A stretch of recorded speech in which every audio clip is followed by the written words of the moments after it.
Hello, hello everyone. How are y'all doing today? One moment here while I get the Spire on screen. Gonna be a fussy one, I can tell.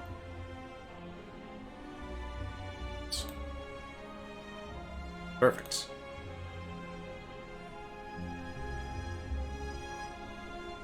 How's it going, Travi? Chicken Man Phil? Ivy Blade? Drugzar? Panthyron? I'm trying to get a little creative with the Discord announcements. Last couple weeks. See where I can take it from here. How's it going, Dice Sphere? Time Vagabond? Storm? 039. During the pre-roll there, good catitude.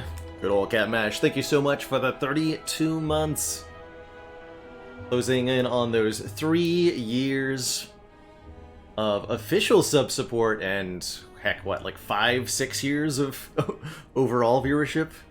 Who knows? Too many. Going Villaressa. Disphere.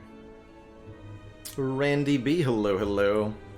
And Tom, thank you so much for that 30 years. That's as many as 3 10s. That's wonderful.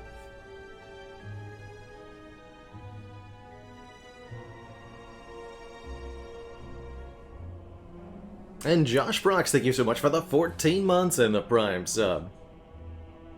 So many folks in the 1 year plus club these days. Really a joy to see. I still feel like my streaming career here on Twitch is relatively young. I've been a Twitch partner for less than 3 years, and it's been a hell of a journey. But it's such a joy to see the loyalty and dedication to this community in so many ways. Appreciate all y'all, especially those of you who are here live right now. The ones who are always popping in right as the stream starts. Really means a lot to have you here.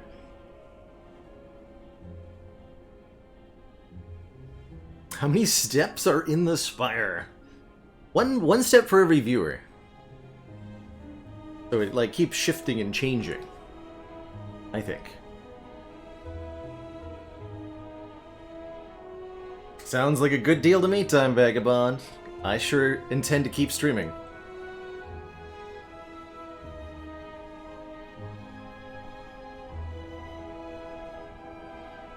O39 asks, do you get extra points for visiting the channel on my off time? Yes!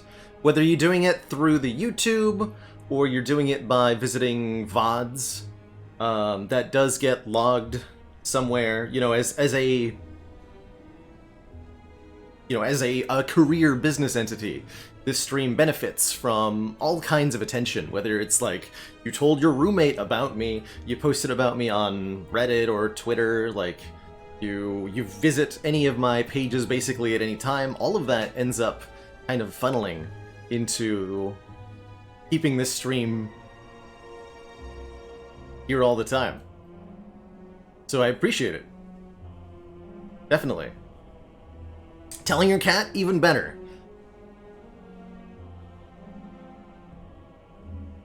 Google knows that cats are more popular online than people are, so it values their viewership higher than it values people viewership. It's just statistically true, I think. Yeah, they've got the whole viewership. Humans are only B tier, as it turns out, when it comes to watching videos. Mikey Soundtrack, by the way, thank you so much for the 6 months. And Ashemi, thank you so much for the Prime sub and the 4 months.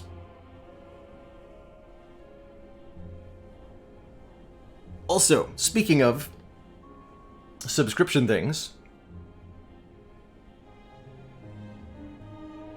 for most of this month we've had a sub goal present at the top of the stream, which was intended to be I wanted it to be a count of just the subs this month. And I trusted the automated count, which I should not have done. Because I double-checked, it was at like 500 or so last time it was on stream a couple days ago. But that was actually a total lie, as it turns out. And the current actual number of subscribers, that many, which is many more, and is a very awesome thing. You have learned suddenly. So it's been an overall amazing month for the stream, and we're heckin' close to me now obligated to play a ladder challenge where every run starts with Prismatic Shard. The Rainbow Ladder.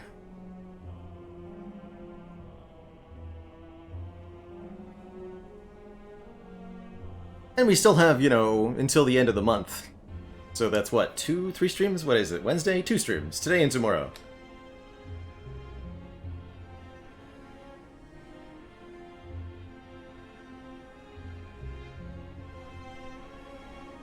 We did a ladder-style challenge that involved multicolored characters quite some time ago, but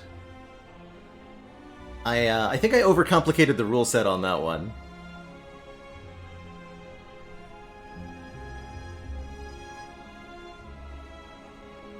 We did something with custom mode, I think, involving diverse, and that causes weirdness like taking away your Niao bonus. I think Chronometrics was able to whip me up something for Prismatic Shard starts, so we'll have a way to do that.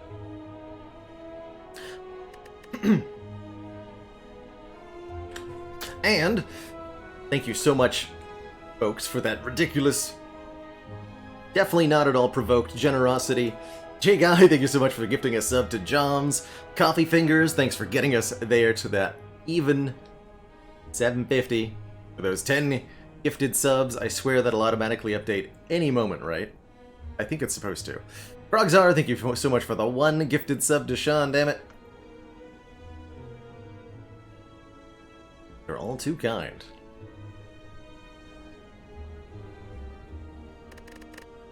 So, that means we will be absolutely revisiting the Rainbow Ladder, which I'm super excited for. Starting each run with the Prismatic Shard.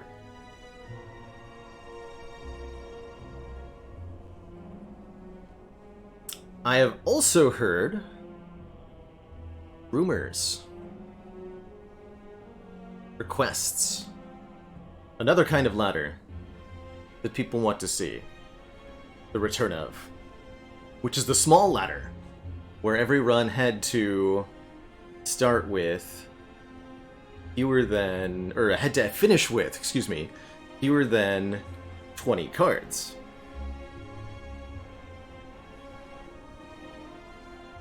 So I think as a little,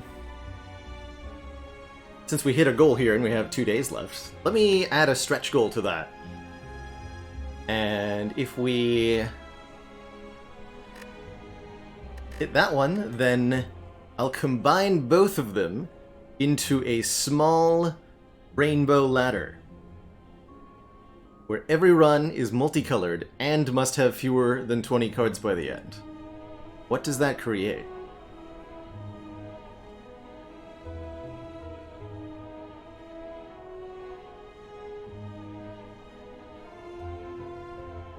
Update the goal.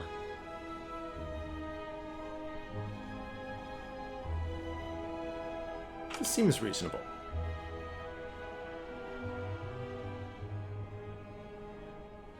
I'll make a command for that too. Goal.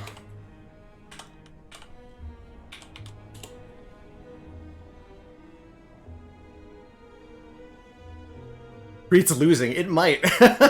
Yeah, I'm actually a little terrified of the prospect. It sounds like it will be very difficult, but that's part of the cool thing about the ladder format is that even if it is an exceptionally difficult challenge, you will get to play through, you know, many ascensions and see just how that feels.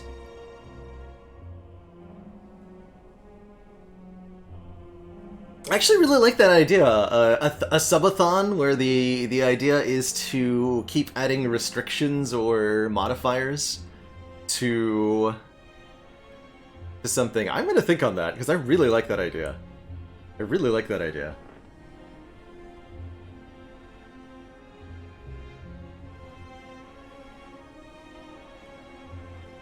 Look at the Bard says, would a 25 card small letter be more feasible? I felt like the 20 card one was too reliant on event and relic removals. Honestly, Logan, I think it would be a lot more feasible now just because of the changes that have been made to the silent since the last time we tried that. The biggest challenge with small ladder before was silent. Remember, and their limit of oh man, I have that old school donation sound. Oobla, thank you so much for the 555, and Last Kerfuffle, thank you so much for 500 bits of luck. And that support during this sub train here. Rape train, choo choo train, monster train, train. Anyway, I think doing it again at 20 cards would be pretty feasible. Pretty feasible. 25 is definitely an easier restriction, but doesn't feel small to me at 25. That feels like a medium-sized deck once you're in like the 20 to 35 range, and then anything above 35 is large, extra large size. Be fun to revisit the no-skip ladder too. That was a great one. Anyway.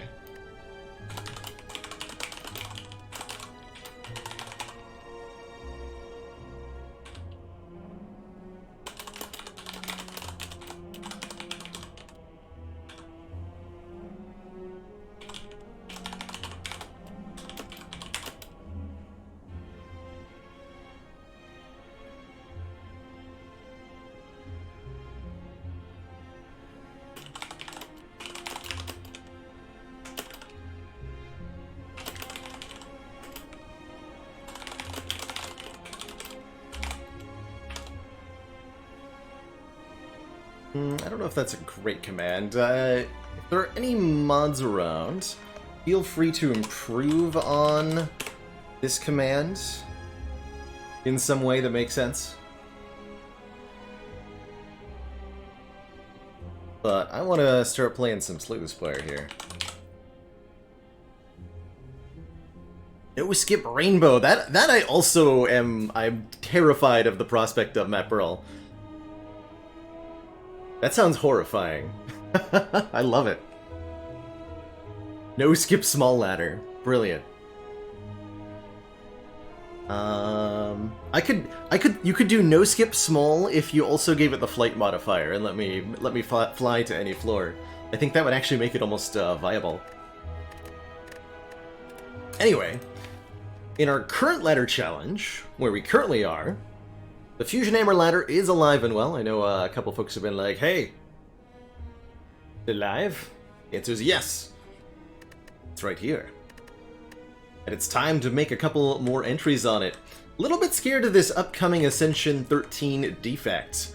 I have felt so far like the defect struggles the most with the Fusion Hammer out of all of the 4 classes, because the defect seems to be so dependent on powers in many cases that require an upgrade, like defragment, capacitor, loop, a few examples, heat sinks, static discharge, all powers that double their effect when upgraded. So you really do need almost the upgrade on them. That said, my plan around this is get early Frozen Egg, easy game.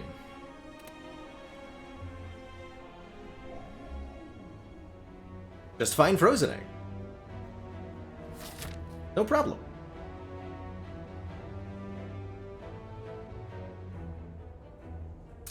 We've got a 4 elite path, potentially.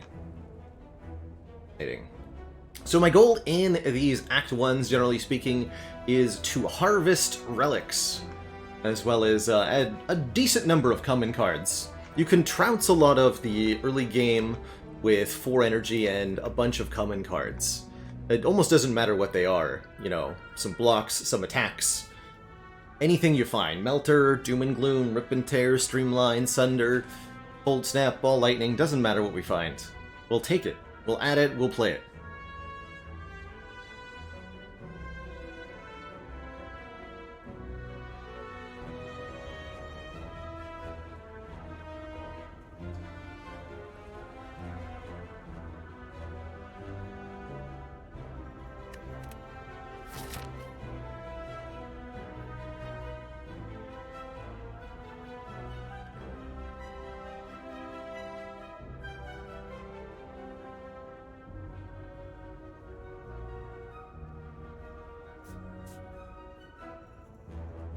Noonsang! Why did the slime boss's minions all go on strike? Because slime doesn't pay.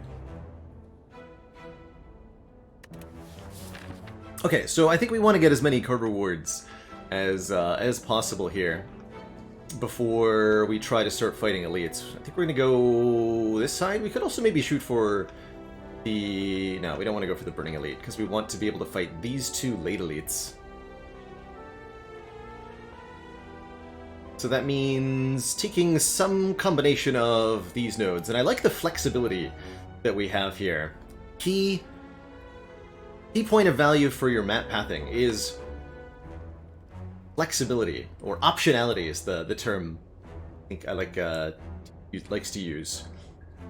Where you have the ability to continually, at each node, reevaluate where your deck is at, how many hit points you have, what potions you have, and use that to, on the fly, make decisions. So that we can arrive at this monster node and then have 3 different choices with a different combination of campfire and elites gives us a lot of power to play around whatever happens to us. You know, if we get a really rough start where Jawworm deals 12 damage to us right at the start, and then we lose even more health to the next fight, and then an event hurts us and we're down to 20 HP, we can say, oh, well, maybe we just don't fight any elites and we'll rest a few times. Or, if everything goes well, then, you know, we'll be able to beat 2 elites, and that's even better. Off to a great start here because we didn't draw 4 defense and dual cast turn 1. It's always a good feeling. I'm gonna go for the slightly greedy play here, which is to defend twice. Redraw the dual cast. Yep. By slightly greedy, I mean perfectly intelligent. Save that 1 hit point. Most classes, I say this not often enough, most classes generally want to take 1 damage from that cultist on turn 2. Because it's inefficient to just block for 1, but Defect has so much damage output with the starting deck that they can get away with it. Watcher can also block for the 6.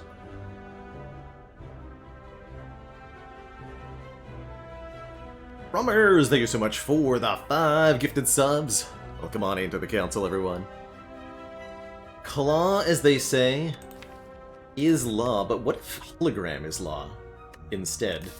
Hologram, just as much as claw does, hologram enables us to take a future claw. Because it's very good with claw, and it also lets us get back any other card that might be good. It's a shame that this will never become an upgraded hologram, which is something that you can really break on Defect.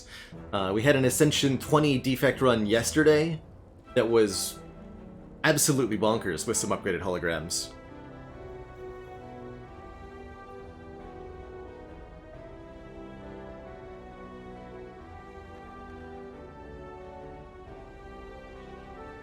So we're going to take the hologram. And we're going to find a Ball Lightning. It's going to be good. Play the dual cast. I expect this fight will take long enough that we want to keep this orb around for now.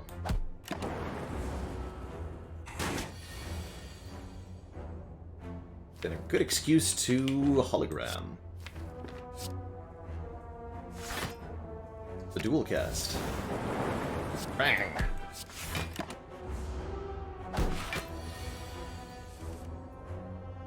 Oh, one short of a kill. Oh, full block though. Okay, we paid the Jawworm tax. 7 damage on turn 1. Almost unavoidable to Jawworm, generally. So don't feel bad if you get pinged for 7 or 12 by this stinky boy. You know, it just happens. Oh man. I should have taken the claw. Genuinely. Who needs unupgraded hologram when you can have unupgraded rebound, which is like unupgraded hologram, but kind of worse, but also doesn't exhaust. And more importantly right now, this card does damage. Good damage. 9 points of damage for 1 energy is awesome. And the ability to put a card back on top is also awesome. Auto Shields is also pretty sweet in Act 1, giving you just a lot of block for 1 energy. However, it does not pair very well with Hologram. So if you pull it out of the discard pile with Hologram, you've already gained block, and then this can no longer gain block. Take a rebound. Need that attack damage. Get a Merchant. First question mark.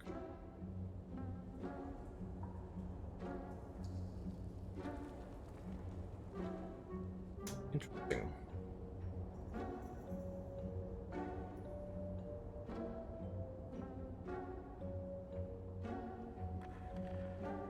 Well, at the very least, finding this merchant here, although not what I would have preferred from this room, gives us, I think, a lot of ability to go 2 elites here.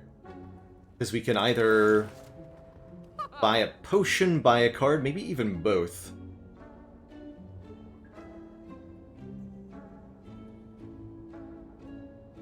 I'm wondering that myself, Boatful of Gravy. How good is this Panacea?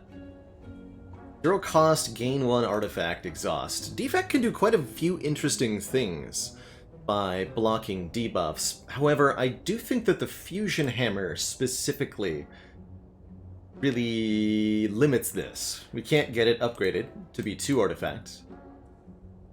So there's never going to be any, like, Amplify Biascog shenanigans happening. And we also can't upgrade any reprograms that we might find and might want to use Artifact on.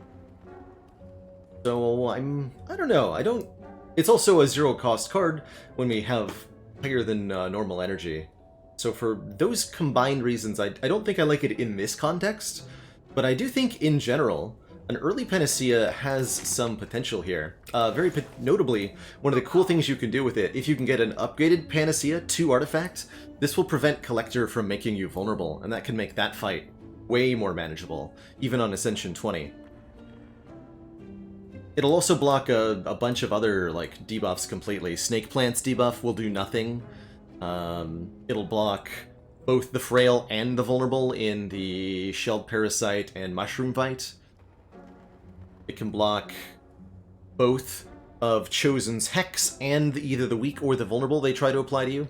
Lots of fights that benefit a lot from 2 Artifact.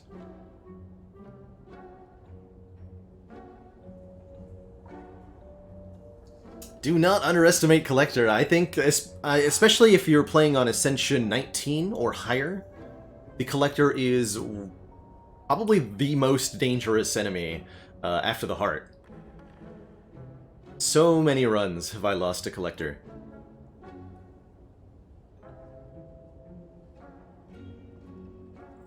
And those extra 2 turns on Ascension 19 of Vuln, you know, it's manageable on many Ascensions to simply outlast the debuffs, especially if Collector spends 2 of the 3 turns not attacking you, which they sometimes choose to do.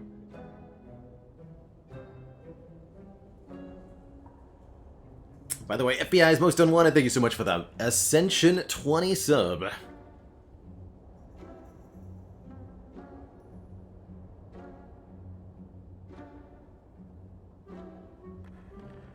I like this Melter quite a bit. That adds a lot to our damage output, and it's really good with both our Hologram and our Rebound.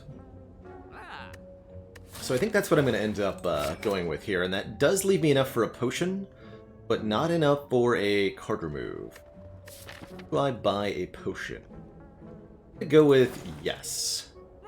A Fear Pot, a Blessing of the Forge, or a Block Pot. I believe it's going to be one of the damage potions. I consider Blessing of the Forge a damage potion. Blessing of the Forge quite good with dual cast Zap, can give us block, can give us damage. Really good against Lagavulin in particular, whereas the Fear Potion will be better against the Knob. Blessing of the Forge. Then we're going to find a potion from this fight. I'll feel like a fool!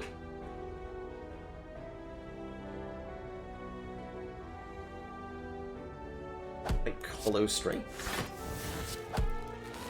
That's right.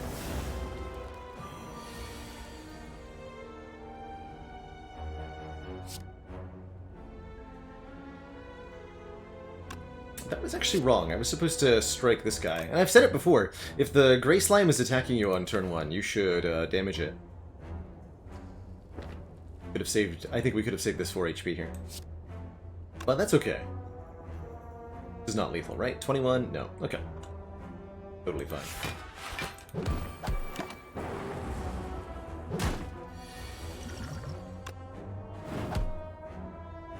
Okay, did not find a potion. That's good. Oof, if only. If only I could upgrade you and feel good about it, Fission. Unfortunately, that Fission will never be upgraded. Well, never say never, but, you know, it's not going to get upgraded. Let's see, we're fighting Slime Boss, so I do like a Sweeping Beam. Just a little bit of AoE. It's really kind of sad without an upgrade, but that's the life of Fusion Hammer. This Cool-Headed is a bit more reasonable, I think, giving us a Frost Orb and some draw, but our damage output will suffer, particularly in the Sentries and Slime Boss fight. I think I'm going to take the AoE that I'm being offered here. Don't love it, but it'll do.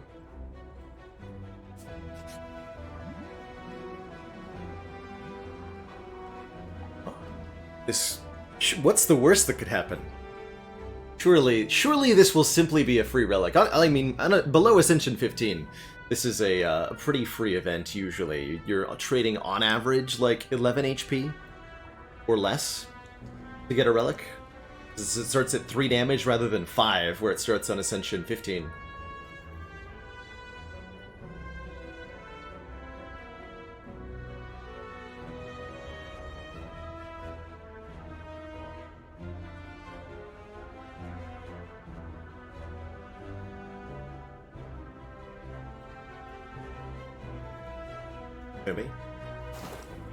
First try. Success on the second try, and we get ourselves a Tungsten Rod, which will almost... I mean, not almost assuredly, which will definitely save more than 7 HP this act alone. I can tell you that already. Reducing all damage that we take by 1. Now, that's good stuff. That right there is a rare relic. And this right here is a fight where we're definitely going to use Blessing of the Forge. Probably on Hologram and or Melter. So this is not a terrible hand to upgrade either.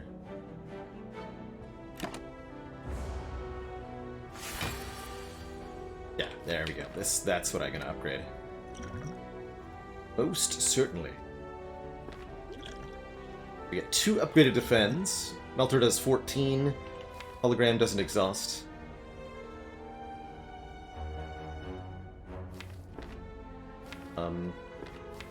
Considering like some kind of rebound nonsense.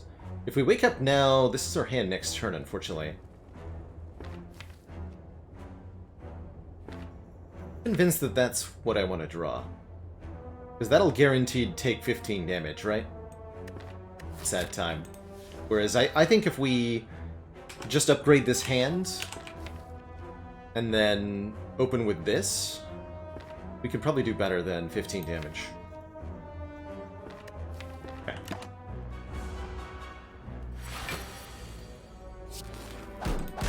With, you know, an upgraded hologram and 2 upgraded defends now in our draw pile.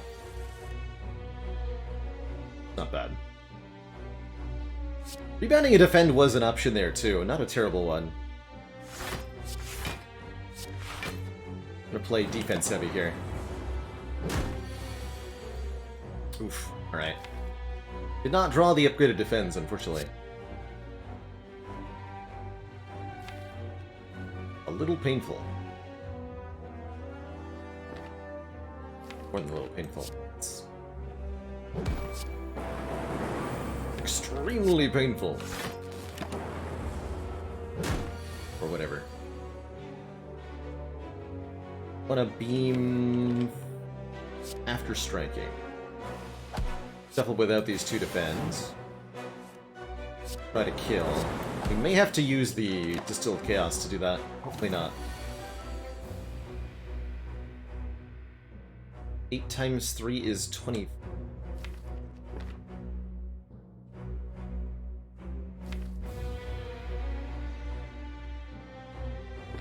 Oh, we're just shy here, right? We can do Strike, Rebound, and Hologram the Strike, but that is only 24 damage. So block for 15 here. Okay, so we actually only take 4 more, which is not worth using our potion over. So we'll keep the potion for the next elite fight. There will be another one here. I'm gonna rebound this hologram.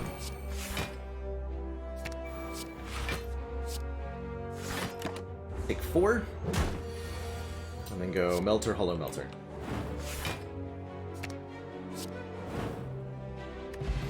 Glad we had the Blessing the Forge from that shop. Really, truly glad we had that. Made that fight quite a bit more manageable. We get some sustain here with a meal ticket. Healing us 15 whenever we enter a shop. Oh boy, no, not double sweeping beam. How about our reinforced body? I really like this. One, it's a awesome block card that you don't need to upgrade necessarily, although it is a pretty good upgrade. But with 4 base energy, this is already potentially 28 block on 1 turn. That's a lot of block. That is a lot of block.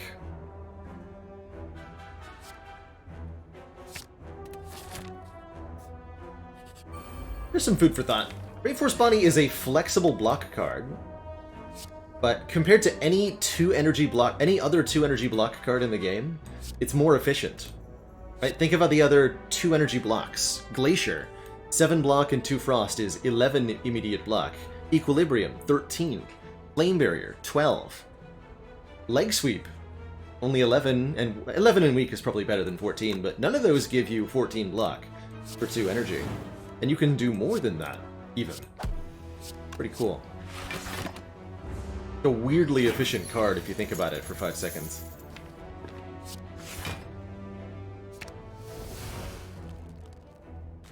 Let's see. Have to go rebound and then reinforced? Can't go reinforced and then rebound. This is perfect blocksies, too. You Tungsten Rod for the free block. Oh, what's that? You're blocking? Shame if that were to be negated.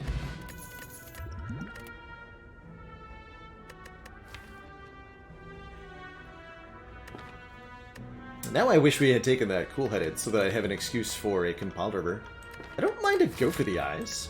Way to apply weaken is not bad. It's nice with rebound, nice with hologram, decent with sweeping beam. Really would prefer an upgraded one, but, you know, fusion hammer and all that. Our boss is Slime Boss.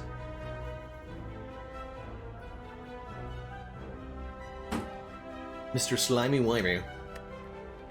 Although the more immediate question is, what helps us kill 3 more Act 1 elites?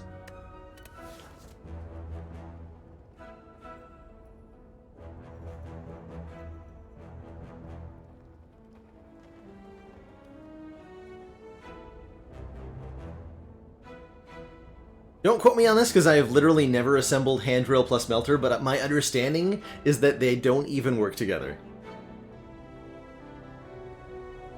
Because Hand Drill is just that sad.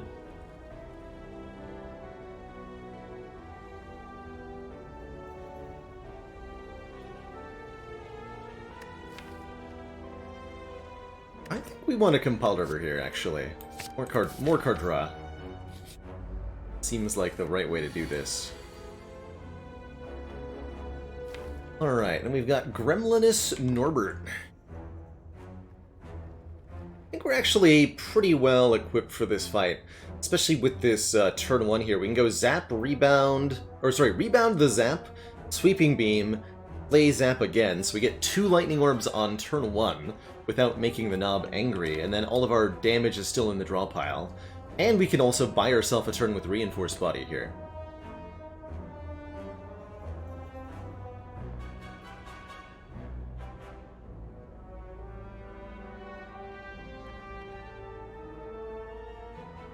Rebounding Sweeping Beam does not draw itself. No, the Sweeping Beam draws the top card of the deck, and then the Sweeping Beam goes on top.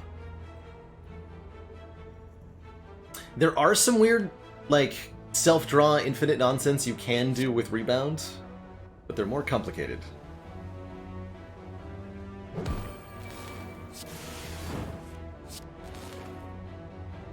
Alright, what do you got, Mr. Norbert?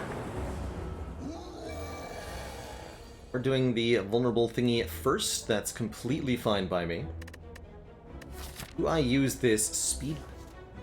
5 HP on this turn.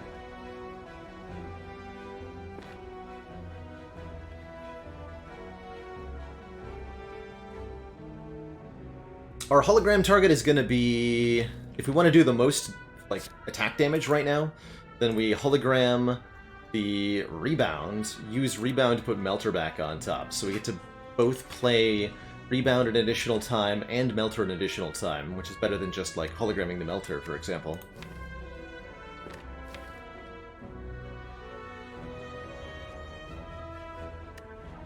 There's also Dual Cast here.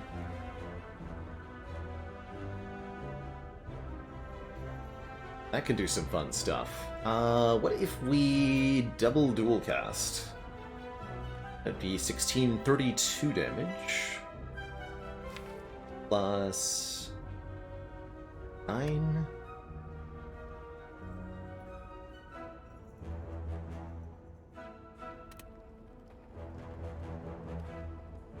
Definitely not killing. Yeah, I don't think there's a Distilled Chaos play here. I think we just go for the next turn kill. So yeah, I think I hologram Rebound.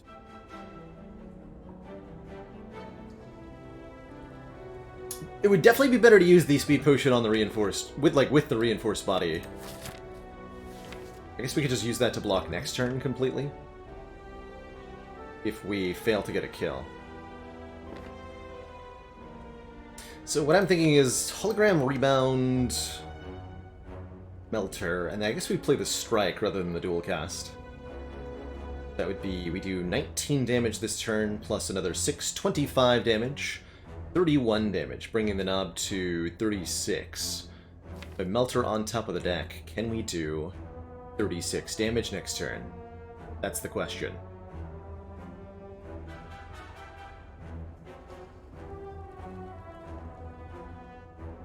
Will be, even if we draw Compiled River, Strike, Melter, that would be 10 plus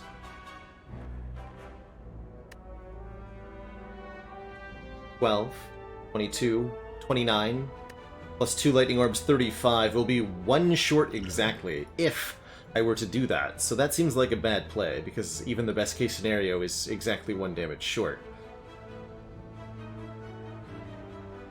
So let's find a better play.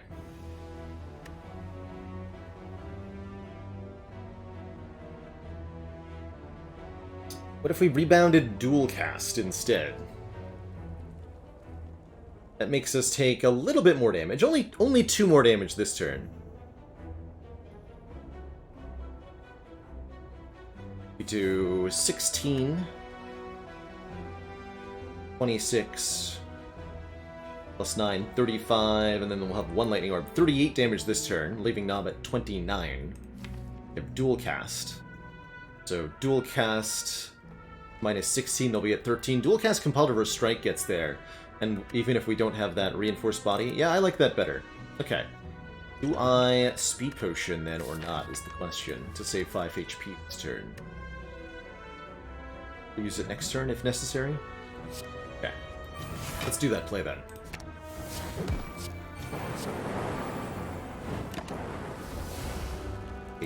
Eight. Not bad. And we have the kill here.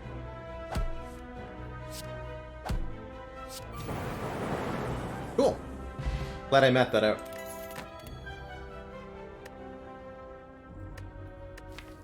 Heat sinks as the first power. Not exactly a inspiring option. I love this strawberry, by the way. Just a little bit more max HP means we'll heal for more when we rest. I would be unironically happy to see a Dreamcatcher next. Free block on turn 1 with boot sequence is, generally speaking, nice, but my problem with it right now is that that boot sequence won't help in this fight, it won't help in this fight, and it won't help in this fight. And these are the 3 fights we care about right now. We need to make sure we're winning those fights. Thunderstrike, big expensive rare, kind of a cool find, but we have no Lightning Orb generation. I think this is a skip.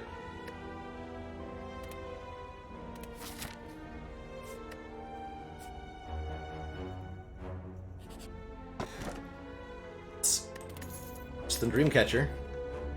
Boot, huh? Alright, Sapphire Key, you're coming with me. Dang it. It's gonna be one of those... Well, I guess we're not getting the green key, right? I was gonna say, can we get all 3 keys again? Question mark? Whatever. When in doubt, 51 health. Alright, Return of the Lagavulin. This time, we have different potions. And a rebound. Let's hollow that Lightning Orb.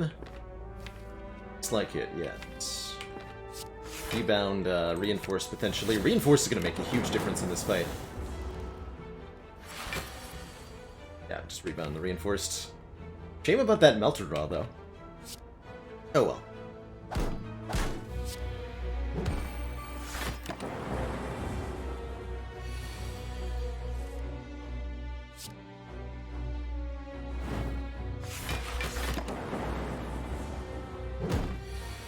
Ooh, the Blunkening. Ah, and here's our speed potion for a clean 20 block.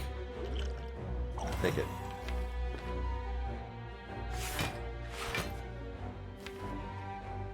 Found this dual cast?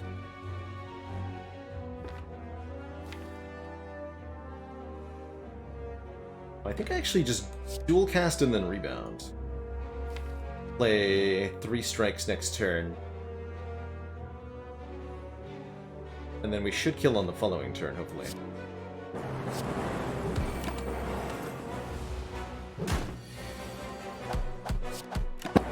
We're gonna be short.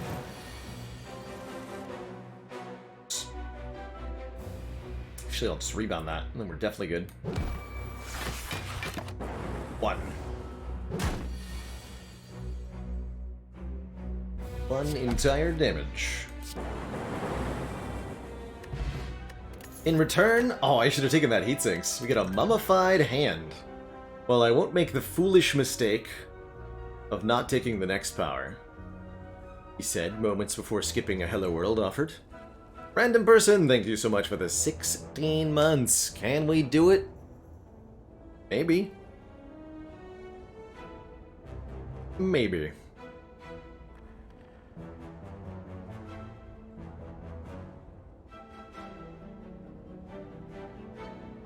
Happy with these 2 potions, and I'm definitely happy with a Doom and Gloom here. Or the Cool-Headed's good too, actually. But I think an improvement in the AoE damage is going to be very beneficial. Especially with the rebound here. Channeling a new type of orb is going to make Compile Driver better, so this Doom and Gloom also helps us to draw more cards, in addition to being an awesome source of AoE.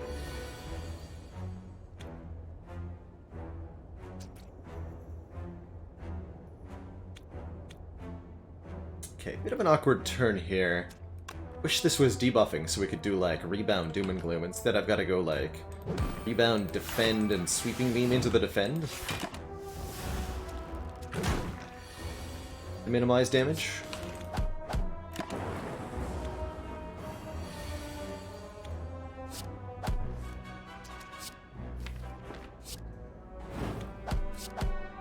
I've been a reinforced play there, but I'm pretty okay with a...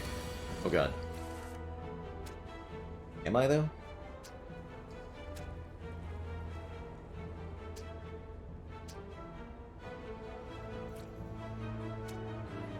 Well, there's a 50% chance that the dual cast hits the same one twice.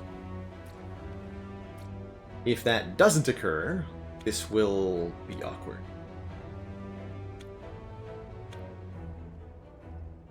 King Smurf, thank you so much for the Prime sub and that full year. Has indeed been a full year since the original Ladder Streak victory now, which means about a year and a half of Ladder Streak content on this channel. Been wild.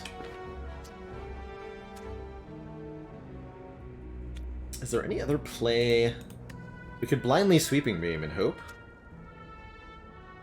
But that increases the damage I take in the worst case scenario. That means I'm using Distilled Chaos if that ends up happening. What are the outs here? River's not an out. Let's dual cast, and then if we need to Distilled Chaos, we will. Okay, now we're good. Excellent.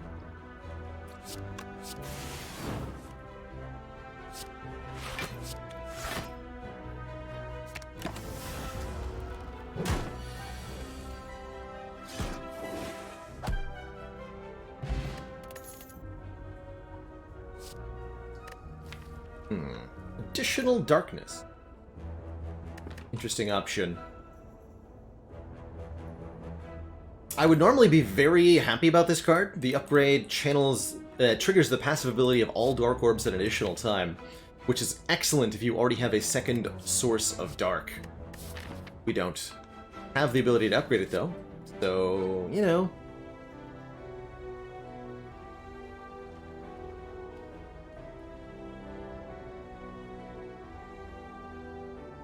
One turn of Vulnerable could be good too, amplifying the effect of our Doom and Gloom, our Melter, Wild River, all that good stuff. We're absolutely butchering elites where we are. We're almost ready to kill Slime Boss, so I think we're at the point where we should stop adding cards if we can avoid it.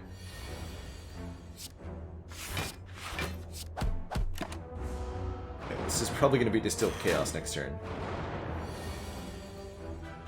Oh, no it's not. Down Reinforced. Have anything to return with Hologram here? Can't quite get a kill, but I can just Reinforce Body for a full block. Next turn I'd like to go for some kind of murderizing AoE attacks.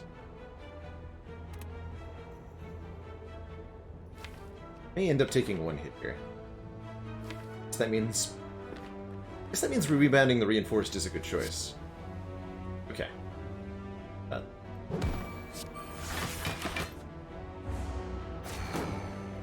Looks like we're gonna go into Slime Boss with a ton of hit points, though.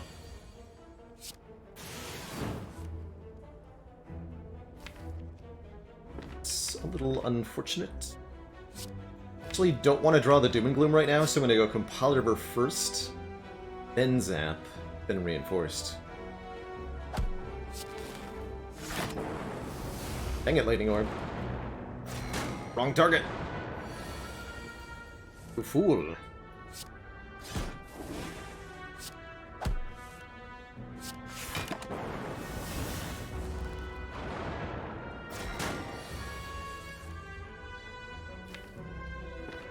Gloom in the discard pile. We can hologram it and rebound it.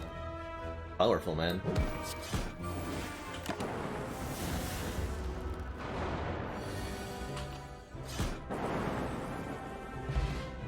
Oh, I'm so happy to see Vajra here. Giving us a point of strength means that all of our attacks, which is our primary source of damage right now, just got a little bit stronger. Makes the Sweeping Beam hit so much better. The Doom and Gloom just got chunkier. It's great. Just go for the eyes a little more appealing.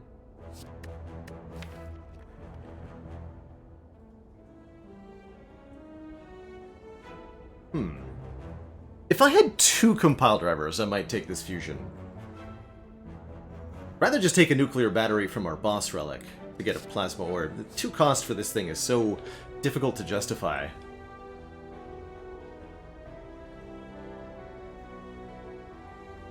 Whatever, I'll just skip all 3 of these for now.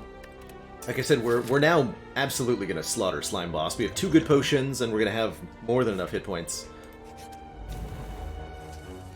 He said moments before getting mercilessly butchered by these 2.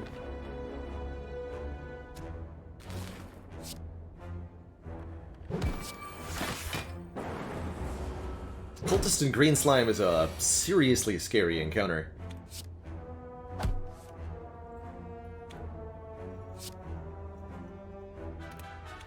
Strike, then dual cast, hopefully killing. Dang.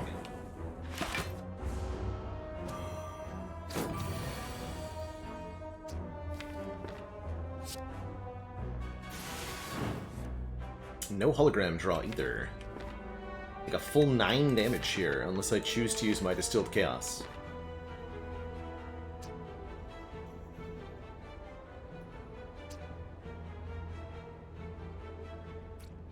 Well, the Fear Potion could get a kill too.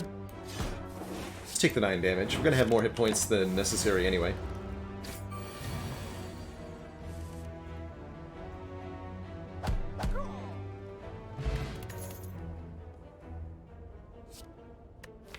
Another card that I would love if I could upgrade it, but I can't. Cycle. Distilled Chaos shuffles if there's not enough cards in the draw pile, or if you... yes. So it'll try to play 3 cards.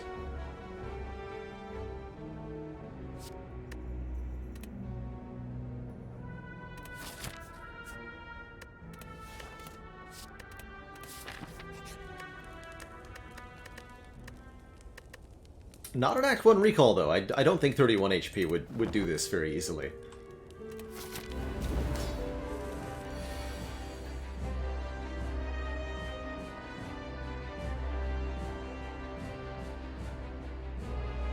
This is Melter, Hologram Rebound Melter. Will I feel the need to use the Fear Potion? I don't think that I do.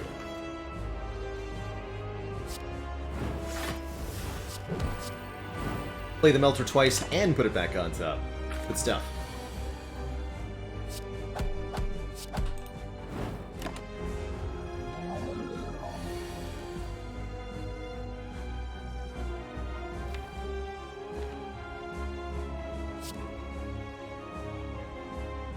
That dual cast Doom and Gloom?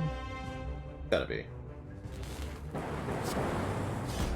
Not the world's best split, but with a Sweeping Beam and Reinforced Body next turn, I feel really comfortable. Aha! Just rebound it. Easy.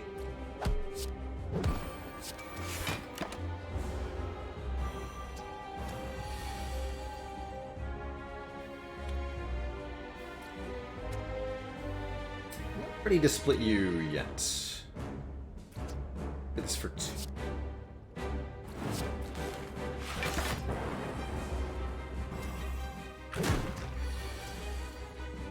Perfect. So this evokes for 24 to the lowest enemy twice. Bring it below 24 health and dual cast. Easy. Yeah, hasn't this rebound been awesome? I really like rebound, especially with Fusion Hammer, because it does good work even without the upgrade. And in Act 1, when you need an attack card, it does a good job of that too.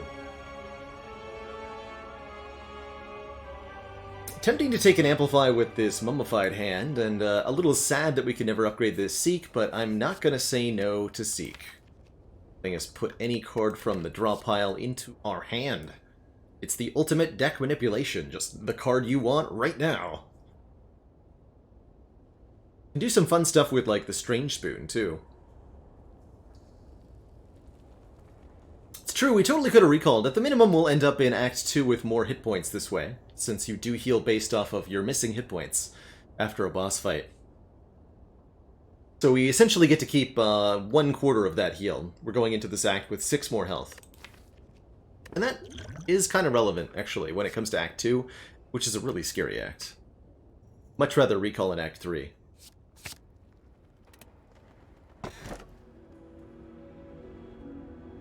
Three Flavors of Energy is the name of the game. I actually feel pretty cool with this, since this means that we're going to very likely be offered a non-energy relic from our second boss. Always been a fan of the Slaver's Collar as the 5th energy. You still have a baseline good amount of energy to work with in regular fights, and then in the elite and boss fights where you really need it, you can play all of the cards as your kind of form of scaling. Very good with, of course, Reinforced Body. We're not currently held back by Choker, but I think it would be very foolish to take a Velvet Choker when I have Mummified Hand on the defect. Not that hard from here to, you know, pick up 2 heat sinks and then a whole bunch of stuff. And we're on Ascension 13, so I'm even more likely to all in on such a strategy, with Awakened One not being a huge threat. And I am a little scared of Philosopher's Stone as a general rule, even with the Tungsten Rod here. Making the heart stronger by 15 damage every 3 turns is asking a lot. I have had many heart fights win with less than 15 health left. Go Slaver's Collar.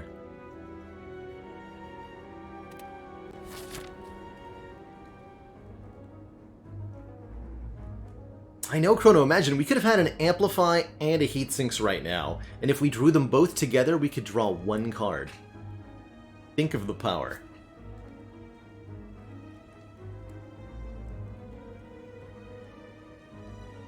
Right. A odd-looking act layout here. What is with these merchant placements, hello?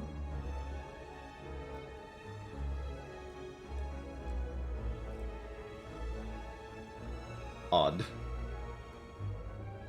Well, I guess we can go up the lefts here. We get 3 elites. We get to visit the shop by the end of the act with like 400 gold. And then an optional 3rd elite. Yeah, this feels good. Leftmost path here. I like that. We get a heal after the 1st elite, which I suspect we'll need. And the shop is also a heal after the 2nd elite. So we get heal here, fight elite, heal here, fight elite. That looks great to me. Looks great to me.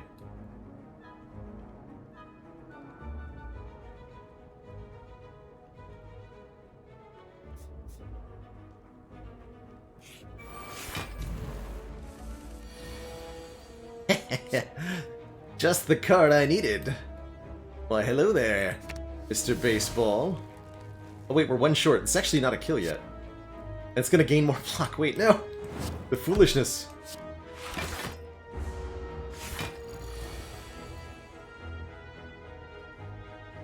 What have I done? Should have drawn it this turn. Whew. Seriously, not a kill. We take 10? I guess this is what the Distilled Chaos is for.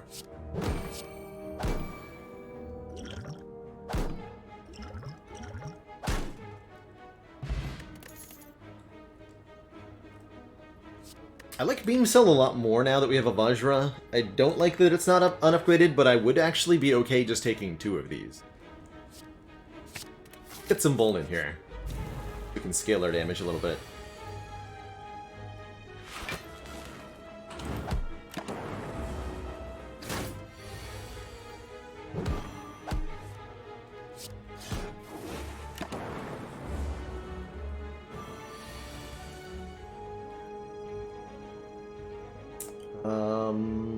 Rebound, dual cast, sweeping beam.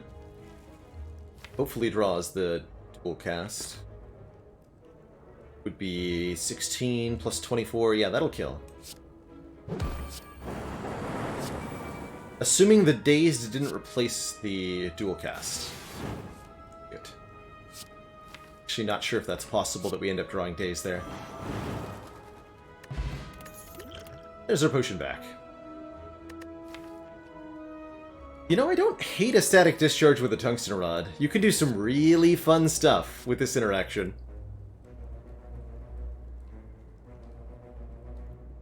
Ressens, thank you so much for the 4 months!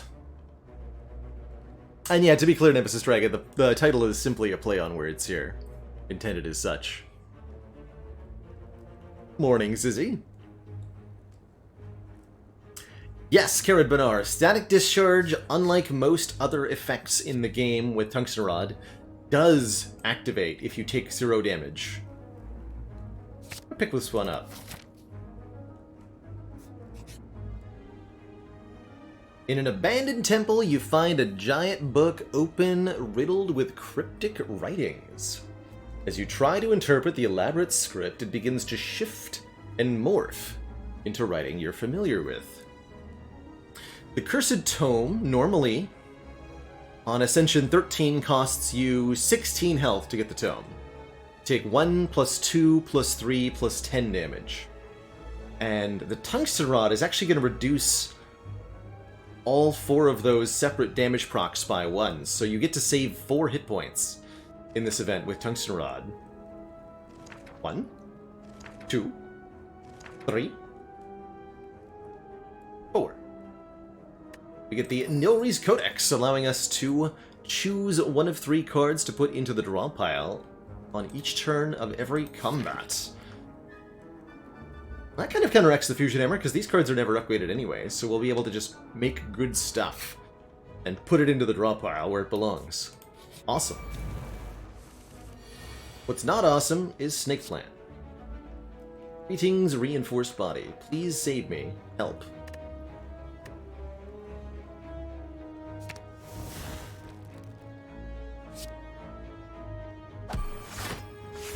It is random which book you get. Yeah, there's 3 different possibilities. And it's just 1 in 3. For each of those. At least save some of our hit points. Now all the block cards are in the draw pile where they don't belong. Here.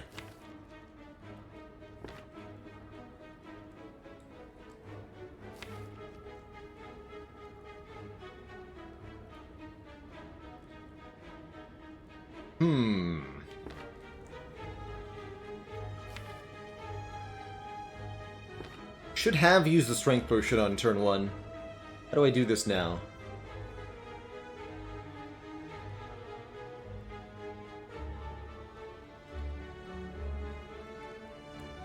Hello, Doom and Gloom, but that... Wait, that might actually work.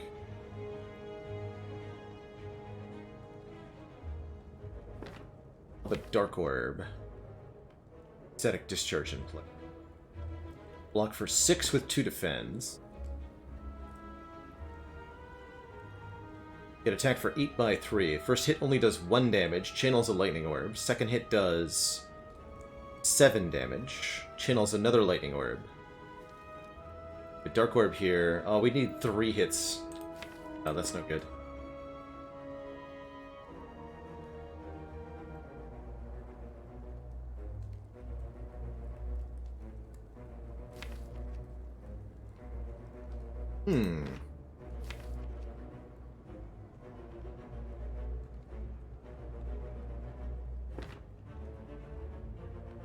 Wow, I don't see any way to not just take, like, 17 more damage here.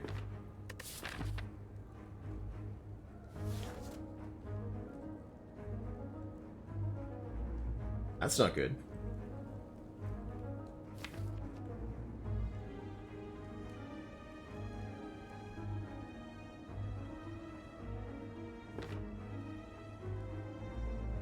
Now, we would need 3 hits if we have a Darkened slot, too, because the first hit channels a orb into the empty orb. The second hit evokes the Lightning Orb in front. We won't get the Dark Orb evoked until the 3rd hit. Well, I'm not surprised that Snake Plant's doing 17 damage to me. I'm surprised they're doing 17 damage to me again. We already did that round. Yarg.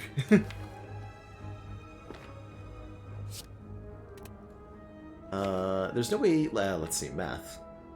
I think it's worth spending both potions. I think I'd rather just fight the elite with both potions. Okay. The last out is to compel her for 1 draw. That could make my life slightly better or slightly worse. Let's find out which. I like that play.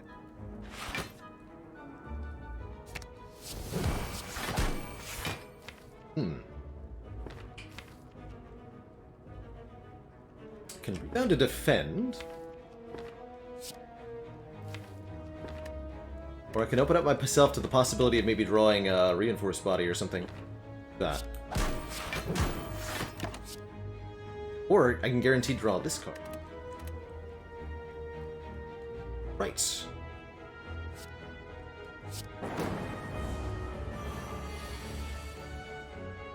Could just be a defend again.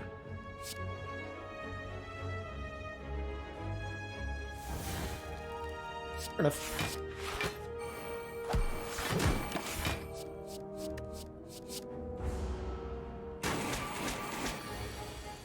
Crunching. Okay, 29 health and 2 potions. Not what I would have preferred to fight this elite with, but beggars can't be choosers and all that. I do think this deck appreciates adding a Frost Orb. Makes our Compelled River draw more, gives us the kind of complete set. It's more card draw with some zero-cost stuff in the deck. Take it. And it'll be really useful on 5 energy. Oh, that's right, don't forget we have Slaver Scholar, too.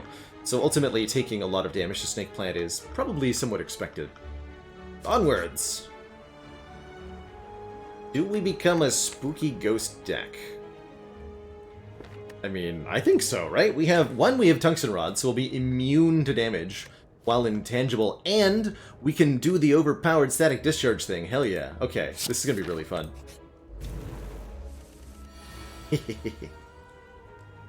Excellent.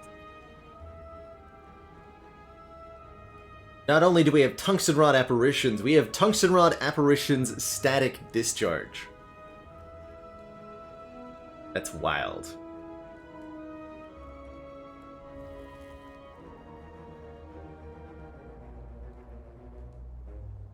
And with 5 energy, I can hologram and play this Doom and Gloom again.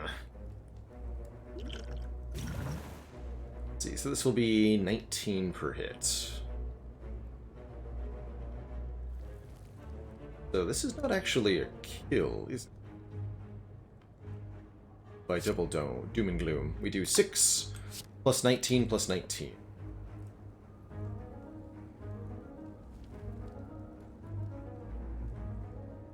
$44.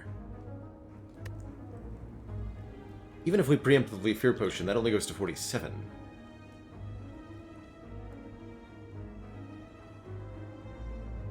Ouch.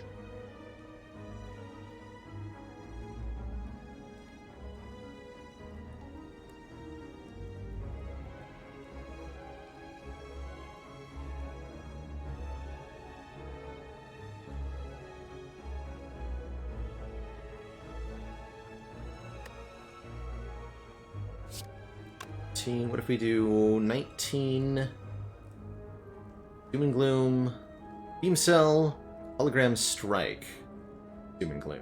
The 6 plus 13 plus 13 plus 19. That's 51. Okay, that gets a kill. Cool.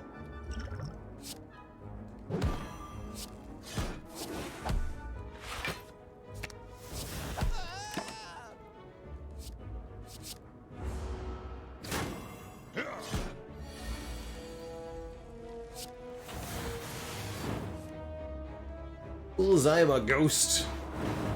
Can't kill a ghost. Too spooky.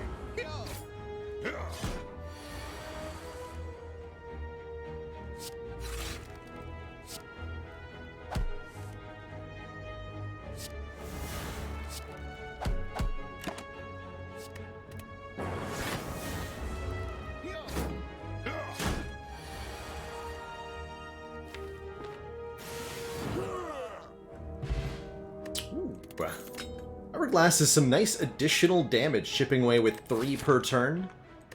Gonna help that much against Champ, but that's okay. Actually want Frost Orbs less than ever now that we have Apparition Static Discharge. Goes the same for Claw and Go for the Eyes here.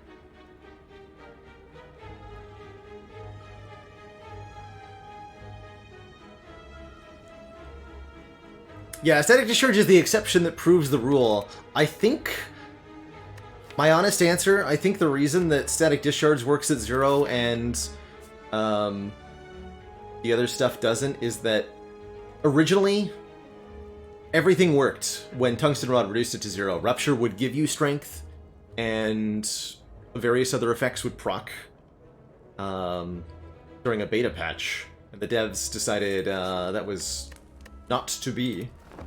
They changed it, but they didn't change Static Discharge at the same time. My guessing, they forgot. Just straight up forgot.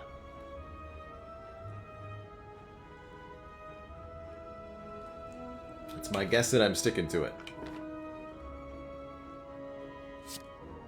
Okay, I actually don't want a Frost Orb. Trust me.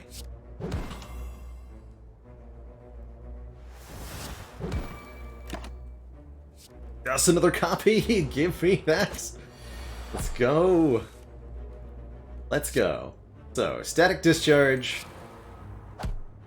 Intangibility. Take 0 damage. And yet, 1, 2, 3 lightning orbs. Easy. Easy every time.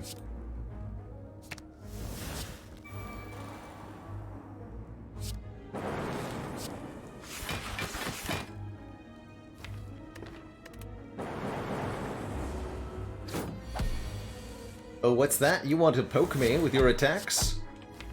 Have fun.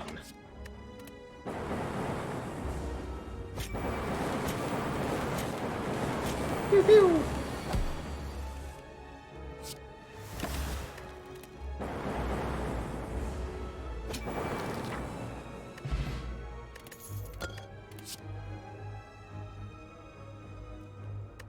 Again, don't want Frost Orbs here. They're stinky. Love this Duke Pot, though. The Fear Potion. Might have been unwise. Maybe I needed that Fear Potion for Slavers. Yeah, that was really satisfying. I'm gonna be really sad when we die to Champ or some nonsense. Because this will definitely not work against him. How am I going to kill Champ? Really consider that. Oh, we have Nilry's Codex. That'll work. Okay, cool. Yeah, everything's good. Nothing has ever gone wrong. Or passive damage. Bronze Scales, Mercury Hourglass. Love to see it.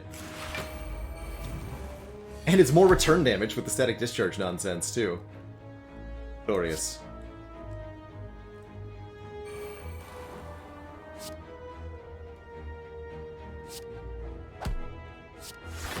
Fortunate turn 1, though.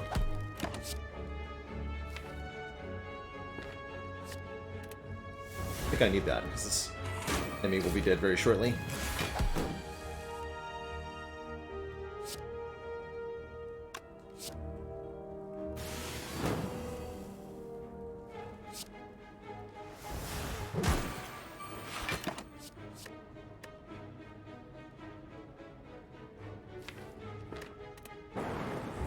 Actually should have rebounded, that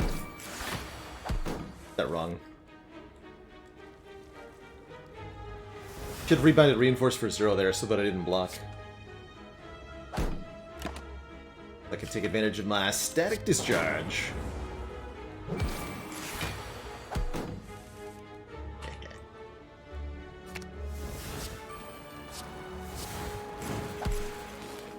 Get him.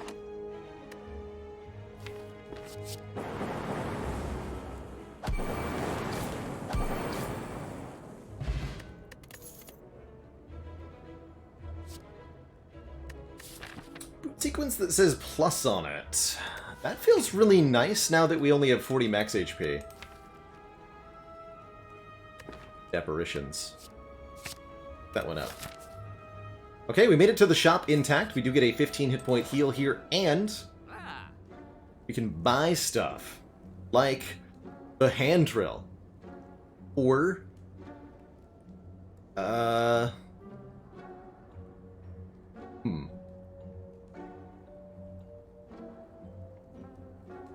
Potion Belt looks good. Potion Belt looks great. 2 more potion slots. Very, very useful. Like, genuinely considering transmutation, which is not a good sign. Main reason for that being it's an X-cost card and we have a lot of energy. And it can generate Apotheosis sometimes, which is pretty sweet. Can I afford a removal and transmutation? I would unironically buy this transmutation here, I think.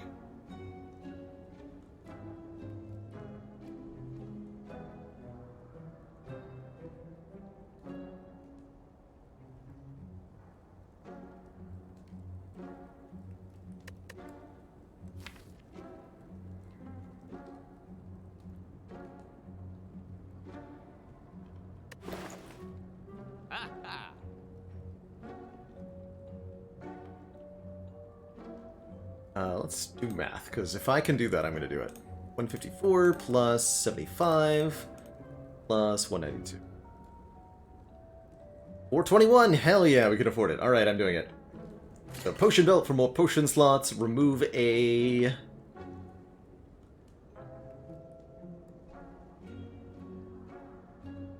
card? Yeah. And I'm going to buy transmutation.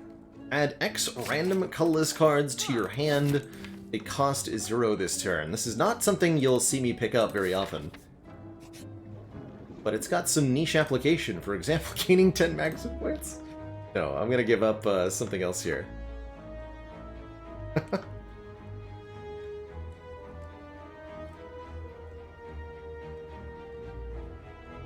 Another strike seems fine, actually.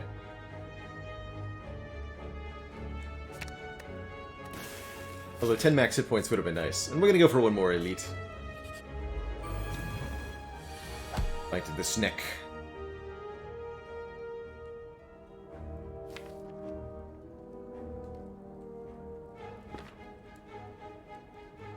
Go Rebound and Gloom? Yeah.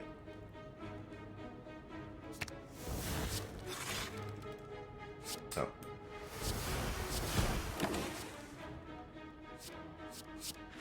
Second reinforce is probably clear there.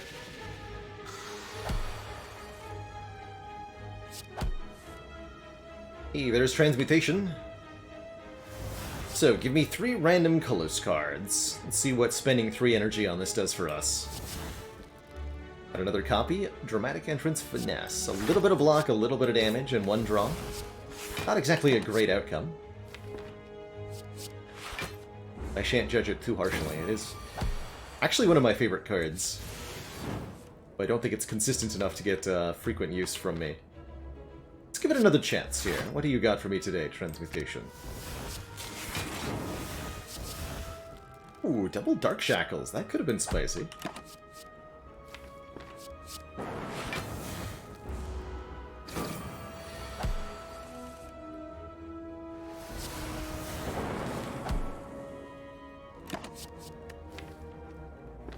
Hoping we'll see a creative AI while we're fighting Champ. That's our way to win.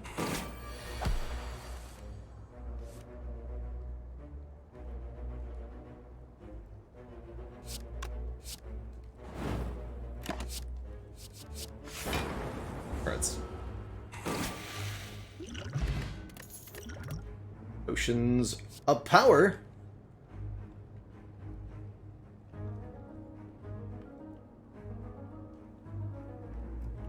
That's right, Bionil. Apparitions and Jacks are, even though they share the same card coloration as colorless cards, and they'll transform into colorless cards, they're kind of in their own card pool of event-only cards, essentially. You'll find Jacks, Apparition, Bites, Ritual Dagger are all examples of cards that are in this category. And you can't get those from any random colorless card generation effect. Electrostatic Discharge sure is a nice combo, isn't it? Yeah. I'm really genuinely tempted by a point of focus here with the Mummy hand, but I think we gotta lean into that nonsense just a bit. Okay, this looks like an extremely painful turn 1, unless I use the dupe pot.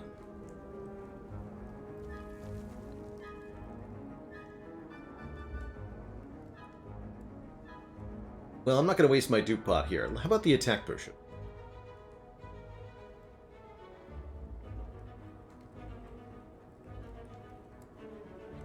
Yeah, we can get like a Sunder, Meteor Strike. There's quite a few outs. Doom and Gloom. Better than the Ball Lightning when it comes to AoE here. Should be enough, right?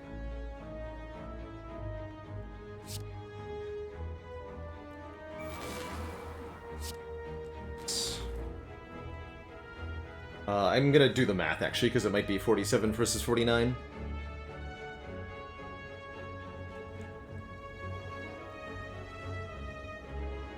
Jagmordo, what do you call an edgy defect? Cleaning up after himself. Doom and Broom.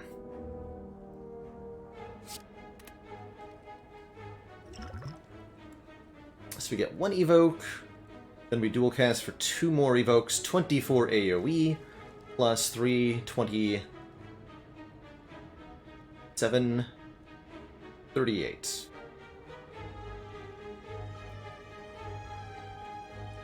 Boom and Vacuum. No, so not 38. It'll be 4 plus 16. 20, plus the aforementioned 27. So it is 47 exactly. Okay, so it is actually very, very relevant that I hit the first one. Glad I double-checked the math there.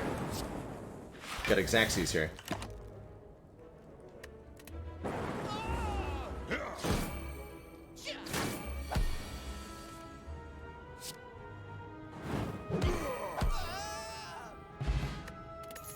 Gen Potion's quite useful. I think that means we get to recall here. There's an upgraded beam cell, but what about an upgraded... Oh, where? Honestly, decent card gen. Goes with our boot sequence. I don't know about that.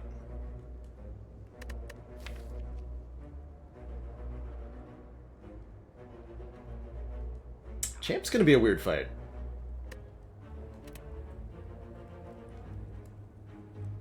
Gonna be a weird fight.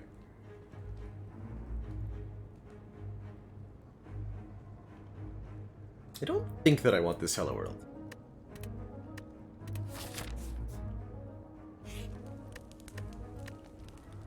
With the regen potion, I think I can get away with a recall here too.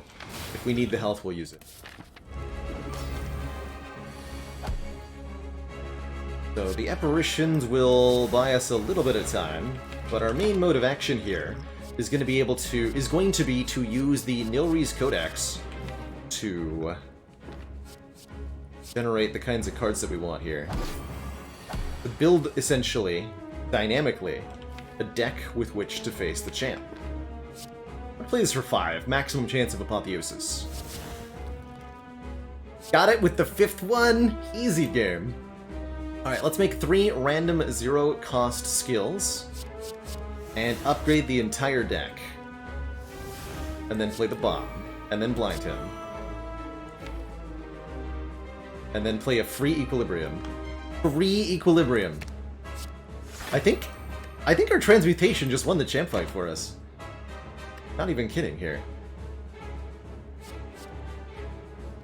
Wanna recycle? Even better.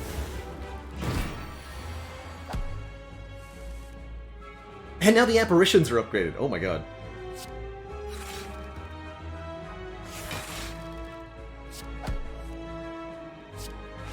So now we're going to recycle the deck down and pick up powers that will help me.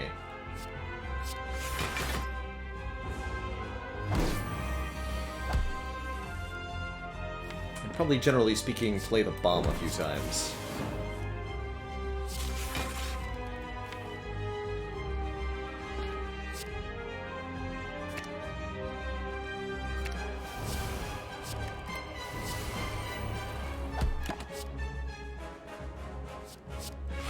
Increase our block density.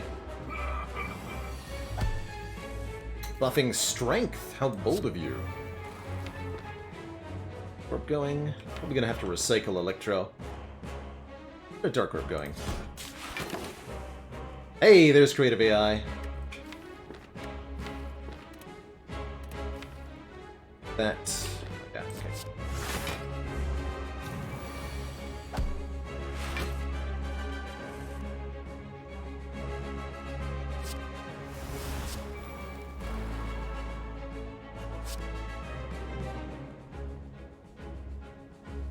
Put him below half. Not ready for that yet.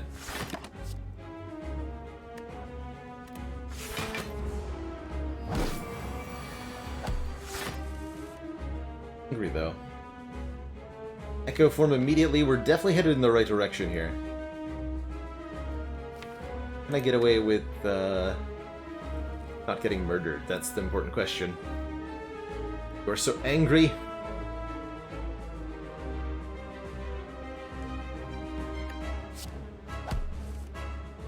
Aha!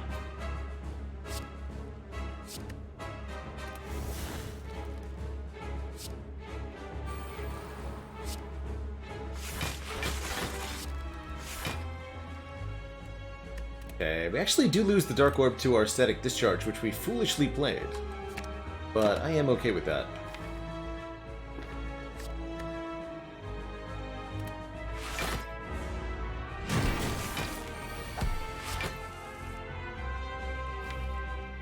I should have added that Core Surge.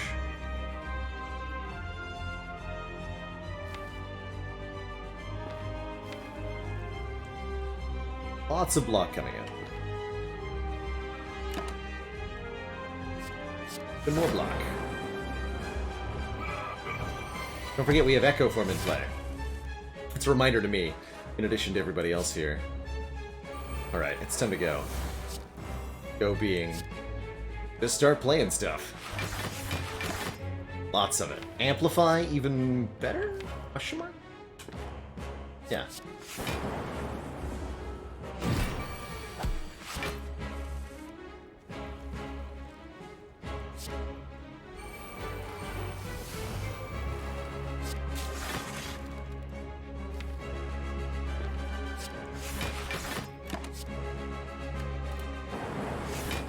Slowly chipping away with the passive damage.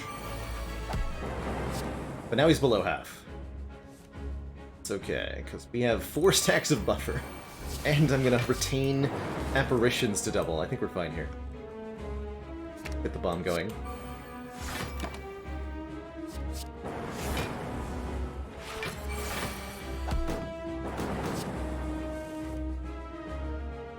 Brilliant.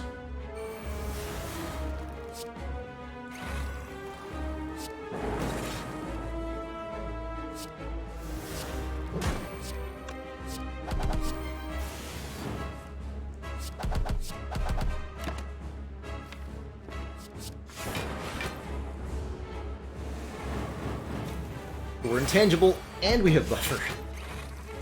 And many copies of Storm and Bioscott. Oh boy, yep. Let's go into Silly Town now. Oh dear. And don't forget, I played the bomb.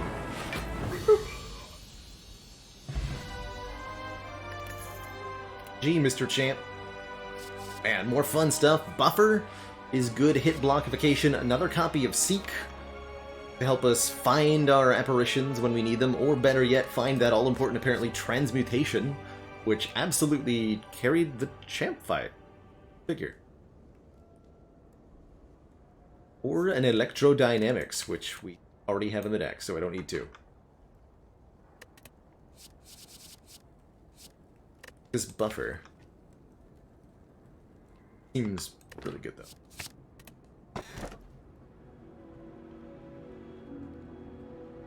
More energy? Or transform and upgrade 3 cards. I don't think we want the Sozu preventing us from gaining potions. This is a manageable curse key. We already have our blue key. We could just skip 1 chest to gain 1 more energy per turn, powering our X-cost cards. But who knows what 3 transformed upgraded cards could be. We get rid of the 2 remaining strikes, as well as, I guess, a defend? And that could be any kind of amount of good.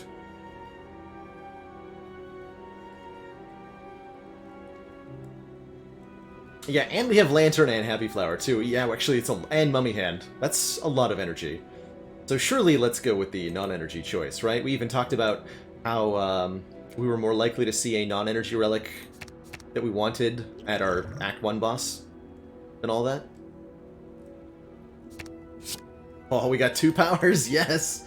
Machine Learning plus, Buffer plus. Very good. Very good. It's like I took all the options from the card reward. Easy. Easy.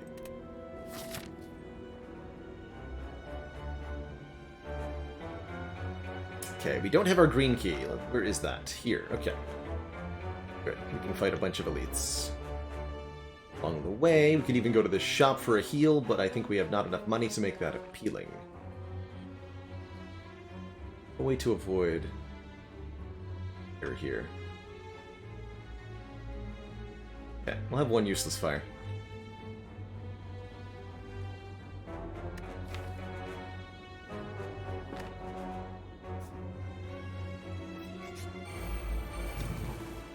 Four elites? Yes, you're right. 4 elites. Hey, try that.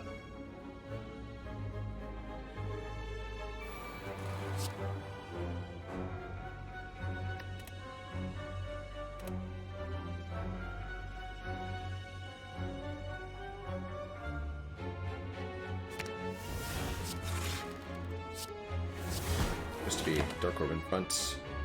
Foolish!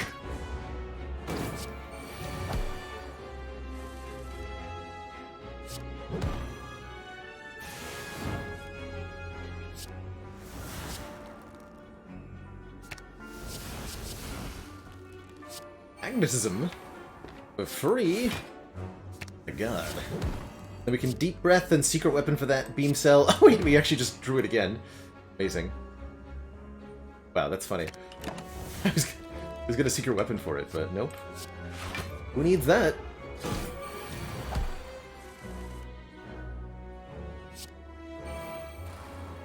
It's still here for a little bit if we want to. The potential reward is finding a Hand of Greed from our magnetism. We could make some money there. I think I'm gonna bother trying, though. No, there are no X-cost powers. I regret not taking that heatsink, so I'm just gonna add most powers that we see from here on.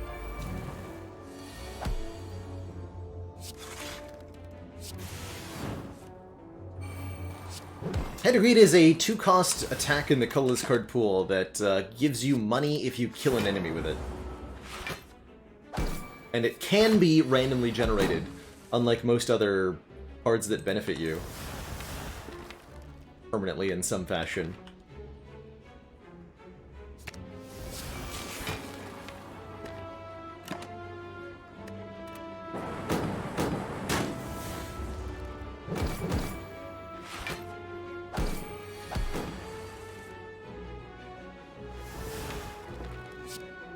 Let the murdering begin! Have fun, nerds!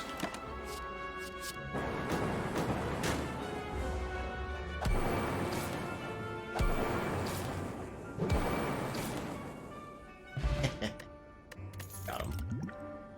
Storm! Whenever you play a power card, channel 1 lightning. It's definitely storm time. Now we just need a heatsinks.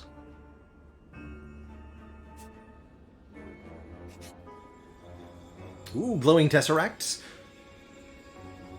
Costs us only 9 hit points with the tungsten rod. And we get to look at some potentially very powerful cards. In particular, I would like...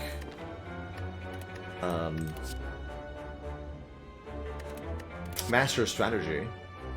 Discovery could be good. That can generate heatsinks for us. No Apotheosis here, sadly. Sadistic Nature is notable for being a free power, but I don't think that's enough reason to pick it. Feel like I want a secret weapon? No. But an Impatience. If you have no attacks, draw cards.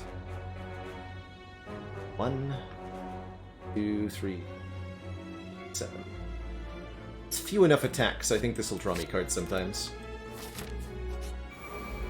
Our boss is Time Eater.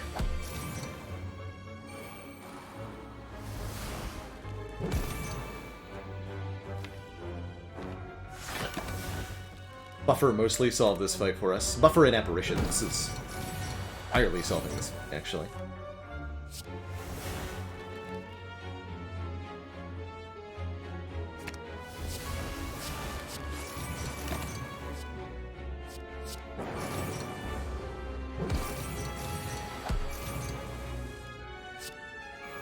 What does Hand Breed do?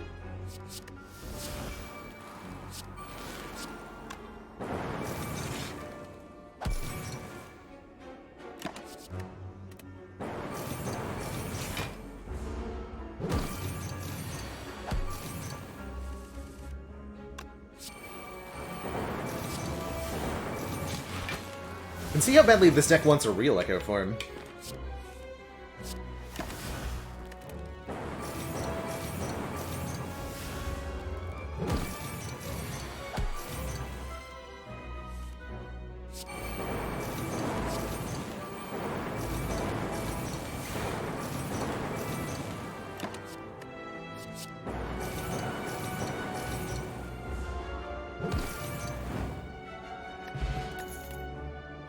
More powers.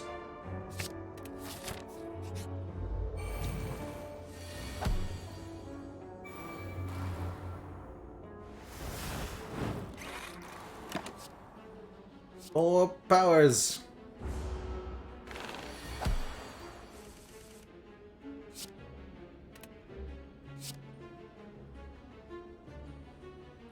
Actually, full block with a 4 energy reinforced. I'm going to seek for Ascender's Bane to avoid drawing it.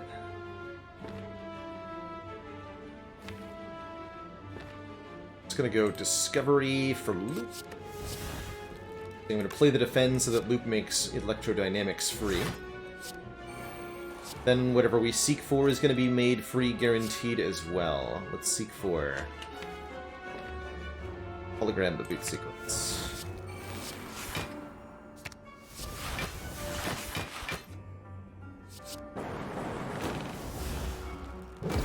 Playing around the mummy hand there, you can guarantee certain cards become the target of it. Have a good time.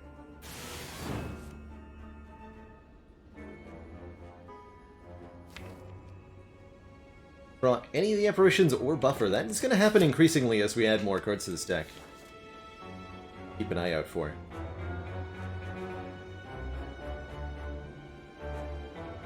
Ouch, I guess.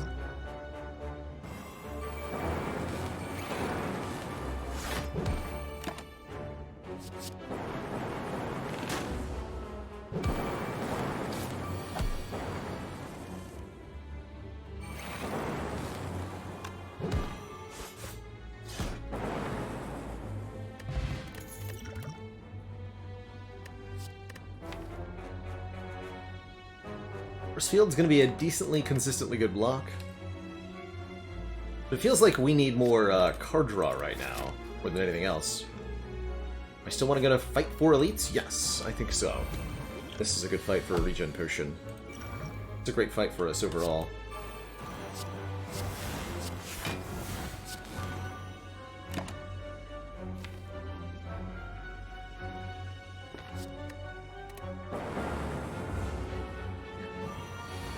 The long amount of setup that we get from Giant Head is super helpful here.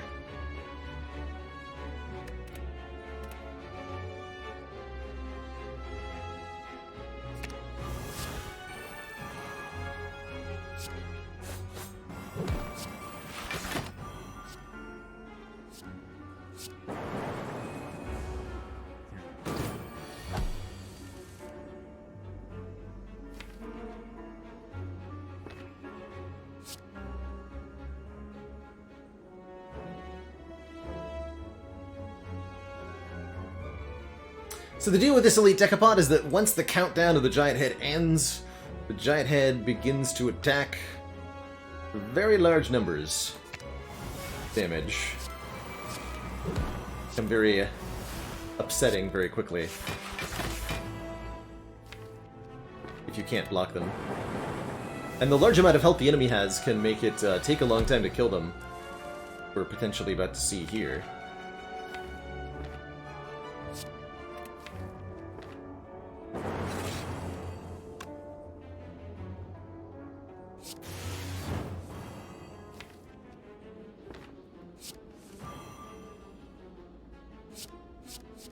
Yes! Heat sinks. I'm actually going to play that last, though. I don't want to draw apparitions this turn. Matter.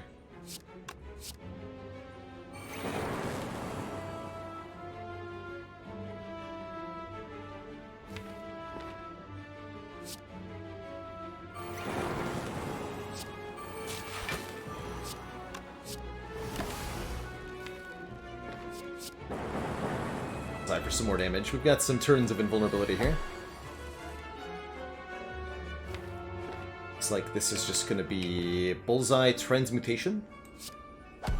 Save the Electro for a bit. Panic Button. And another Transmutation. I actually don't hate that.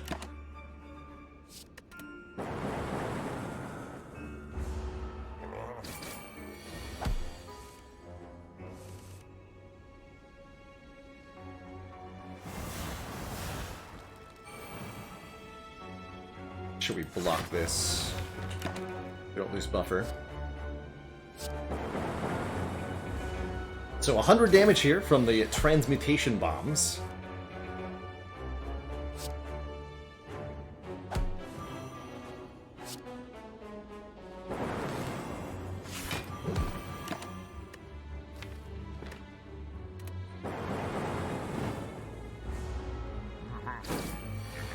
So one stack of buffer left. That's about it. Unfortunately. You have Panic Button next turn. Otherwise, this is getting a little spicy.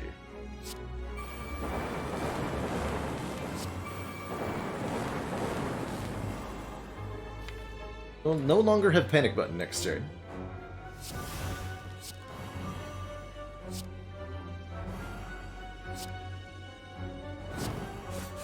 Good damage, though.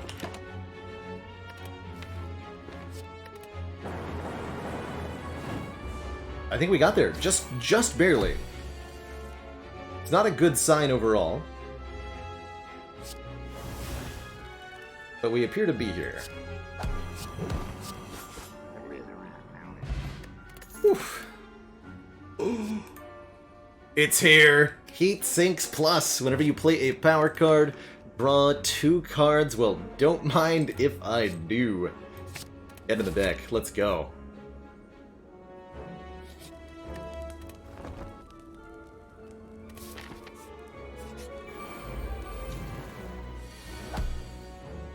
And now what had been an excessively slow deck before becomes a bit of a powerhouse. Can just play every card forever. Also Meteor Strike. Boop.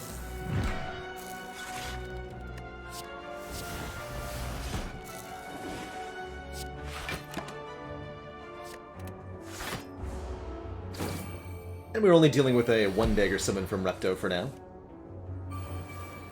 Makes life a bit easier too.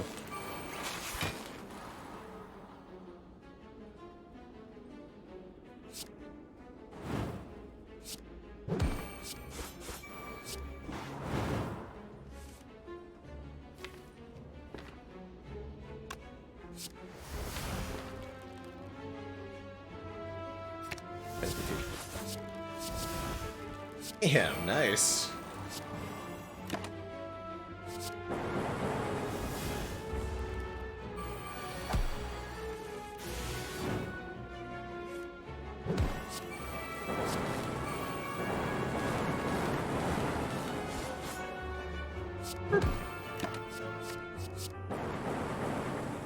Easy Repto fight. The Emotion Chip. If you lost HP during the previous turn, trigger the passive ability of all orbs at the start of your next turn. This does get stopped by Tungsten Rod. Don't want a turbo. So we won't be able to use. We'll have to take real damage. 2 more elites this act. Let's go.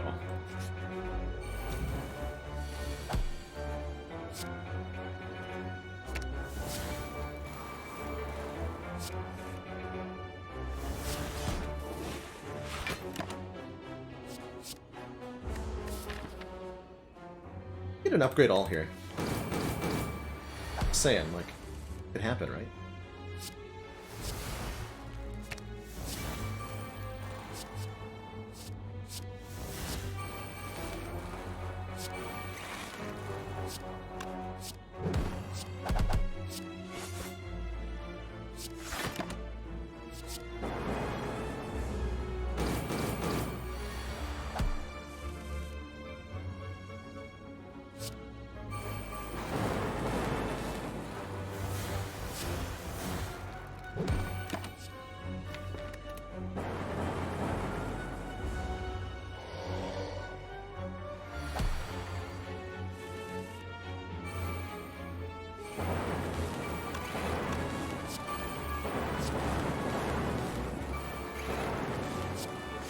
Him the Time Eater.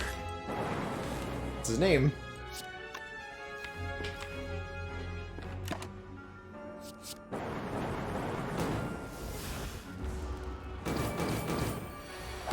You know, what would really be nice right now is if this run had been offered at any point, like, a random Thunder Strike that we could take advantage of now.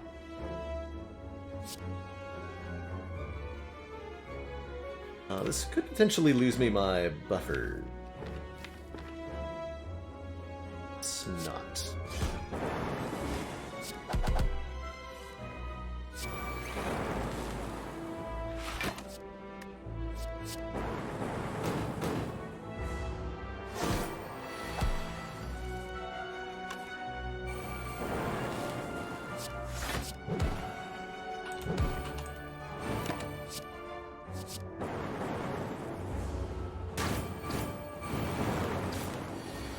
Wait, what? I forgot I was not invincible there, apparently. Actual Amplify? Let's go! Yeah, let me double a power card. Never see Seek on turn 1 again. Easy. Just use the 1 through 10 keyboard hotkeys, Decapod. Those are enabled by default in Slay the Spire.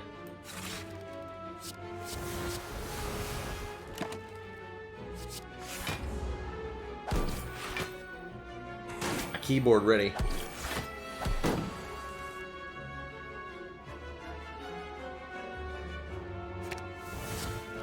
I can rebound Amplify? Oh my god.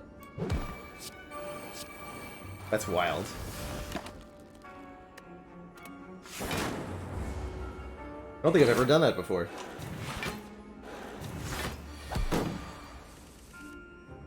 Haha! Yeah.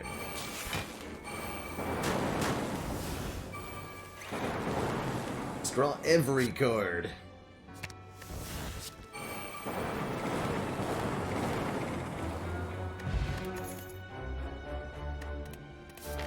Right, upgrade all?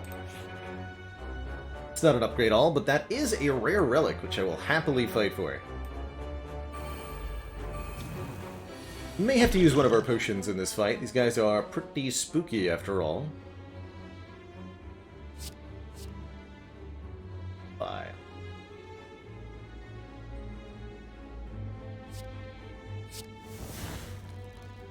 Here, for example, I take quite a bit of damage on turn 1. Unless I, like, dupe the boot sequence or Gambler's Brew. So I can't assure myself anything. I think I'm just going to take the damage here.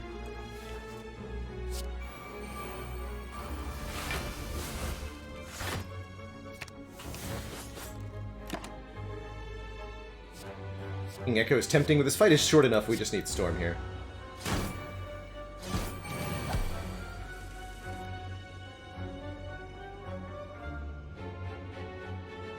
Okay, we got our heat sinks in play. This might end up being our Jamblin' Brew.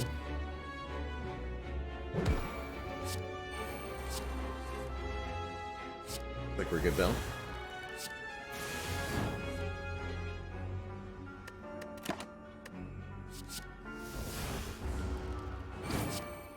Amplify can stack with Echo Form, but the problem is that since you have to play the Amplify first, it's really difficult to actually stack them.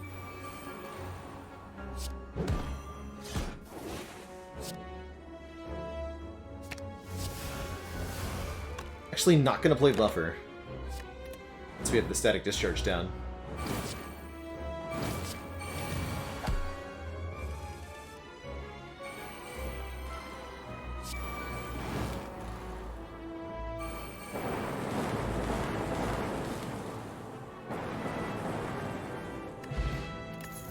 We get 14 max HP, so we actually ultimately healed off that fight. But the chance at rebound. We wanted another one. I think we do. So we're now up to a reasonable amount of max HP with apparitions. It's pretty sweet.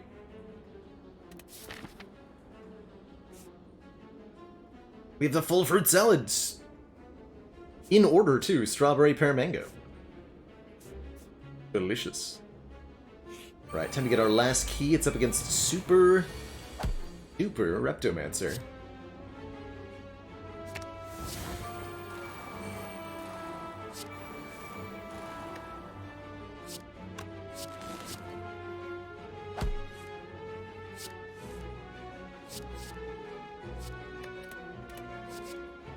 I want any block here.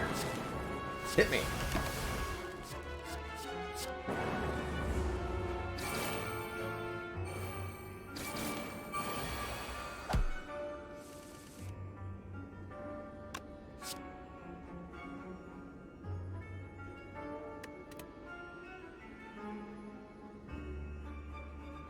You're just all gonna die if I play Electro.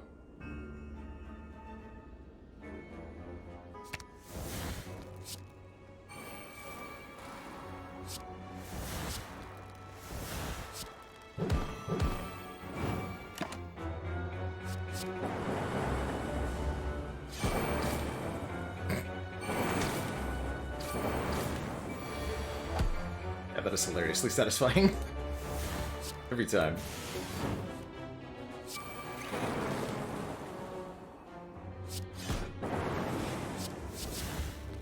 Thank you, Transmutation, for making another copy of yourself. I appreciate you.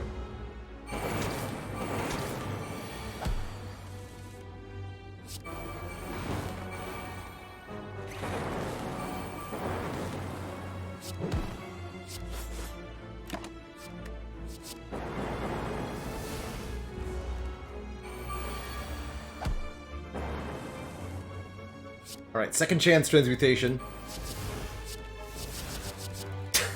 3 apotheoses. Perfect. Good job. You did it. Well played.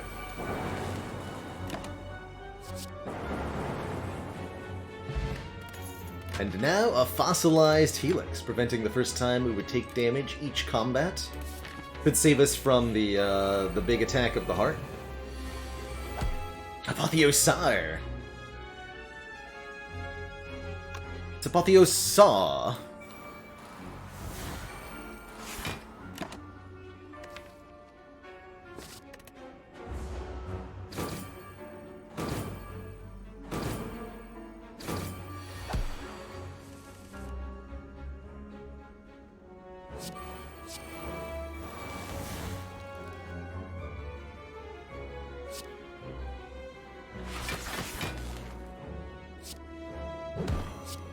See, this will maybe go? You got 3 buffers, whatever.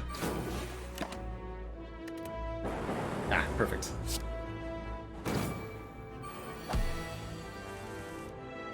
And agreed.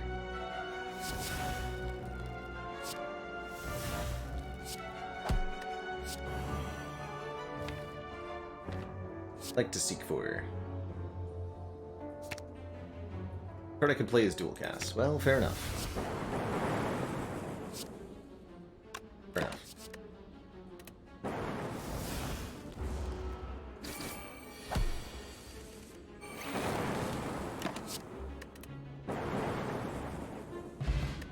Ooh, Blessing of the Forge can upgrade everything in our hand, and there's a lot of good possibilities for that.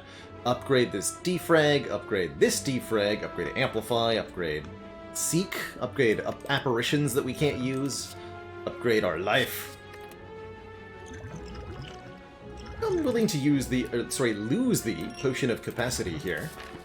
I really value this Essence of Darkness, letting us channel some orbs for immediate damage in, say, the Spire Spear, Spire Shield fight, and I really value the ability of Gambler's Brew to discard a whole bunch of garbage, and I value the ability of Duplication Potion to duplicate something very important, like buffer something. Let's sleep. Boss number 1 of 1 is the Time Eater. Go ahead and seek for... Actually tempting to amplify this buffer, although seeking for heat sinks so that we can get our card draw going right away seems like a good choice too. Dog Barker, thank you so much for giving us up to Reese. Welcome to the council.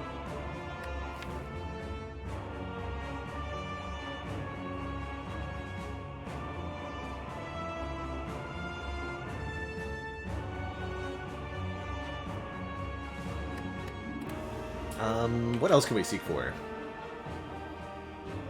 Storm?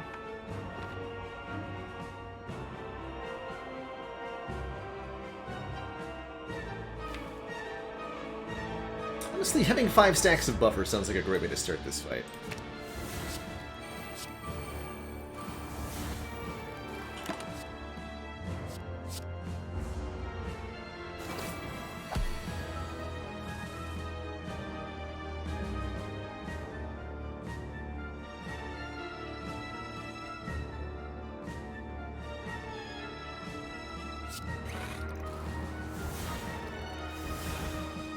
Hopefully we get some block, otherwise we're going to lose 3 buffer.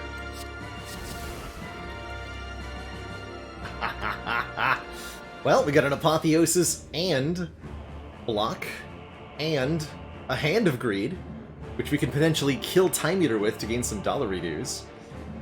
That was a sweet roll here. Lots of rare, colorless cards. I will play this to save 3 buffer stacks.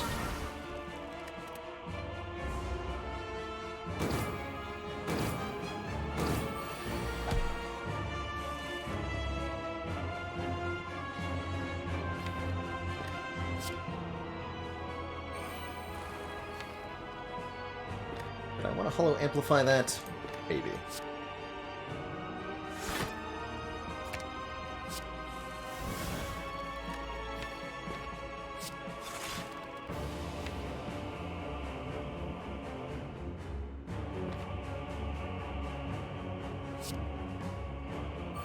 Block your nonsense.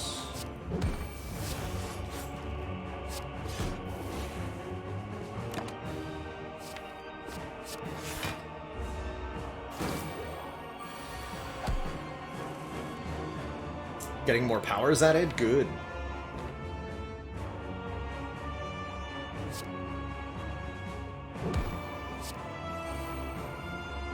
There's heat sinks. Please. Please, heat sinks. Oh god. Fine. Actually didn't realize the counter was on 11 there. How did I lose track of that? Thankfully we had a safety net of buffers, but that could have gone much worse. Just be grateful it didn't.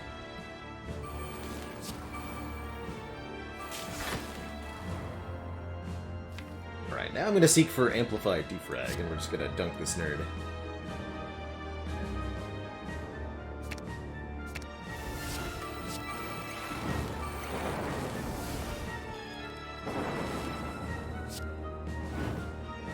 Below half HP? Looks like it.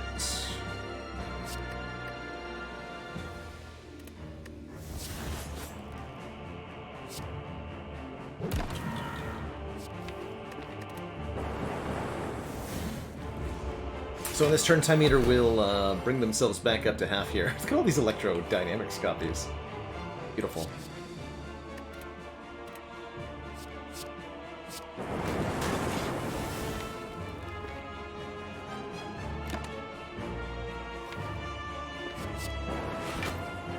Keeping a better eye on the timer this time.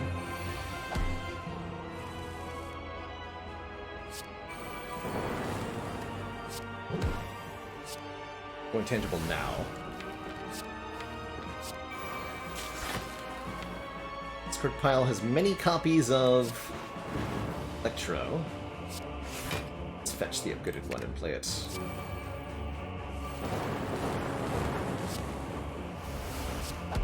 Main goal now is just make sure we manage to play the Antigrid for lethal damage.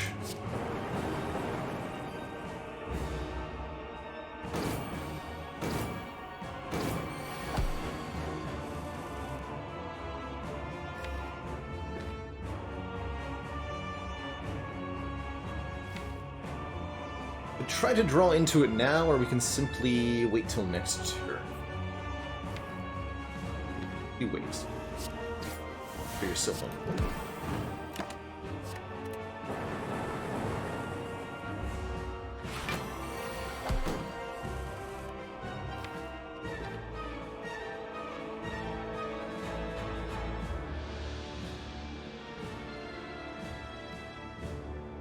Okay, so Electro will actually kill.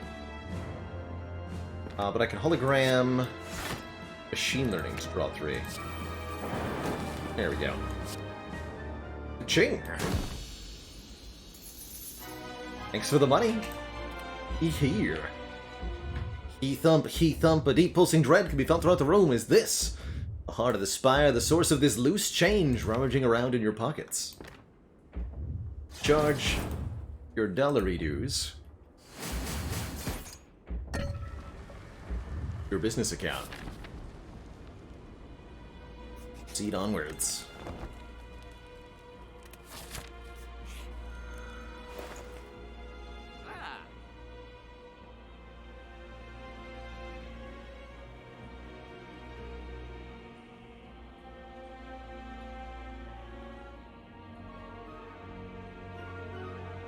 Volpixian, did you hear about the defect that had their credit card revoked?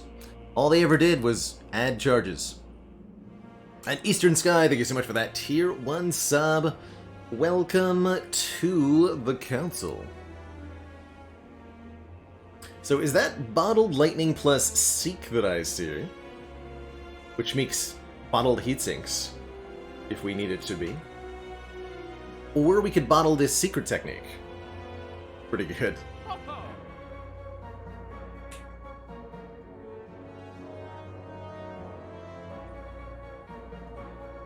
Actually, do not want this Orichalcum, very specifically. Obviously, we start by buying a membership card, giving us a 50% discount on all products. Then from there, we want probably Capacitor, maybe one of these potions. These are really good potions. Of course, they're the same potions we already have, so how good could they be?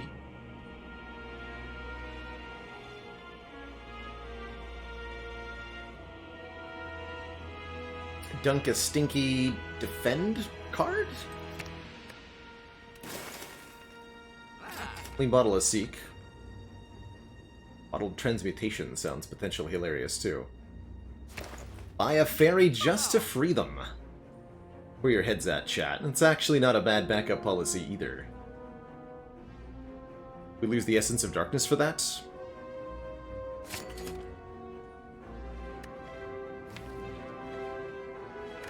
Yeah, I should be able to do it without the Essence of Darkness.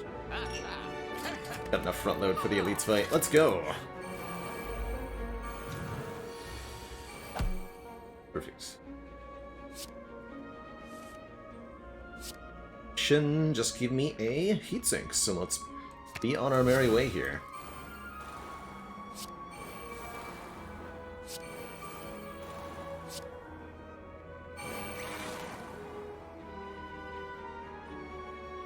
Okay, currently there's nothing the Electro can make free, so let's draw one more card.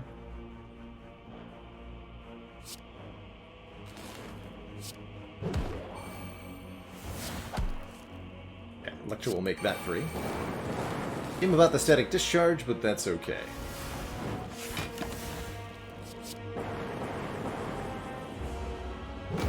Really good turn one overall.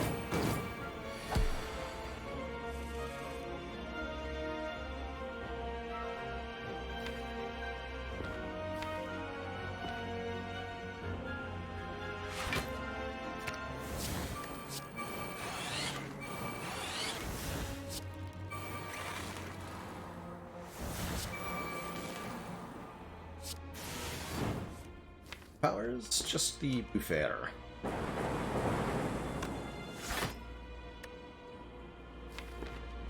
Turn, so I'll take a free Thunder Strike. Bang! Brilliant.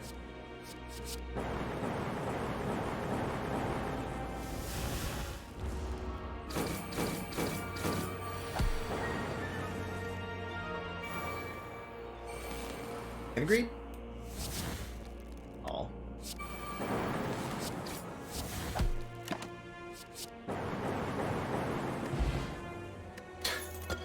And we get a White Bee statue, ensuring that the heart will drop a potion. Excellent. Alright, 4 good potions, full HP, on! The battle against the hearts. This dastardly foe will attempt to do 1 damage to us every time we play a card. That would eat my buffer here, so we gotta make sure we play Boot Sequence first, then Heat Sinks.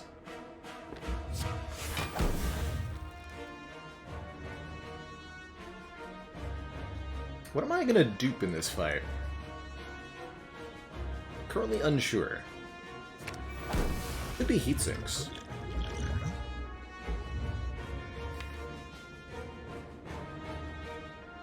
Let's try to dupe either Defrag or Static Discharge, maybe.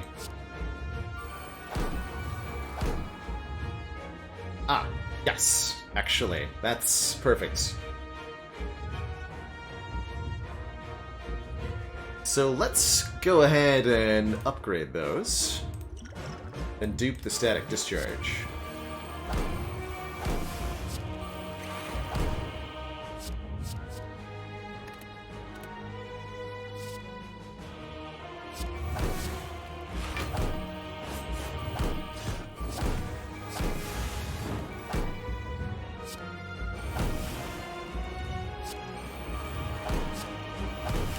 Didn't want to play that buffer, but that's okay. For now. It is the multi-attack first. I'm actually going to deliberately lose all of my buffer charges now.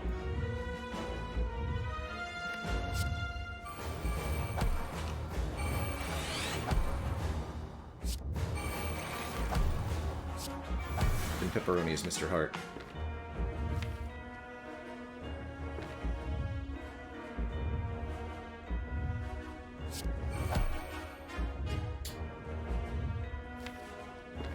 Play that transmutation next time we see it.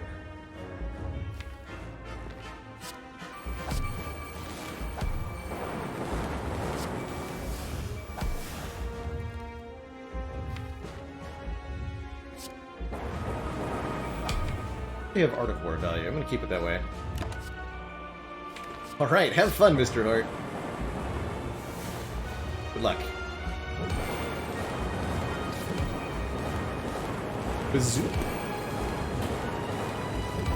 In retrospect, it was probably a little overkill to dupe the Static Discharge. But why turn down the whack factor, right?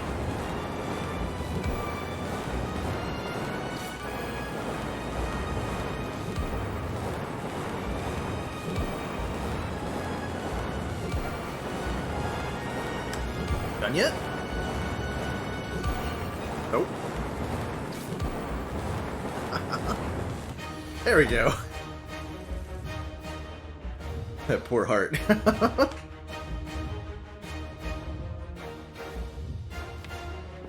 Despite all of that, the emotion chip did not go off. Sad but true. Here's creative AI. Glorious.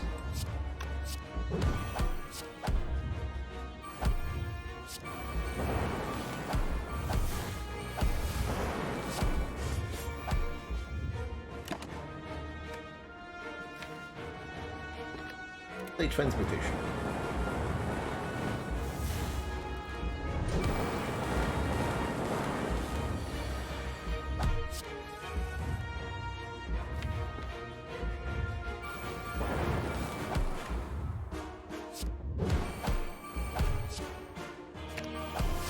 We got double mayhem, amplify mayhem. Yes, let's go. Brilliant.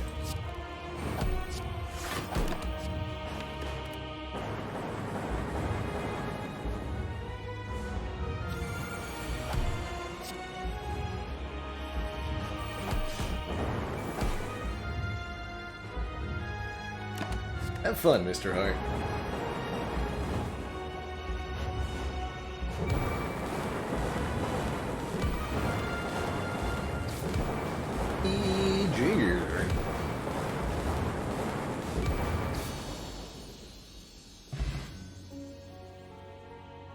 GG, everyone.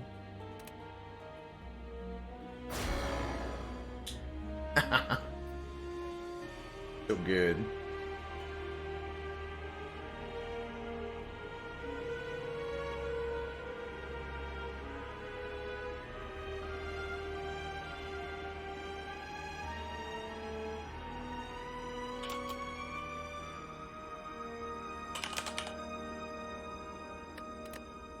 Be free!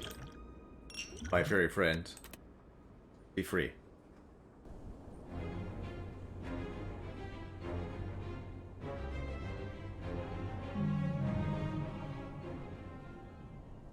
Spire. Beeps. I shall not.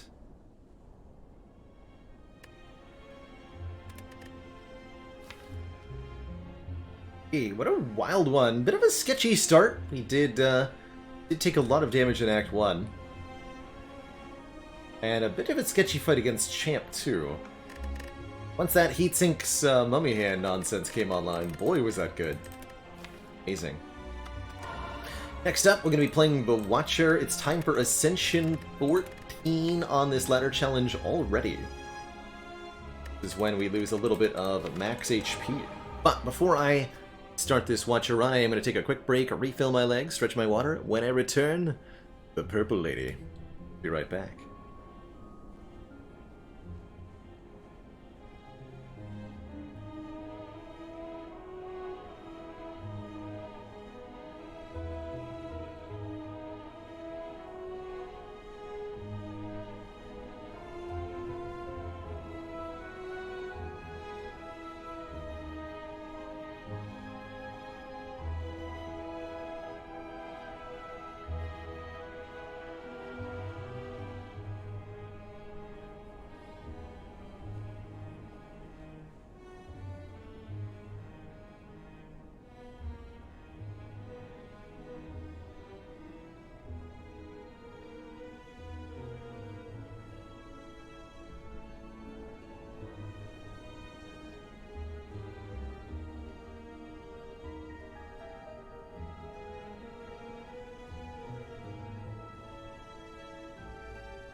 Hey everyone, we are back and ready for some Purple Lady time.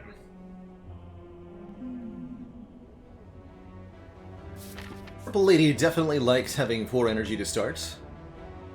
Looks like a relatively mild Act 1. There is no path here that hits more than 2 elites. So let's at least make those elites relatively easy on us.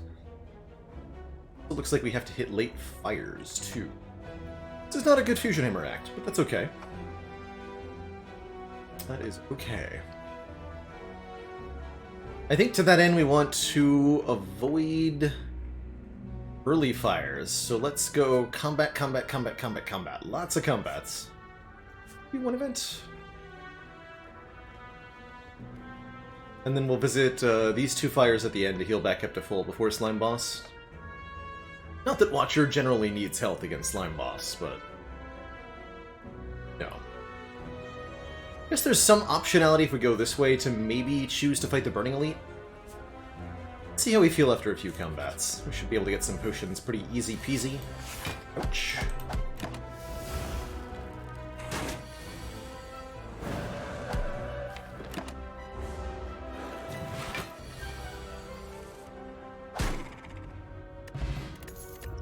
This potion is nice. 1 strength per turn. And I'm extremely happy with a wallop on floor 1. 2 energy to do 9 damage and block. For an amount equal to the damage dealt. It's really, especially if you're in Wrath stance, it's very efficient combined damage and block.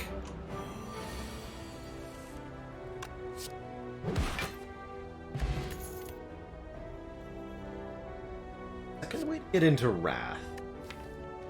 I'm not opposed to the idea of a Protect here. 2 cost card is not bad with a hammer.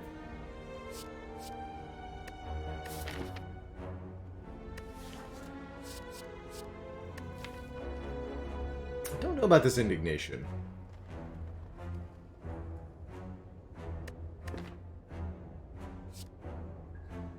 It's nice to have. Indignation is a flexible card.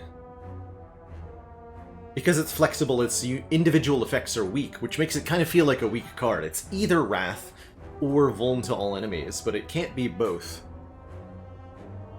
And that's okay. A little worried about exits if we go... Let's... I'm gonna take the Protect, actually. Blunking, please.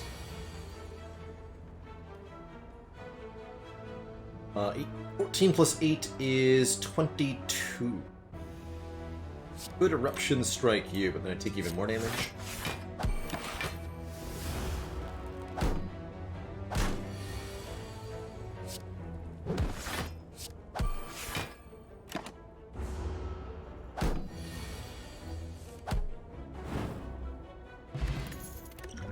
Snecko Oil's pretty good with a relatively high cost deck. All 3 of these are interesting in their own right. We have in hand more of a late game card, I feel. A nice exit in Empty Fist or some Scry with Foresight. I actually really like this Foresight. Scry 3 each turn allows us to dig through the draw pile to make sure we get exactly what we need. A little scary. Not a bad assortment of gremlins, all things considered.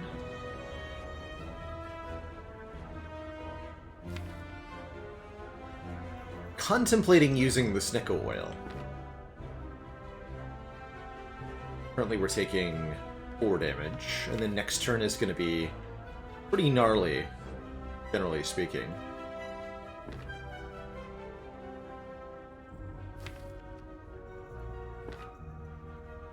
Fortunately, no weak gremlin here. Let's take the 4. Good. Oh, lucky. Okay, that was a lucky draw. So is this.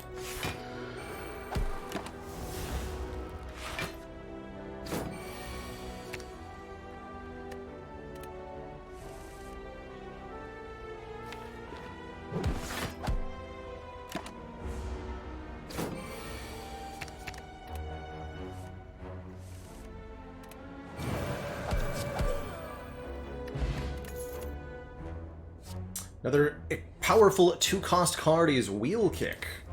For 15 damage, draw 2. I like that a lot. Got a lot of 2-cost cards, which is not bad with a 4 base energy, I don't think. And I'm feeling like we're in a great position to take out our Burning Elite here, so I think I'll sacrifice 1 monster card reward and potion chance so that we can take the store here, maybe get a card removal, and then get our Burning Elite out of the way in Act 1 here. Oh, wow.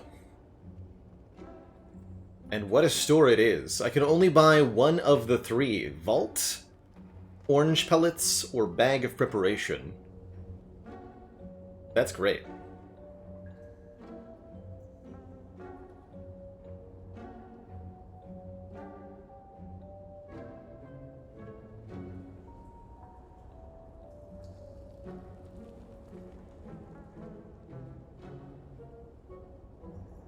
Yeah, Decapod, I think for what it's, for the most part, generally speaking, Protect is not a great Act 1 card. In this case, what I wanted was something that I can use as a consistent block against either the Sentries or the Lagavulin in our Elite matchups here. With the Fusion Hammer, I like it a lot more than I normally would.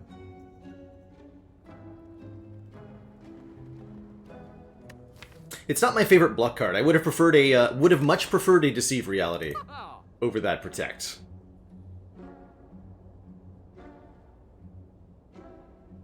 Vault is so hard to turn down. And we have Foresight already? Yeah, I'll take a Vault. Hard to say no to Vault. Take an extra heckin' turn. Example. Foresight Vault. Scry 3 immediately.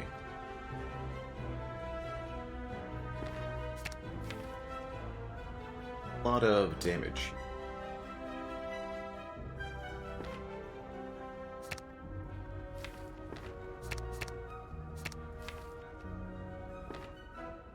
Try to draw... Yeah, let's actually keep the Eruption. Discard the other 2. Happen here. Yes, we do get... We can actually go Vigilance, Eruption, Wallop. Get murdered next turn? Wait, how much damage does that do? 9 plus... million. 27. Giving you at 12 exactly enough to be killed by strikes. We go Strike. Take relatively little next turn. Alright, I'm sold.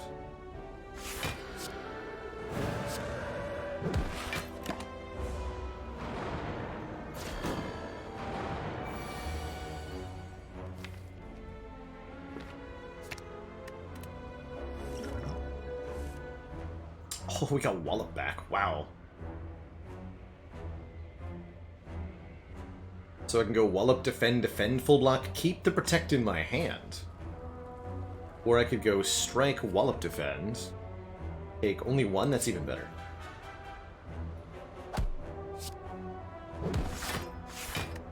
Beautiful.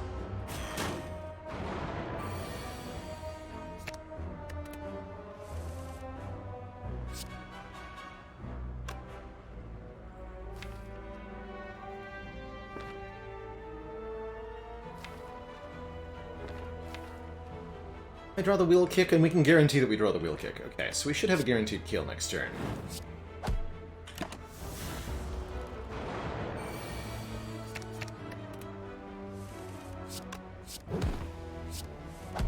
There, we only took 1 damage, and we got a Golden Eye, which is an incredible find this early. Whenever you scry 2 additional cards, and that means that Foresight is now scrying the top 5 cards of the draw pile.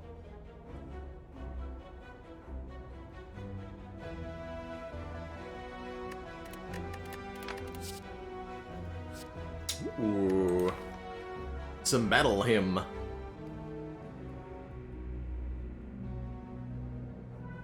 Battle Hymn I like a lot, especially because we already have Vault. It'll generate a retaining attack every single turn without fail. And Vault gives us another one. Good way to do damage, especially in the early game, and guess what? It's the early game. Like it. This will lead to a little bit of hand cloggage. I'm going to lose the Snuck Oil here. Let's go.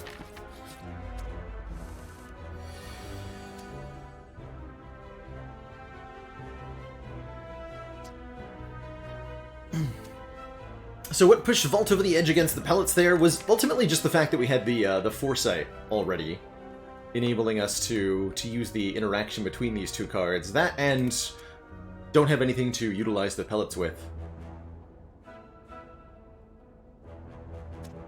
currently, so no debuffs to remove. Nasty turn 1 here, by the way. I think on A20, these slimes would be debuffing us, and this would be a more manageable turn. As it stands, we're looking at 26 damage. We can only block for 21. 5. What if I Wallop, Strike, Defend instead? We kill one of them. Always good. Block for 14. Take 6, and retain the Protect here. I like that a little bit more. Oh, we can actually kill one with Wallop. So that's a full block. Or no, take 1. Not a full block. But I didn't... Yeah, I like that even more. Yeah, kill this guy, block.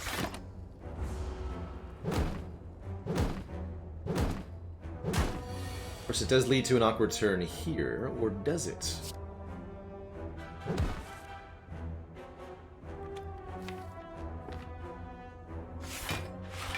More. Still less than we would have taken on turn 1 with the other line, so I like it.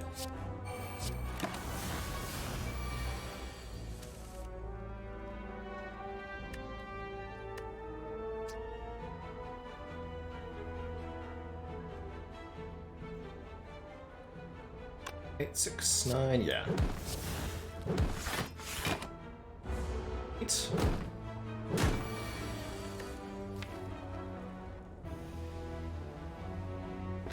Order. That's what went wrong there. I played the Smite first. I should have played the Wallop first. What happened? I intuitively knew that I needed to do the right order there, but muscle memory did not execute on that one for me. That's okay. I suspect we're not going to need the hit points. I like this third eye, because it scries for 5. That's a lot of scry. And I think I actually like a strength potion more than I like a cultist potion, sad to say. Sorry, cultist potion, but not today.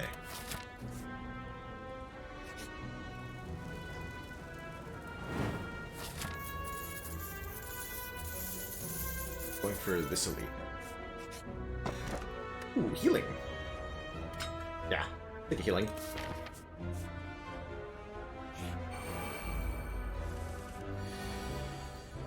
I'll take a healing. We'll kick you in the face.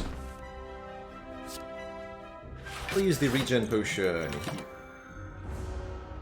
Once we get it down to 1 mouse, we should be able to get all of the healing out of this fight. The wrong louse.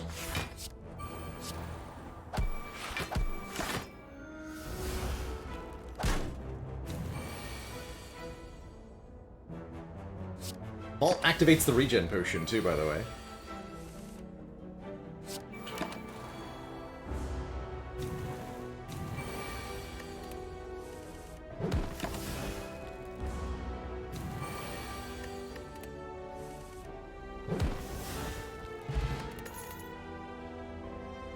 Okay, another battle hymn, I don't think so. Weave, however, more tempting.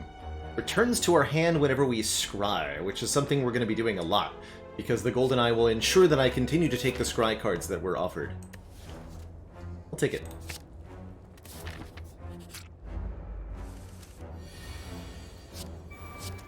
Old Foresight Vault.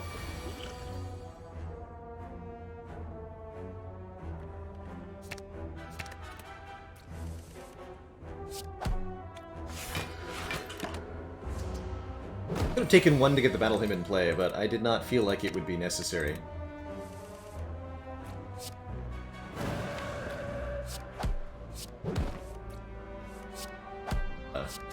Turn.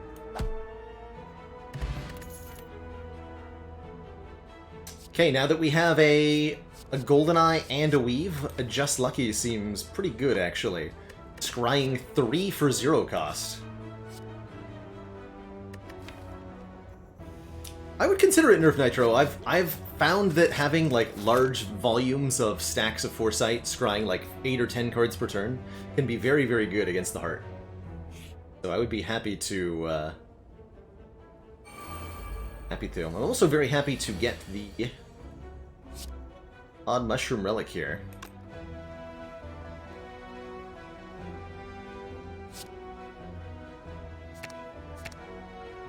Alt. I wheel kit.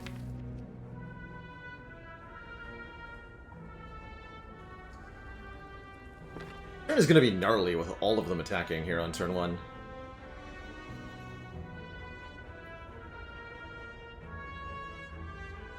Really gnarly.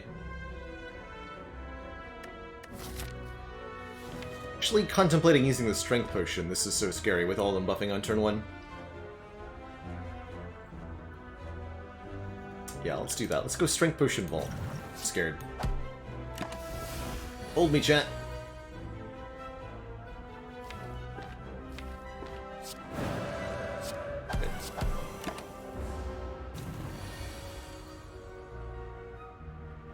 Not lethal.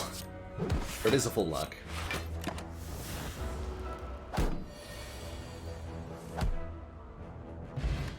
We got a potion back, and the Odd Mushroom, meaning we take less additional damage when vulnerable. Do we want a Weave, a Simmering Fury, or a Wallop? I think the Simmering Fury is a bit of a waste, because we'll run into hand size issues with all this Retain and bonus draw.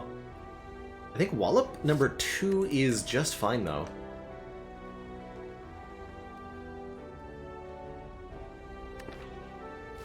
Second Weave is manageable.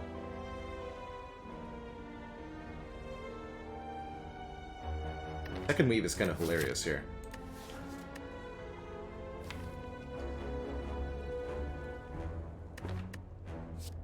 Let's try it.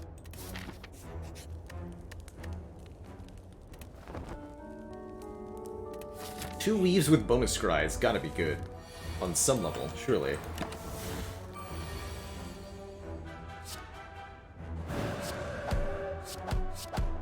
Poor Knob, never had a chance. Okay, we'll take a Juzu Bracelet. Normal enemy encounters are no longer encountered in question mark rooms. And love a Talk to the Hand, given that we have 2 Weaves. Something to give us block when we're spamming attacks is perfect here.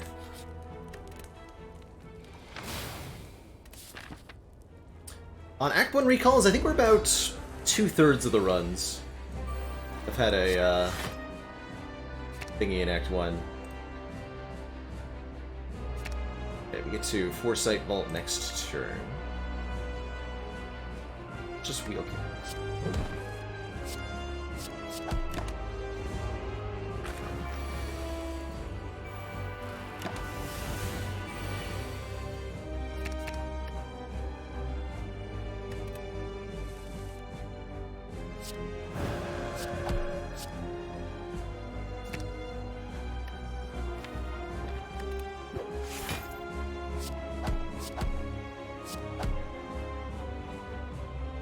Split. But splitting is not something that the slime boss will be doing today, unfortunately. GG.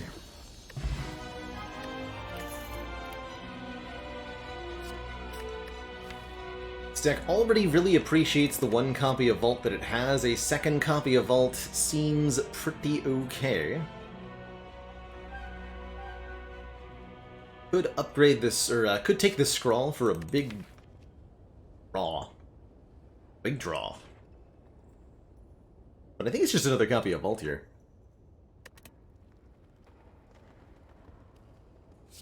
You don't get any created cards. No, this upgrades nothing. Okay.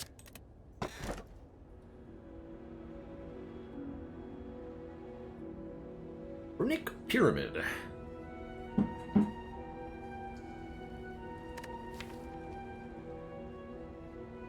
Deck want Runic Pyramid? I don't think that it does, actually. I think we want more energy to make our vaults more impactful. And the Slaver's Collar helps with that. Pyramid does do nice stuff with weaves, somewhat. I think we're going to face Handclog of Strikes and Defends, currently cards we really don't want to be playing. We're looking to do wheel kicks and smites and such.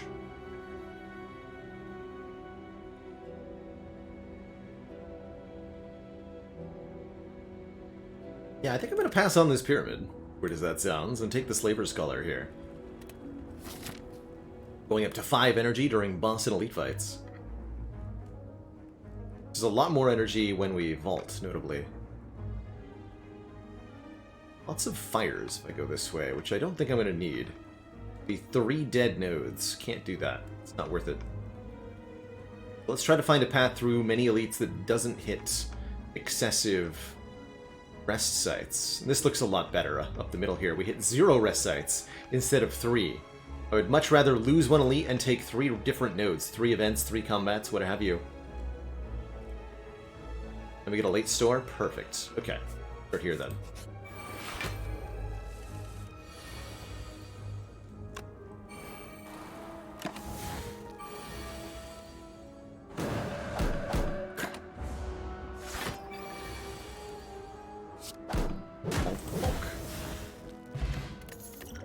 Getting accelerated by 1 turn with the vaults is so useful here.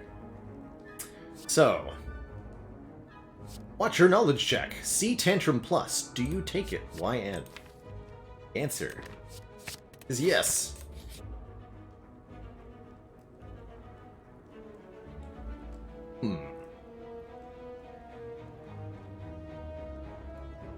So here's where the orange pellets would have enabled me to take the mutagenic strength relic and feel good about it. Jax is an interesting consideration, a 0-cost card that loses us some health to gain strength.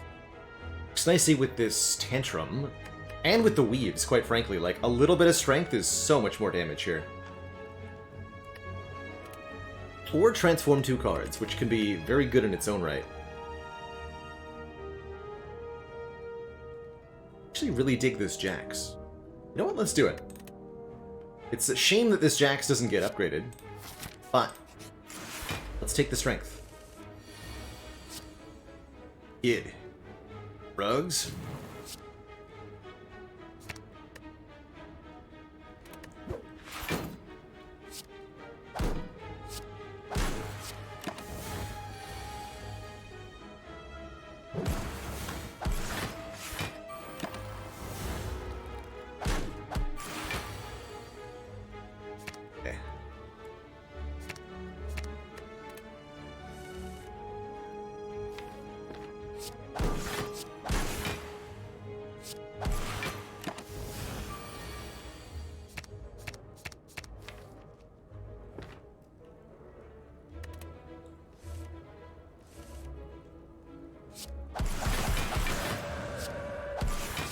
Angry Watcher. This could almost take a swivel because of wheel kick and wallop. If we had Runic Pyramid, I think I actually would take the swivel. Not gonna take any of this. Go away. If we end up taking too much damage, we could even opt into a fire here. Perfect. Take some events. Transform a card. Form of a Consecrate. Oh yeah, we have Juzu Bracelet too, that's right. 12 cards and match them to keep them. Oh, a Rushdown? I want a Rushdown. Yes, Rushdown! Welcome to the deck, Rushdown. Whenever we enter Wrath Stance, draw 2 cards.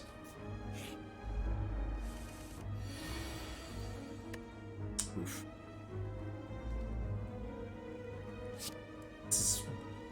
I guess I would definitely prefer the Protect in my hand right now over Consecrate. Or, sorry, Indignation. The alternative, right?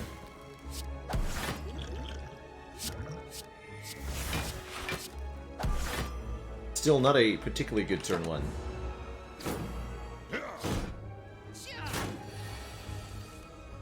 Generally speaking, makes for a pretty worrisome turn 2.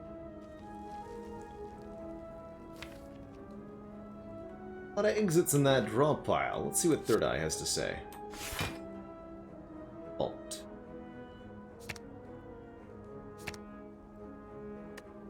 Vault's a way to get there. Actually, keep the defend. I want to draw defend, vault, so then we vault play Worship Tantrum.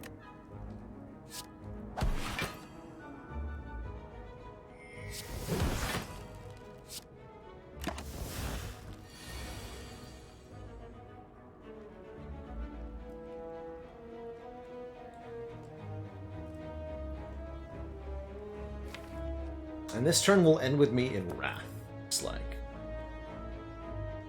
Gotta kill otherwise. Yeah.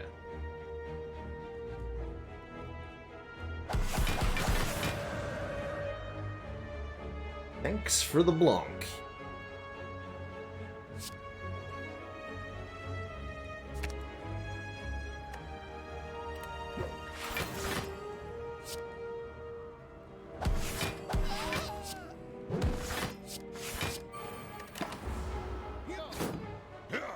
Actually, only 6 damage, not bad.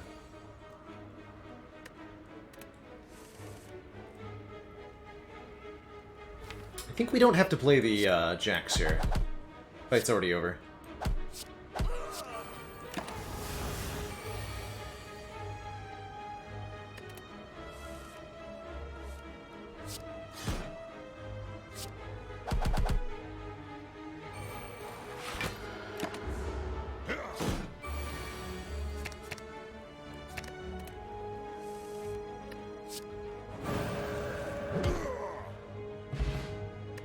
Hey, not bad. We get the Ginger, making us immune to weaken. We're offered another Tantrum. I think one upgraded one is good enough.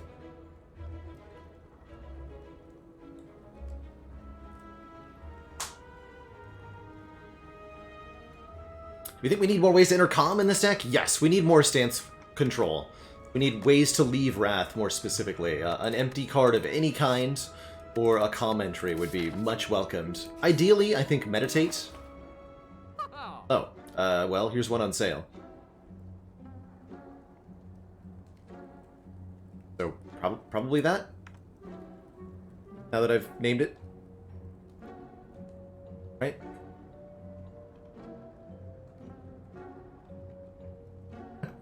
It's even on sale. It's pretty funny. Do I add a Mental Fortress to this mix? Consider it.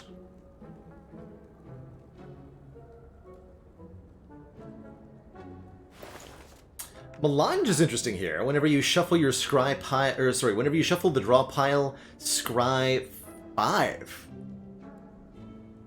Kind of interesting.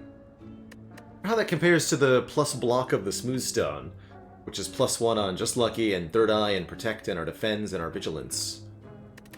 Nice little boost.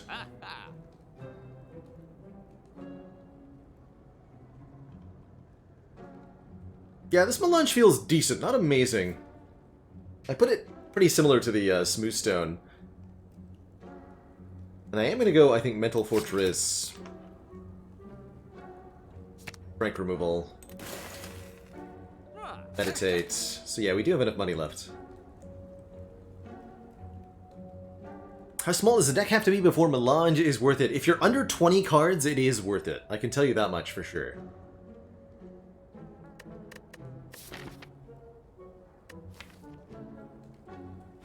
Let's give it a chance here. I'll buy it.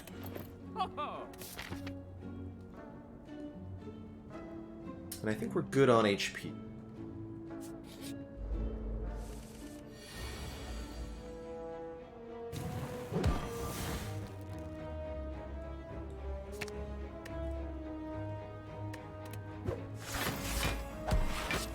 Yeah, Melange will only return weaves if you like redraw them.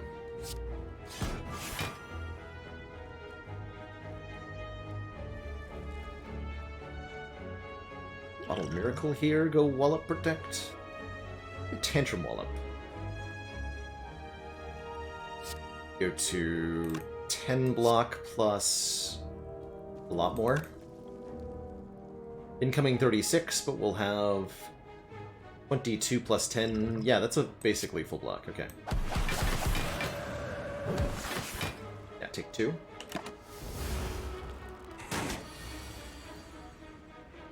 Goodness. Sure.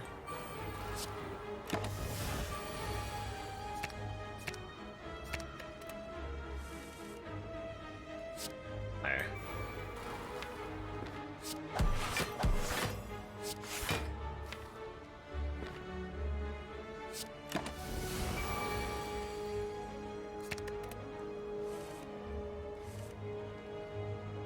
Here's the Melange Scry. Scry 5. And that's not a particularly long fight, so that we got a proc here is significant. Also, it's lying to me. Only says cards scryed 3, although maybe I guess the extra one's going onto the Goldeneye instead of the Melange. That makes sense. Boom, we're tracking. Empty Fist Plus is a way to leave our Wrath stance. Also, I think I like that a lot. Had we taken the orange pellets, this is the time they would be good. Hey Schmooze, there is a chance for Monster Train today. It might happen. Not gonna guarantee it though. But I have been really enjoying the Monster Train.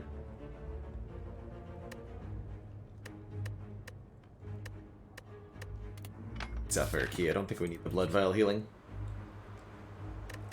Such a sucker for this event. Ascension. Give me a relic.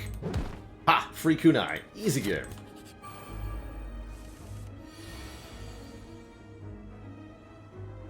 Sportness level 5000.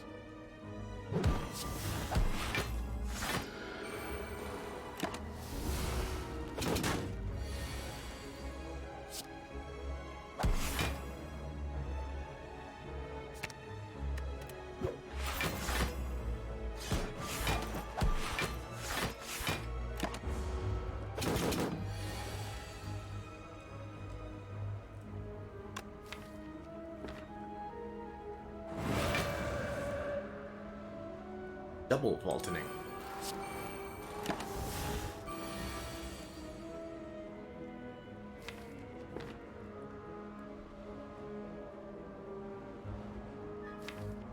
I have wrongly assumed that I could get a kill here.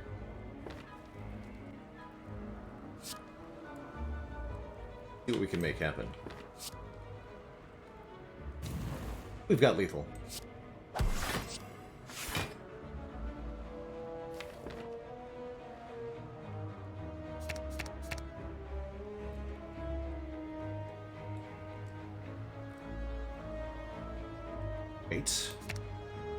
For all. Play the 2 weaves. Draw 2. Activate Melange. Ah, don't get any though. Whatever, we still have lethal in hand, so it's fine.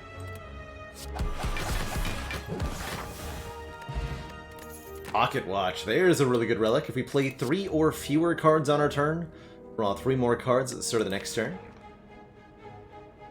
I also see quite a bit of value in a Fear No Evil here. Entering Calm. The enemy is attacking us. I'm going to try to force the Colosseum with the Juzu Bracelet here.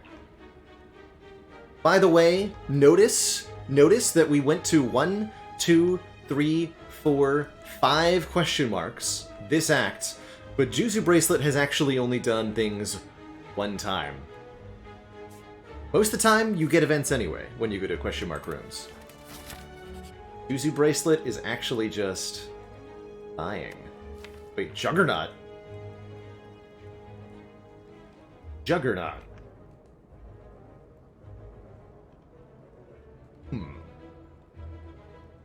Store card. Receive Juggernaut. A lot of things we could store, including... What if I store Jax? Actually, I really like that. Since Juggernaut is fixing our damage anyway. You know what? See you later, Jax. I'll be back. Future Baylor can have that card. And we can have the double Jax run that we've always dreamed of. Stash the... That's right, we gotta stash the drugs before the authorities catch wind. What I'm doing. Those defense are gonna be really good. Upgrades on them. Hey, and we did force Coliseum. Although, again, Juicer Bracelet only avoiding 2, still, we were knocked unconscious, groggy, and with a throbbing head. Something massive stadium. Good. 2, go back to 3, then Vault. Is it just Mental Fortress Tantrum Vault, and then we get Pocket Watch? Wait, I don't have money for that.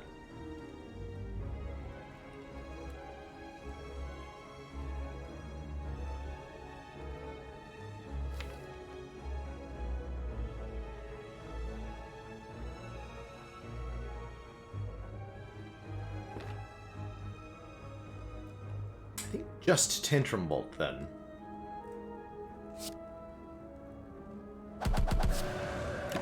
Brought 8 cards this way. Perfect.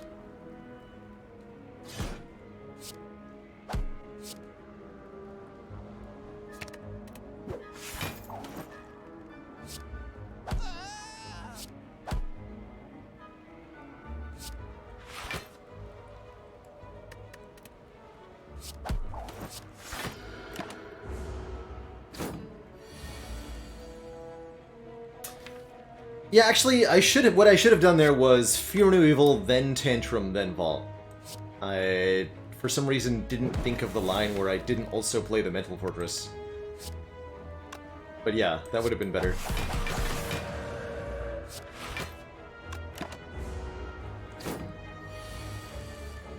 Doesn't matter, though. Perfected the first part of the fight anyway. Onwards to victory! Putting us into a fight with a Taskmaster, a Grimlanius, Orbers.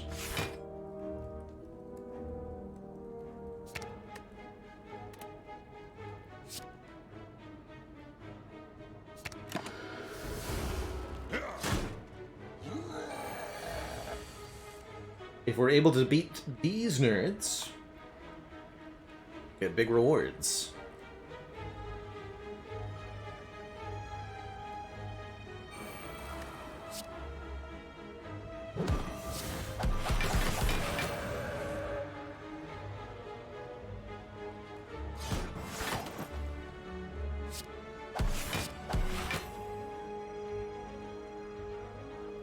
Connections. Kill the knob right away. Go ahead and do that.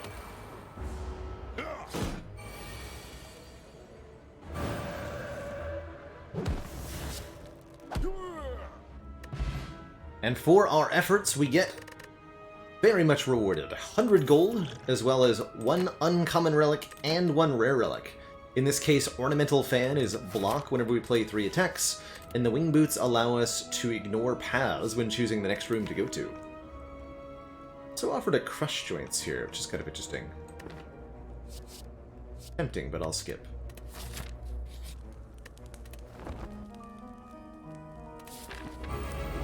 Yeah, it's even more Juggernaut procs. Incredible.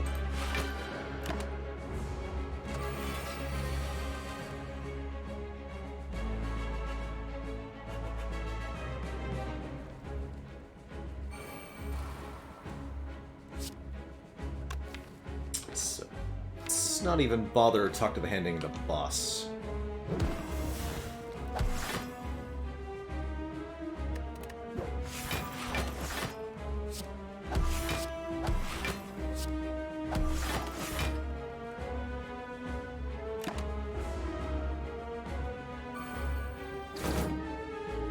Juggernaut!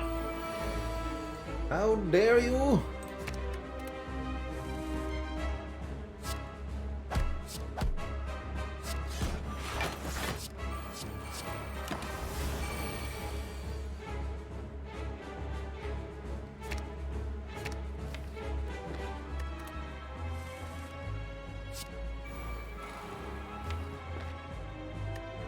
Shuffle.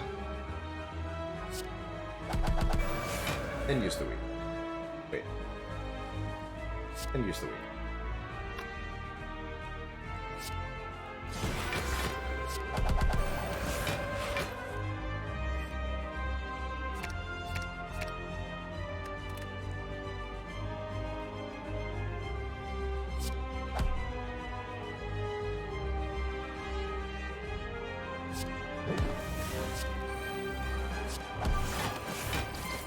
Get him, Juggernaut.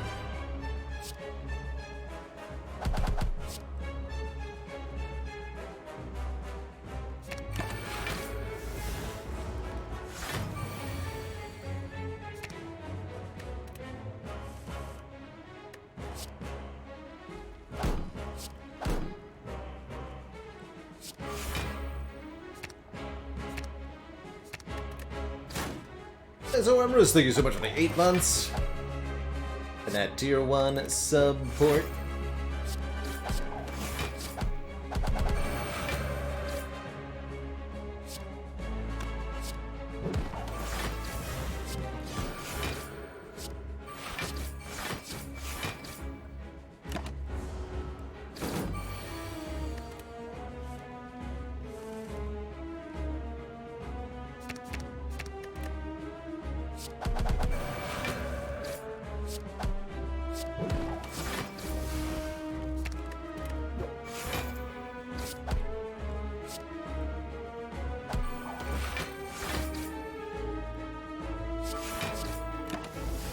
And dexterity, by the way. Oh dear.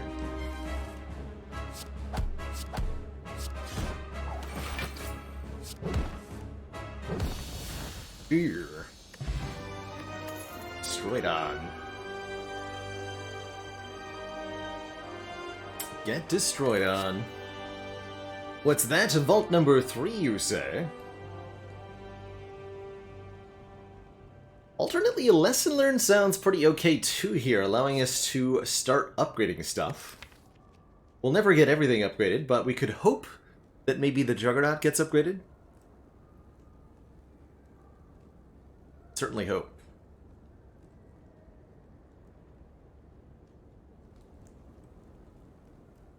And to answer your question, Jacob, we have played a little bit of Spire with friends on the channel, both the versus and co-op modes. To do some more eventually.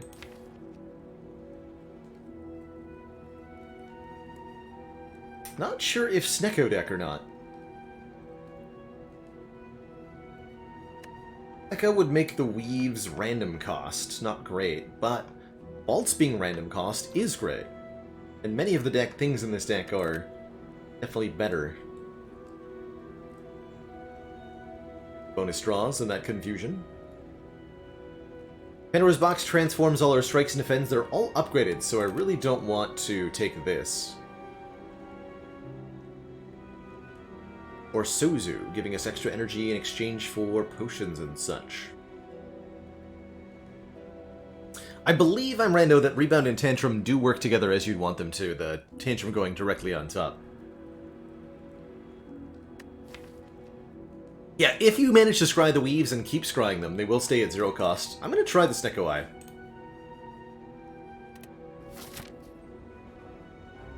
I wish to believe. I think it'll be beneficial overall.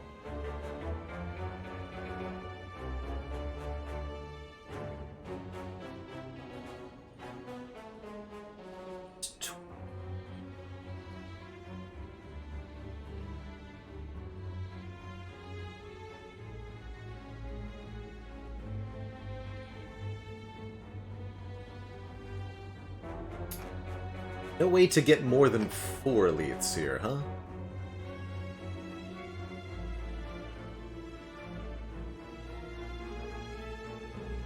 Yeah, we don't have enough charges to do 5. Okay, 4. 4 elites.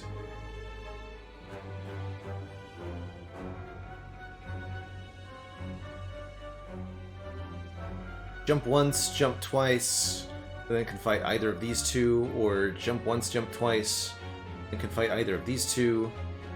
No way to do 5.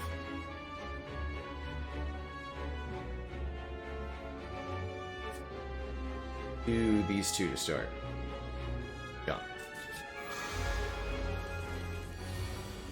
Alright, well, looking pretty decent start to Snecko Eye's existence so far. Oh yeah, don't forget we have Snecko Eye Pocket Watch, too. If we play few enough cards, we'll draw even more.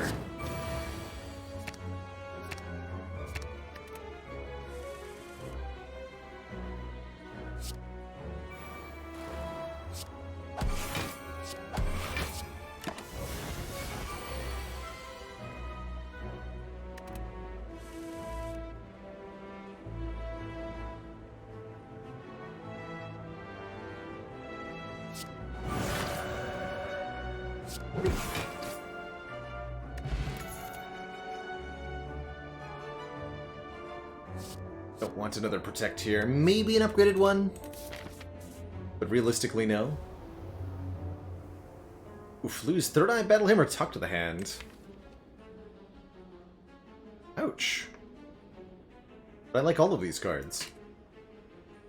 Even our Battle Hymn is pretty helpful. I guess we'll lose the Battle Hymn. But I'll remember this.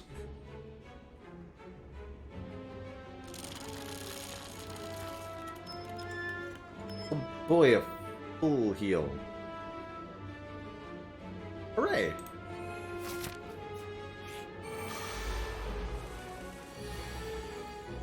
Oh yeah, we have a lesson learned. Oops. Forgot about that in the first fight.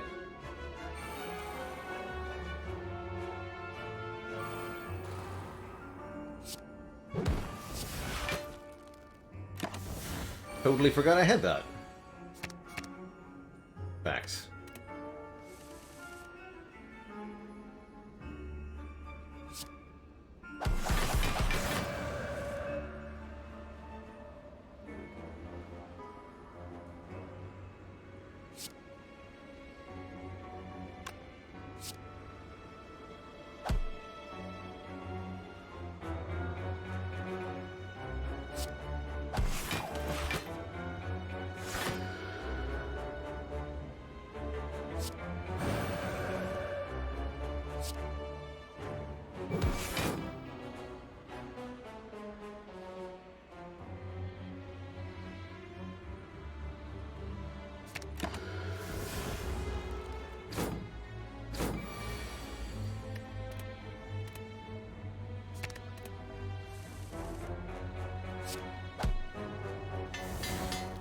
First try. Alright, well we got the Juggernaut upgraded. Honestly, I don't really care what else that lesson learned does. Good work.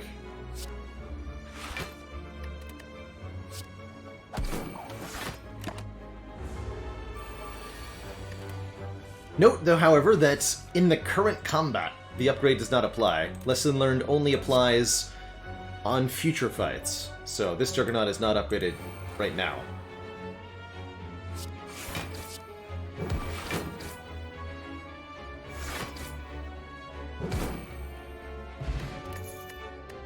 Fresh Cultist Potion. Oh, I should have lost the Third Eye.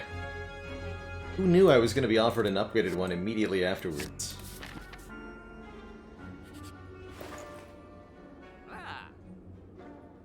Definitely do not mind another copy of Wallop here, given that we're doing Snecko Eye things.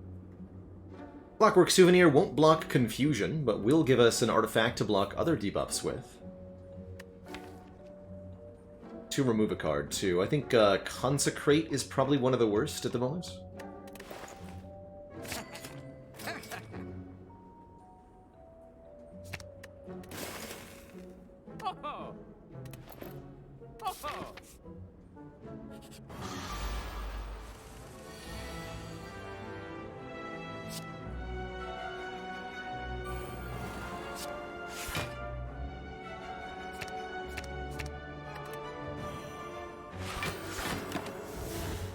Draw 10 cards. Don't mind if I do.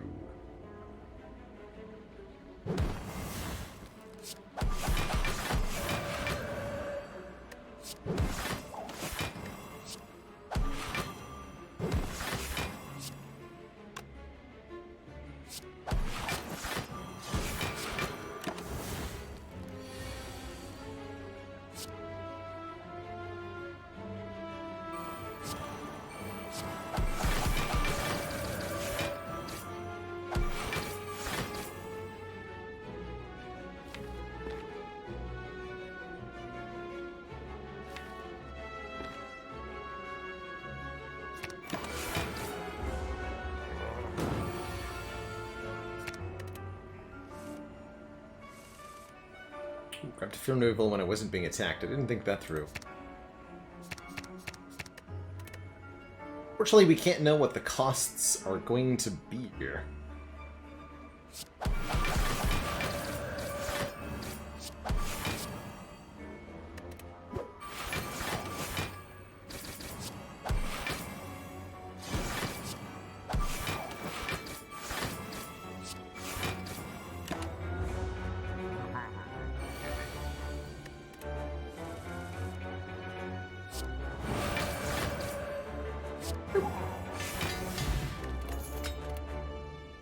Let's get this upgraded. Deviform with Snecko Eye sounds like a yes. This will just generate tons of energy for us.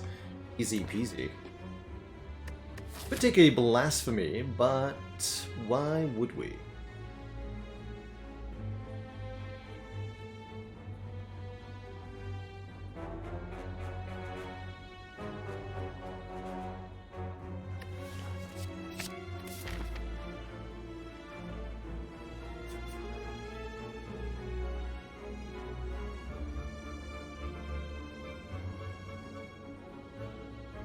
Wait, jump once, twice, thrice. Alright, up next, another elite. The Nemesis.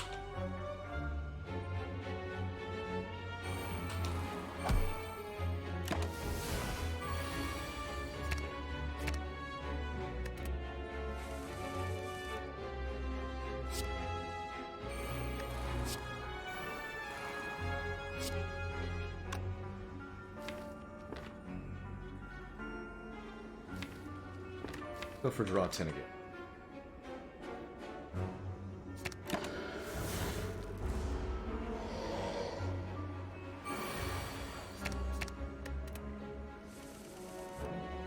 Perfect.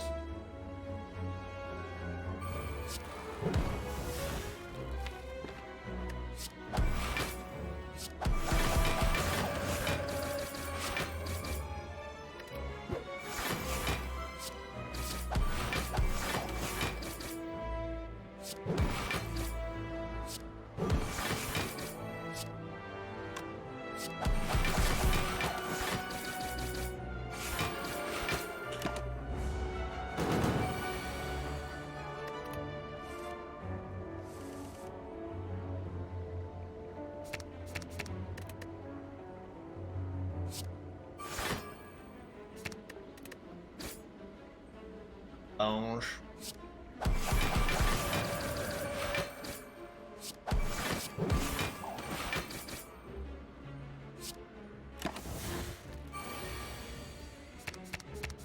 Looking for a lesson learned here.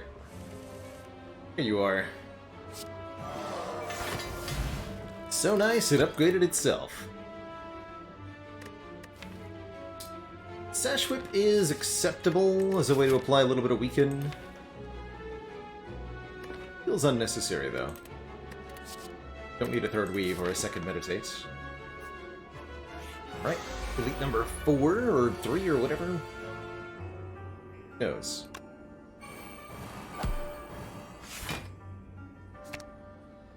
The nose anymore.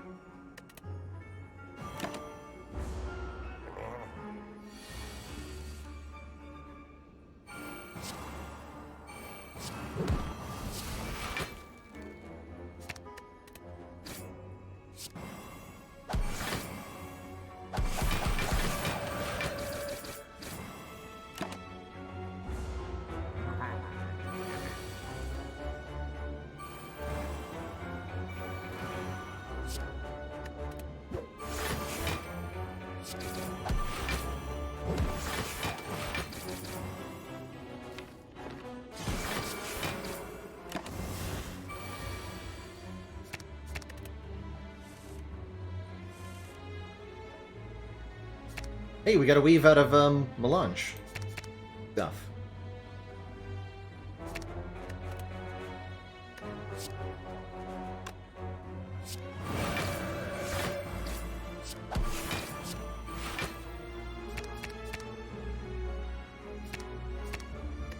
Two.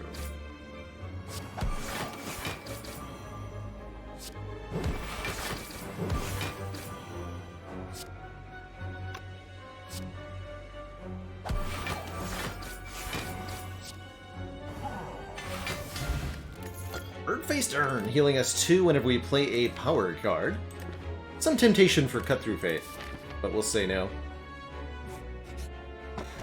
Shuriken to go with our Ornamental Fan Kunai? Ye gods. That is a little absurd.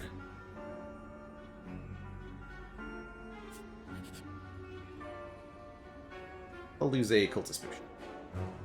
Get a White Beast statue, giving me back potions. Hooray for potions! Hey, Violet Jelly! Hope you enjoyed your first little, game of Monster Train.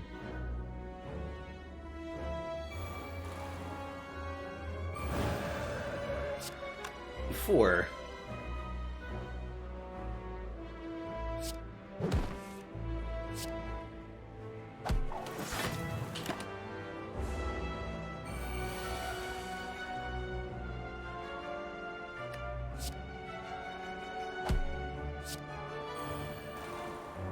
Leave Wrath now, thank you. Enter Wrath now.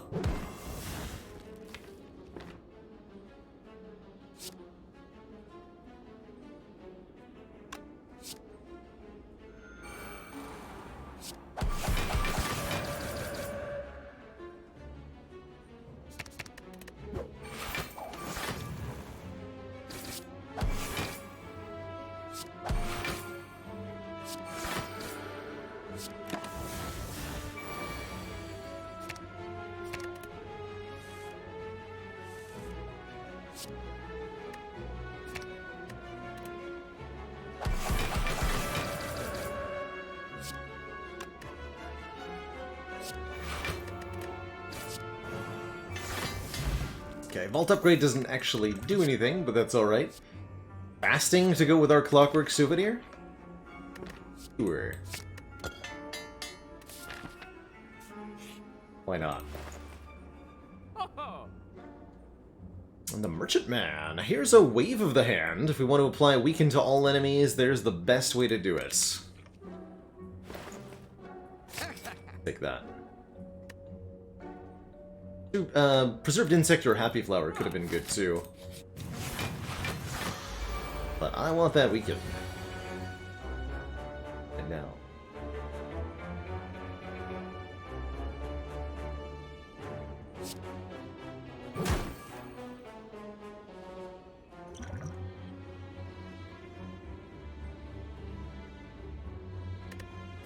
Well, that's what Pantograph is for, I suppose.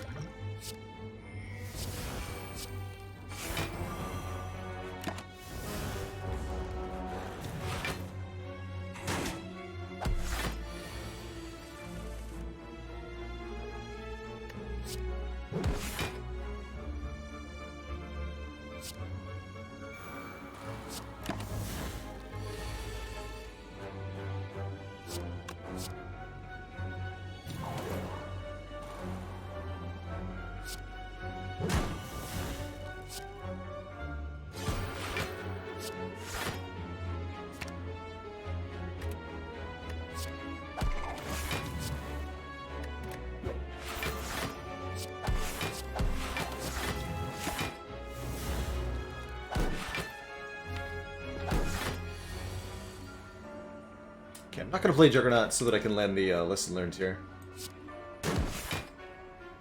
Otherwise, it will be onerous.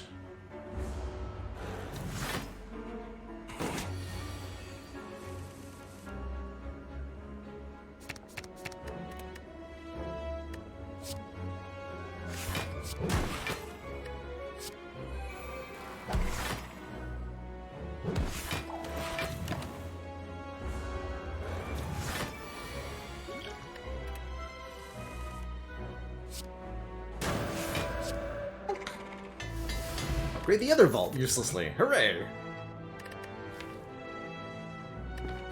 Had we not gone Snecko Eye, I would happily take another Just Lucky. Don't think we need Wreath of Flames. Yes, the lesson learned upgrades are permanent for the rest of the run, so having a lesson learned is a way to essentially slowly scale up your deck. Variety of fun ways.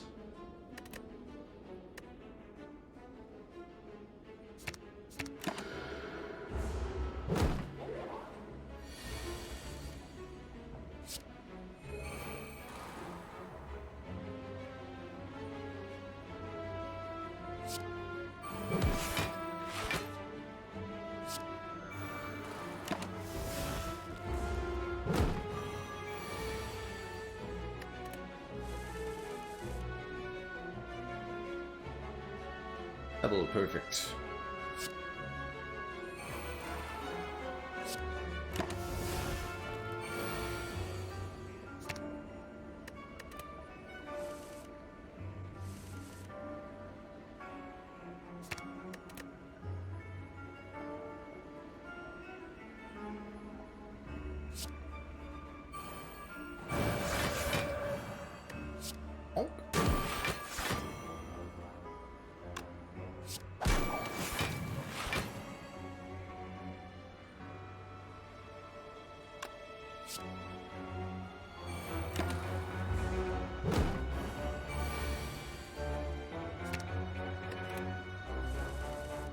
Cease your nonsense.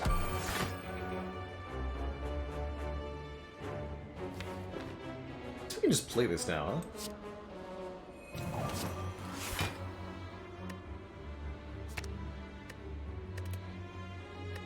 huh? The energy reduction is just overridden by the,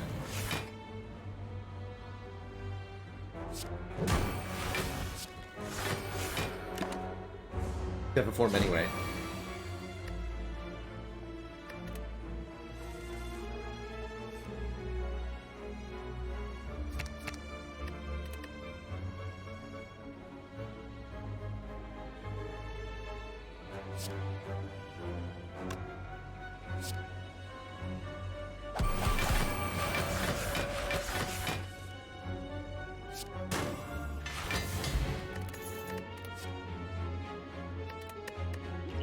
Potion over Bottle of Miracles sounds good.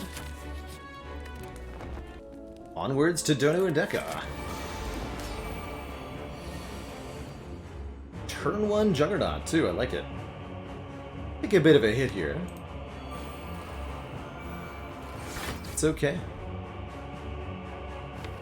And meditate that. Yeah. Just take our damage.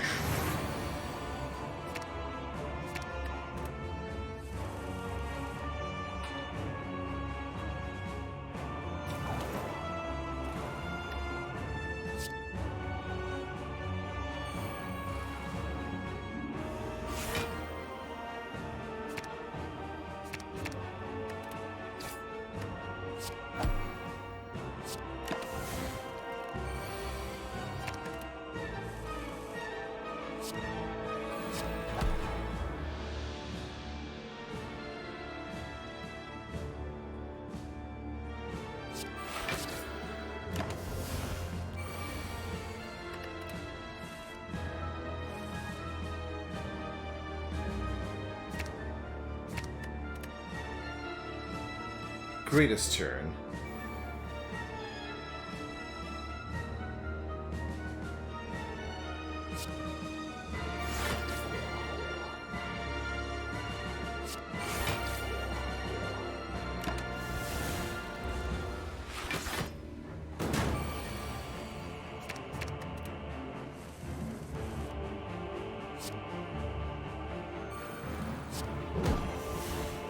Alright, Juggernaut, your time to shine.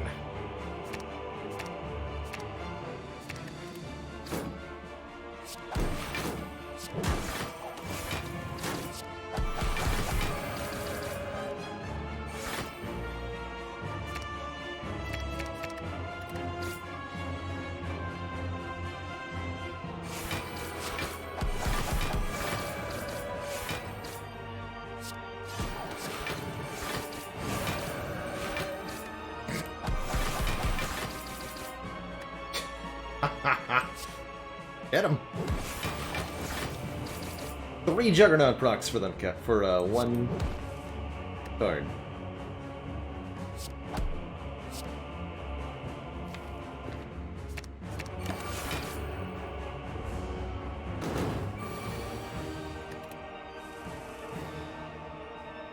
Easier.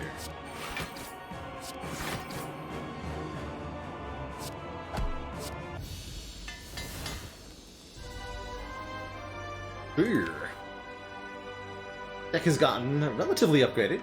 Still plenty of unupgraded things, but the jug's there, and that's what matters. Two thump, deep, pulsing red. Fell throughout the room?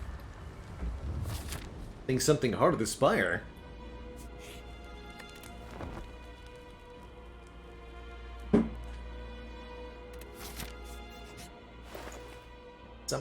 Something. More ways to proc Juggernaut. Nirvana. Whenever you scry, gain 3 block. You know what? Let's do it. Alright, Juggernaut. Come with me. Want to live.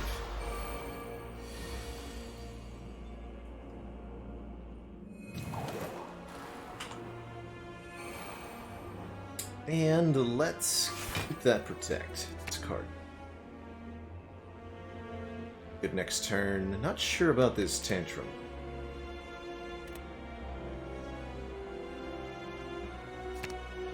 I'll keep it.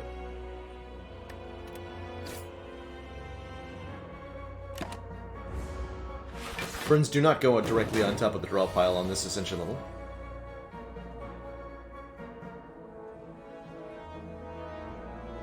Do we wave the hand? That's the question. I think the answer is yes. I can Tantrum Walloop.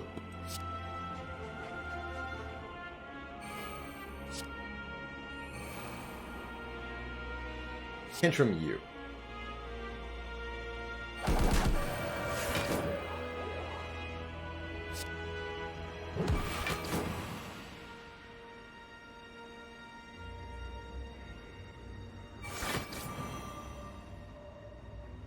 Also gain block. Twice, actually.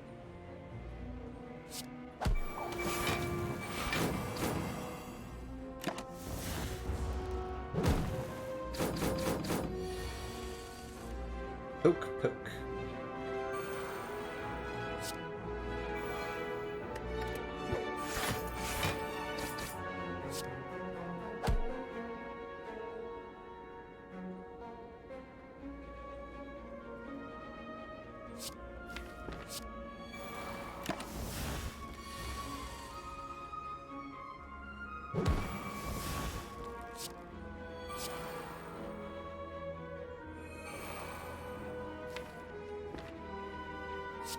Get him.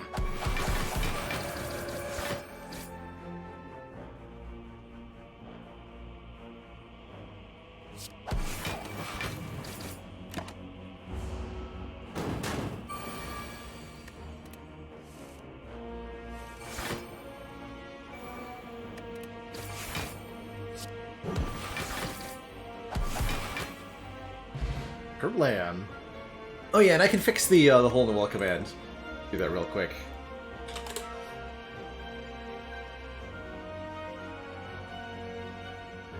What's it called? Wall. So we'll fix that. Jax.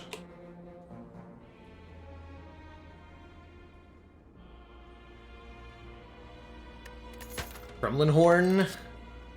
Of course. Of course. How about another Foresight? Somebody was asking me about would I take a second one, and I think we're at the point where the answer is yes. Again, specifically for the hard fight. Onwards. To the hard fight.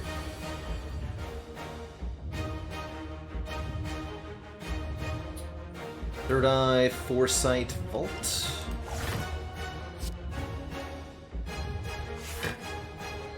Okay, early talk to the hand is ideal. Get the Ascender's Bane out of the way as well. Oh, full 10 cards here. Oof, 3 cost talk to the hand. Still worth it though.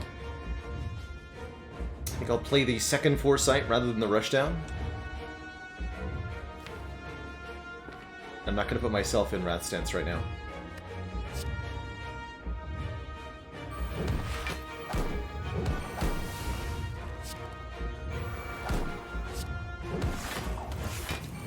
Ooh. Alright. Play your game, you rogue.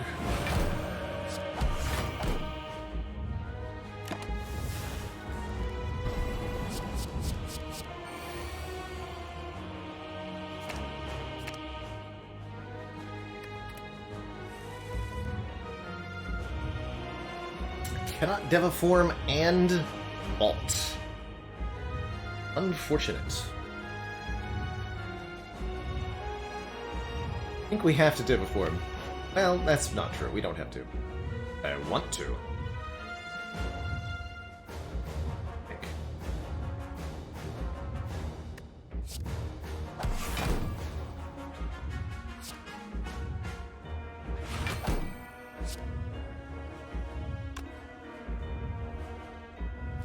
Decent chunk.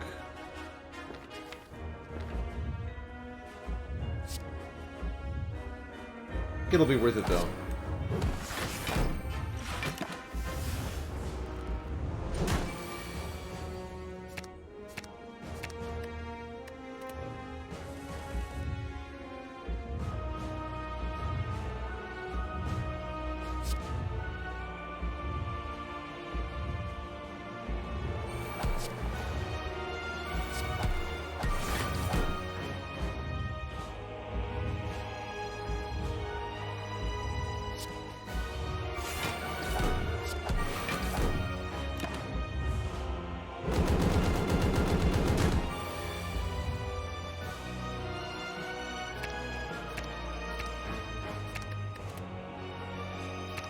Double Scry, okay.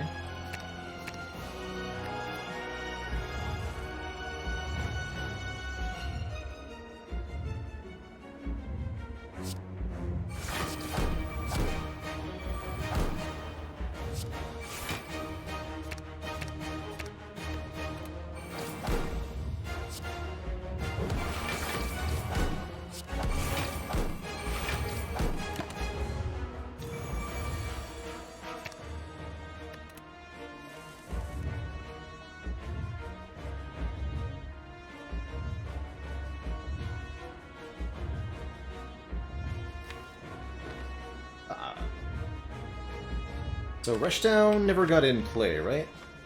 No, it did not. No suit.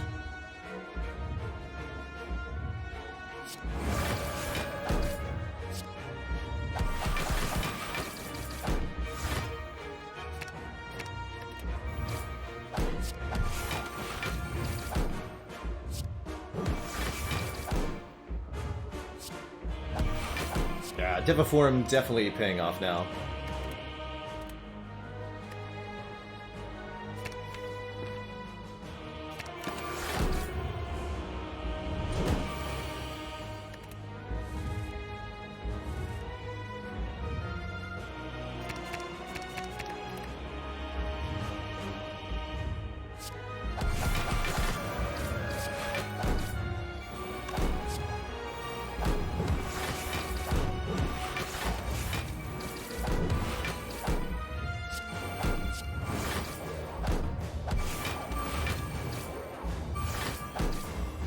Good turn.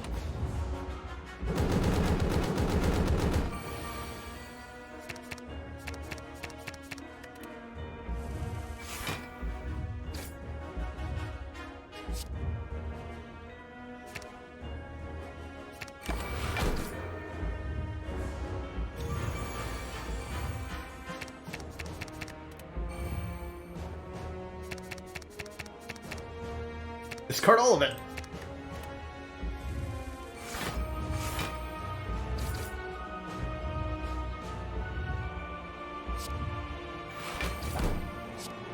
And you will listen. GG.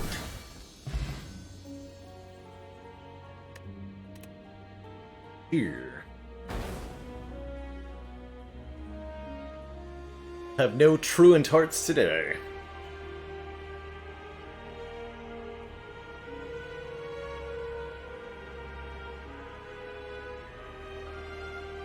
That was pretty sweet.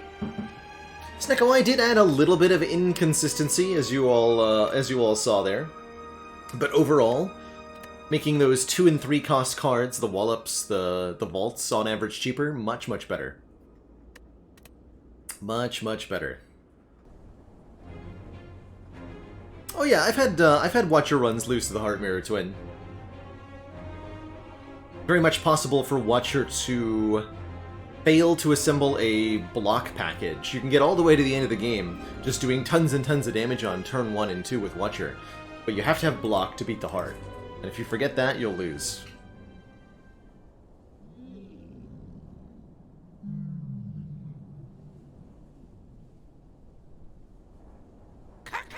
Endurian Puncher! What a name, what a player. Thank you so much for those 100 bits.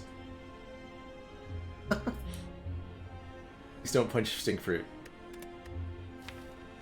Kinda gross. Alright, next up, Ascension 15. With the Ironclad on this Fusion Hammer Ladder Challenge. Going for 15 runs in a row, succeeding. Starting with the Fusion Hammer. Honestly, did not expect the Fusion Hammer ladder to get to the same height as the Runic Dome ladder. Would have thought Hammer was worse on average. But very excited that we're where we are. Kaga Spires, thank you so much for the 26 months and that generous tier 1 sub. Before I dive on in to this next run, I am going to take a quick break, refill my water, stretch my legs, and when I return, the Ironclad does it up. Be right back, everyone.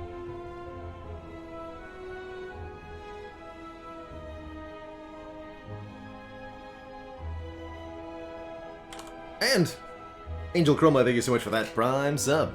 Okay, now I'm gone.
Alrighty, everybody, we're back. Hello and welcome, don't run off.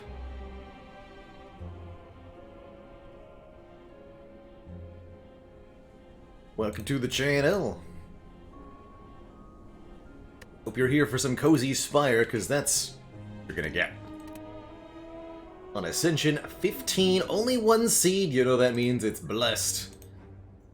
Starting with the Fusion Hammer.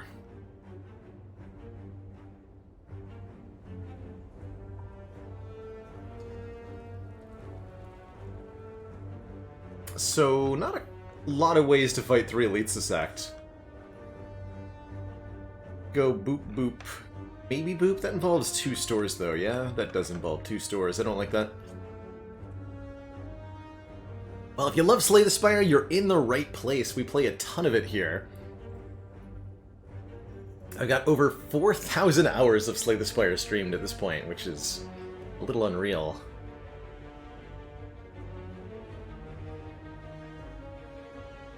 You're looking to learn how to get better at this game, you're in the right place. Maybe like a couple hundred hours off stream, Trump, from before I started streaming this game and like testing stuff. I've done an off-stream run here and there.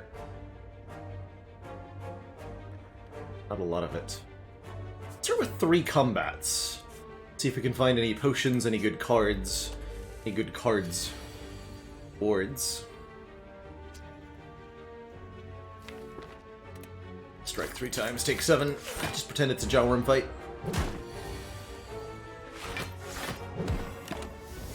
Ironclad really thrives with 4 base energy here.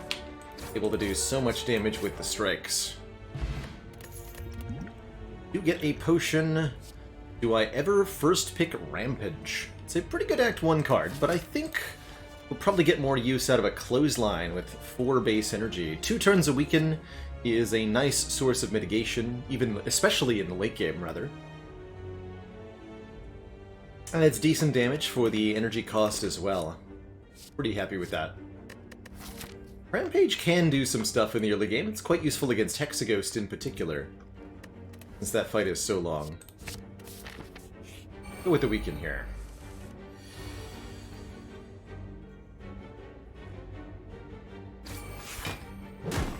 Tough floor 1 fight. Floor 1 and 2 fights here, losing quite a bit of HP to our easy pool fights. Through no fault of our own. Does happen sometimes. You have to be able to play around when it does, because it's unavoidable if you play enough Spire. Carnage or Pummel Strike. Not going to take a clash here for a lot of reasons. Good damage and draw, or 2 cost, deal 20.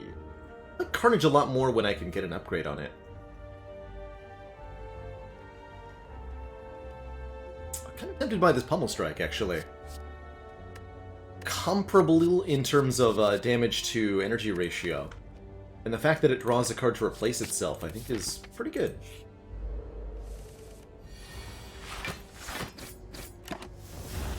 Pummel also indeed does want an upgrade, but it's manageable without, at least, I think. Okay, and the Jawworm at least was pretty kind. Now we're leaving our first 3 combats with 2 decent potions, and we can get some serious card draw with a Battle Trance here. Draw cost, draw 3. It prevents you from drawing additional cards that turn, but generally speaking, that first Battle Trance is pretty free. With 2 potions in hand, there's no way in heck I want to go to a shop here. Makes me think I'll probably end up going towards the Burning Elite. More fights.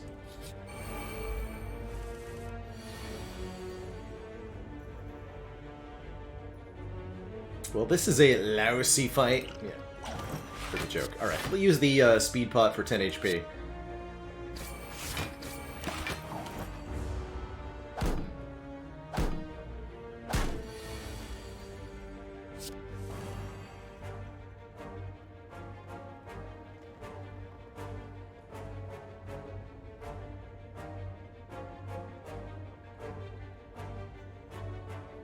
Yeah, take 1 is the best I can do.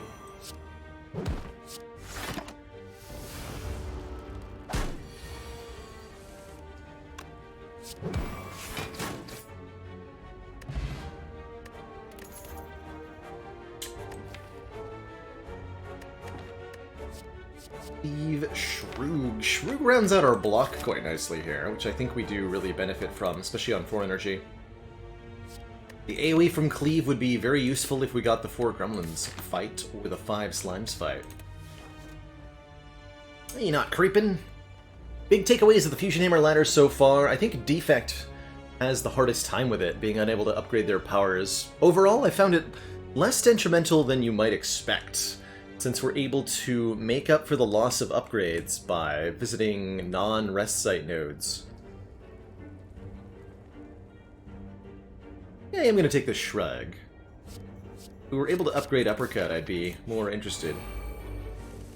And I feel reasonably okay with the Shrug here. Okay.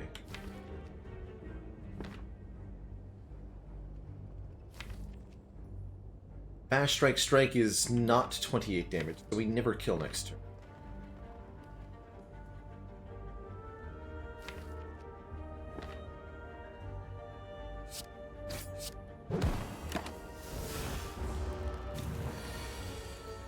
In that case, I will take 5. I think they might be able to buff twice on A15. On A17, they can't buff twice.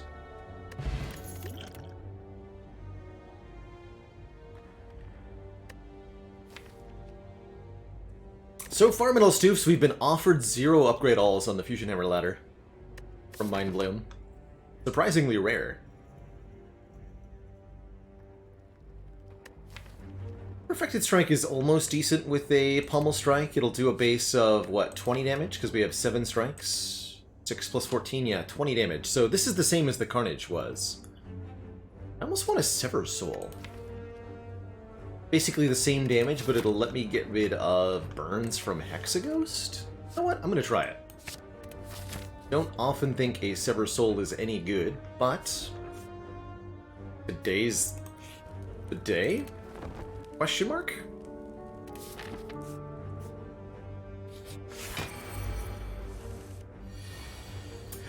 Keeping track of all your relics, Upronin, is definitely one of the most challenging things to do in Slay the Spire.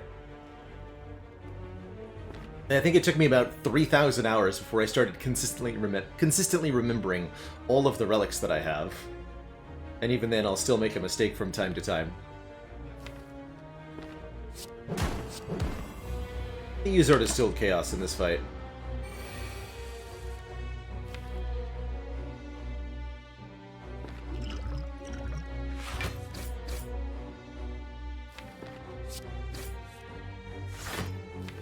Lots of damage. Well, now...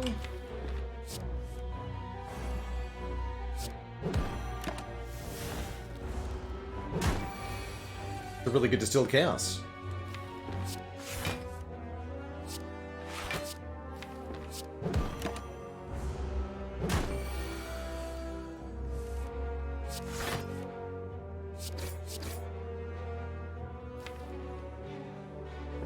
Unfortunate. Let's see, best damage next turn. It'll have 32 HP. 15. 7 plus 22. No. Take a hit here.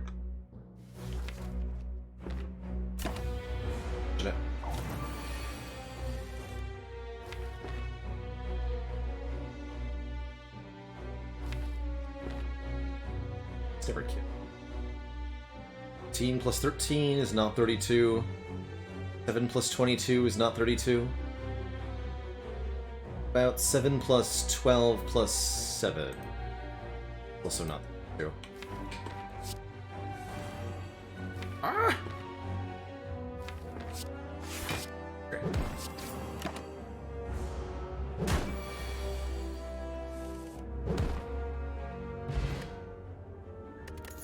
I think generally speaking it's a good idea to take card draw when you've got 4 energy. Strength would be good here.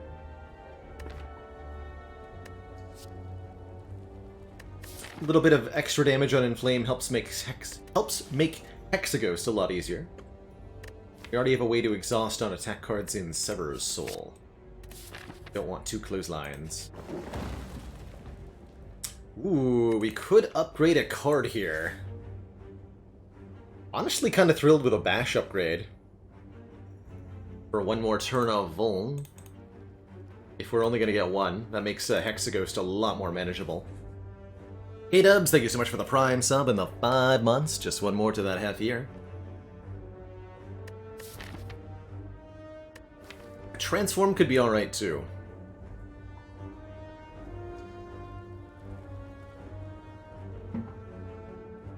Yeah, Sunwalker, we use the exclamation point filter the Spire mod to choose the outcome of our boss swaps for this ladder challenge. Hey, I'm actually going to go Bash upgrade here. Feels a bit weird.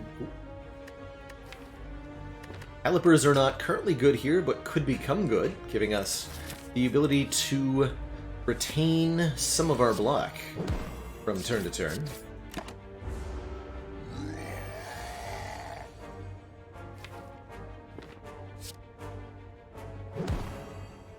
All from Knob, that's completely reasonable.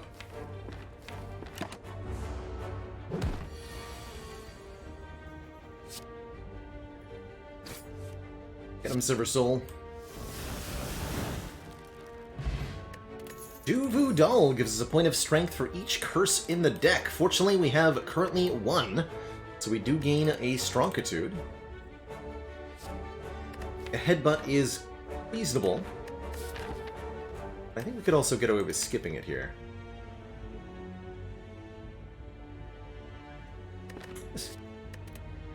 Headbutt particularly pairs well with Battle Trance, I find. Vajra and maybe more. We now have an incentive to take a Calling Bell, for example.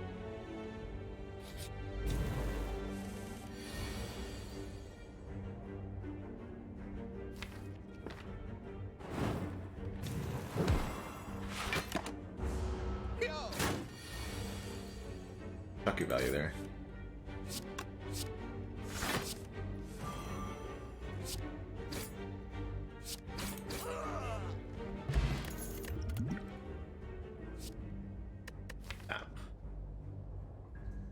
Of decent pairings with double tap.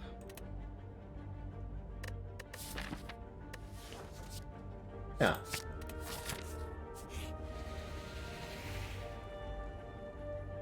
Example, do we take 150 gold and a doubt? Adding a curse gives us another point of strength to work with here. You know what? I'm gonna do it. Most fulfilling of lives is that in which you can buy anything. Do you agree? Yes, this will all be worth it. If it rears its head and blasts a stream of dollary dues upwards, it is amazing and terrifying simultaneously. Gather all the gold, thank the snake. Be on your way. Raise Snake.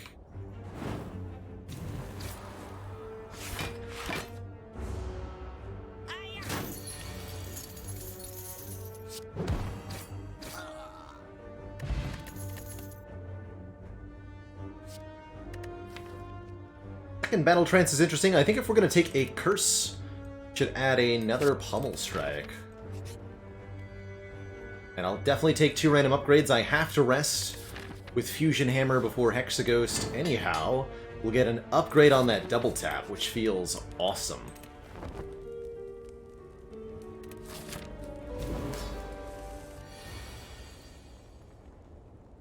Doubt, more like...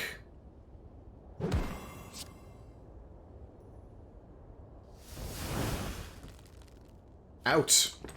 My deck. There we go. Easy.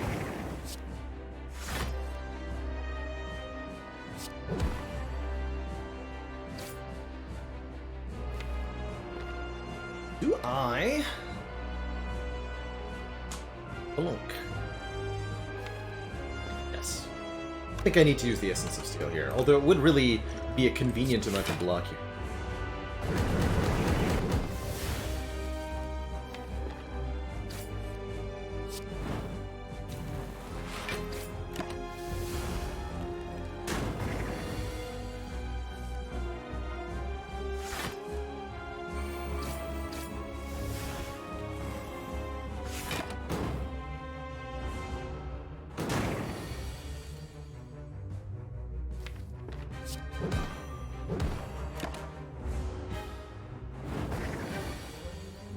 Essence of Steel would have been pretty good.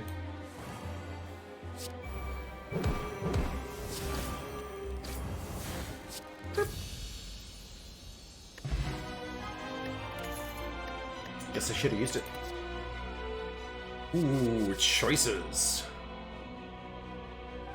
So, Impervious, 30 block exhaust, just big blonk, and we can retain in some of the blonk with calipers. Or Immolate does big damage, doing 23 to all enemies with this Dooku doll. Pretty good with double tap. Deck currently does not have a good source of area of effect damage going into Act 2, where you really need some area of effect damage. So I do like this Immolate quite a bit. Good against Collector or the Bronze Automaton, too, if we face either of them.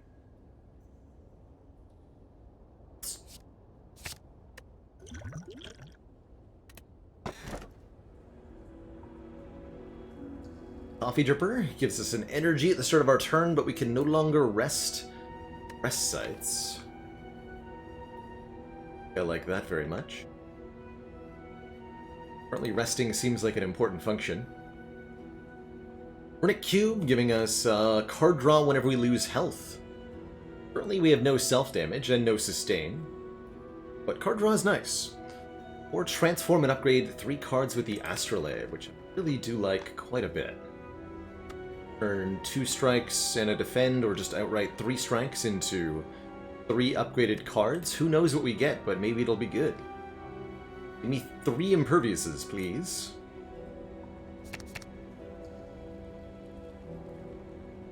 Transform the curse. Bad idea.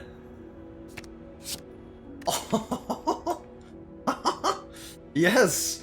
We got Impervious plus and Entrench plus. With calipers.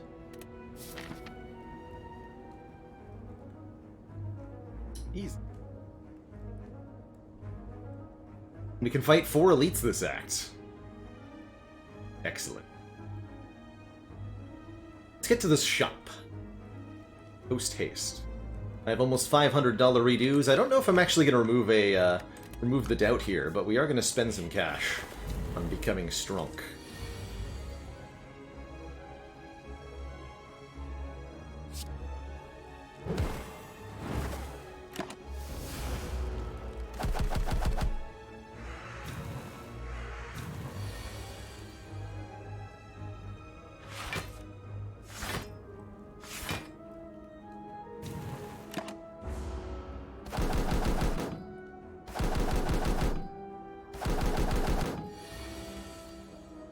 Easy.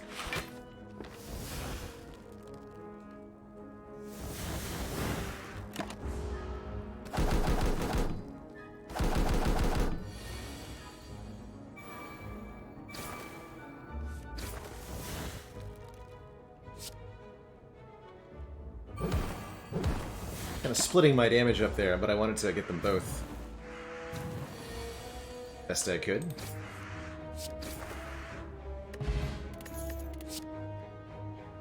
Armaments lets me upgrade a card in my hand. Definitely some reasons to want to do that.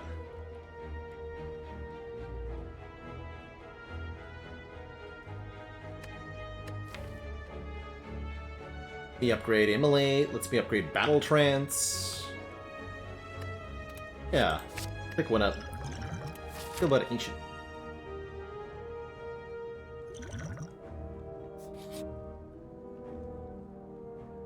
The Red Mask Gang appearing right before the shop. We have 500 gold. I'll fight these nerds. They drop lots of money, and of course, they die on turn 1 to double tap Immolate. Giving us 31 bucks in the Red Mask, applying 1 week to all enemies on turn 1. As well as the chance at a second Battle Trance, which I actually really like. For more card draw. Got him.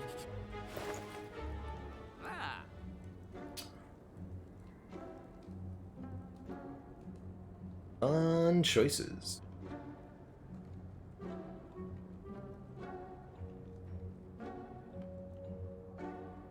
A Frozen Egg here ensures that any powers we pick up will be upgraded.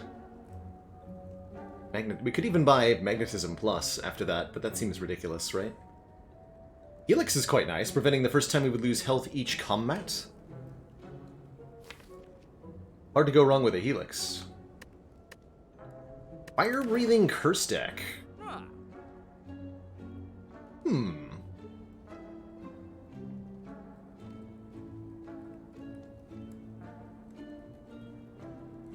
That I actually do like quite a bit.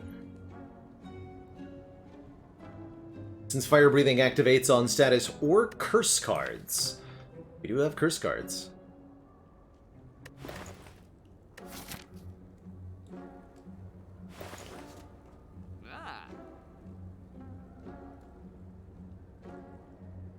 But it's either that or the Helix, not both.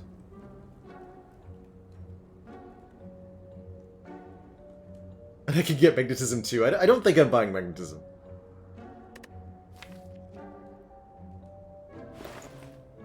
Tempting as that is.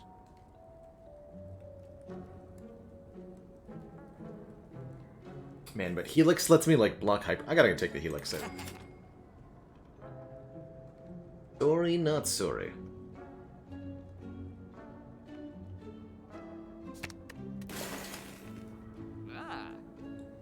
Oh yeah, and the burns from Immolate, it's true.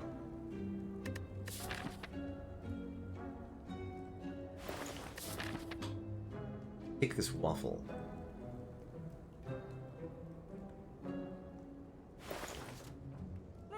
Yeah. Delicious.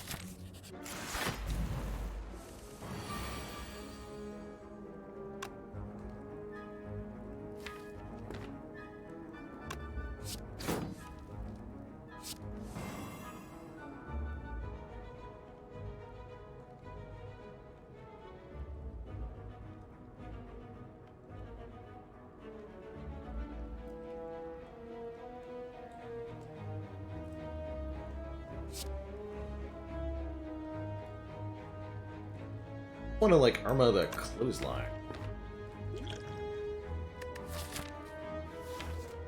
Gotta be worth it. Do this without taking it.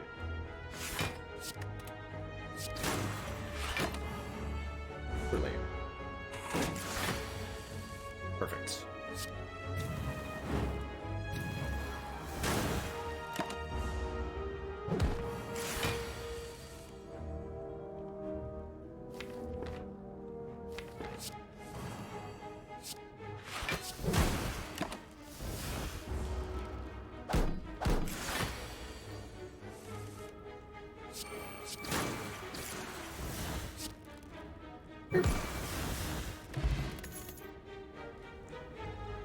Like upgraded cards, please. Usually value Helix less than Ironclad because of self-damage. I agree, but this deck has no self-damage and no intentions of taking any either. So I have no value for the... or no counter value against the Helix as a result.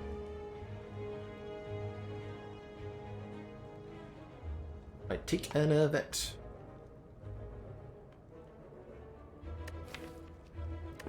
With yes, where Frozen Egg would have been nice. Certainly wouldn't be unhappy picking up a Disarm here. Helps us against a number of foes. Snake Plant, Book of Stabbing. We don't want a third Battle Trance.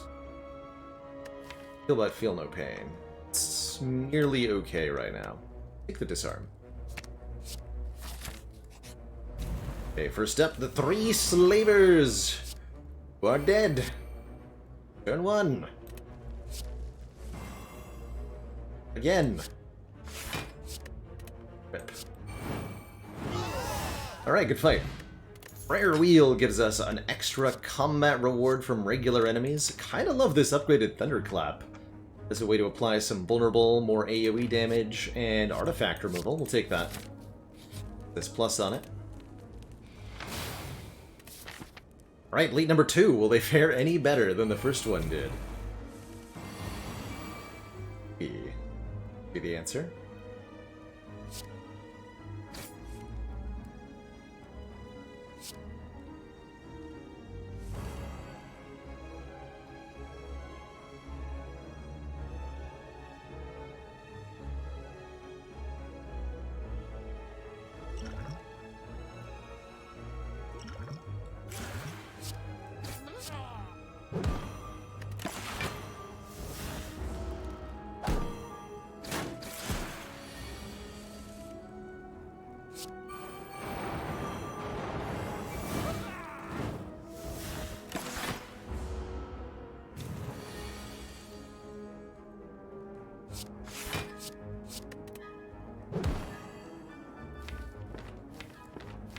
Impervious and Trench guaranteed next turn.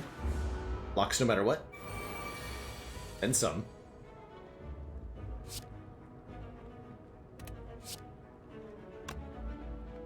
Soul doesn't kill even with all this strength. Right.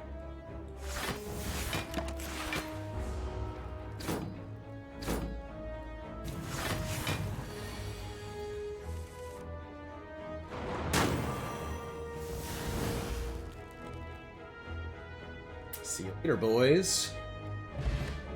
Magic Flower increases healing gained during combat. And oh, what's that? A real copy of Barricade. Enabling us to not lose any block at the start of the turn. I think that's worth it. Notably, Frozen Egg would have made this upgraded, and I do think that would have been sweet. Feeling a little bad about our choice, currently. But only a little. Reserved Insect will make these future elites even easier with less HP. Got him again! Get out of here, you nerds!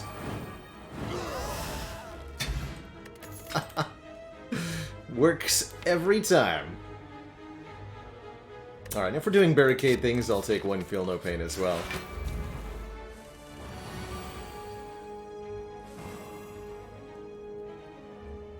It's every...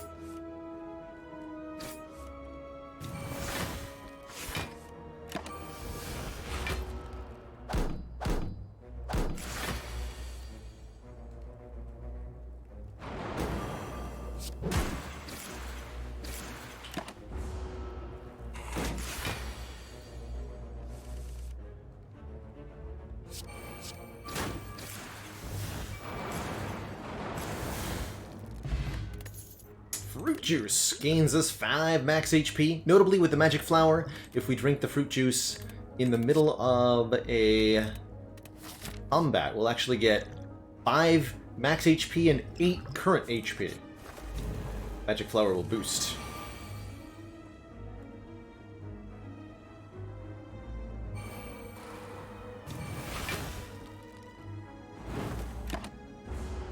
Not weakness there.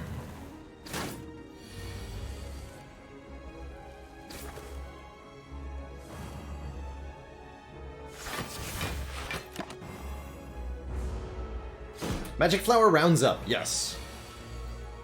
Some unknown reason.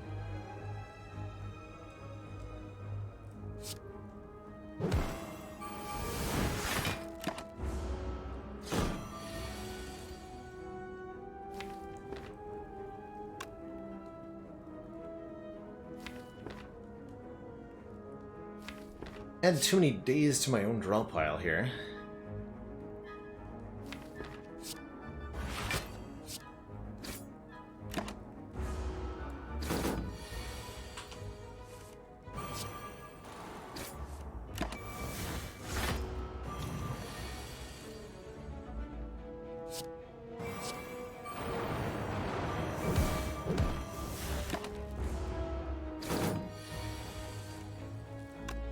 Was merciful to them.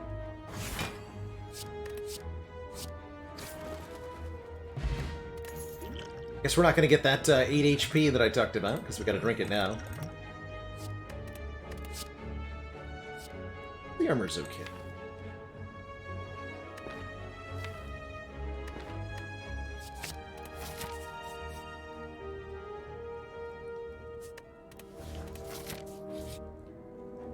An abandoned temple, you find a giant book. What's in the book? Enchiridion, giving us a random power card on turn 1. Each combat, in this case an Inflam.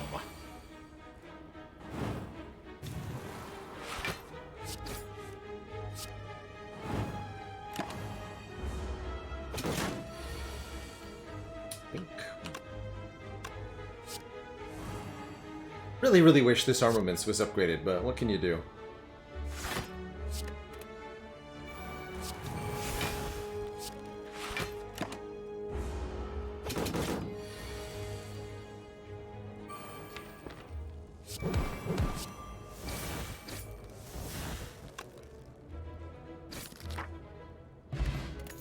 Metal Fan, giving us block every time we play 3 attacks. I love it, and I really like an offering here.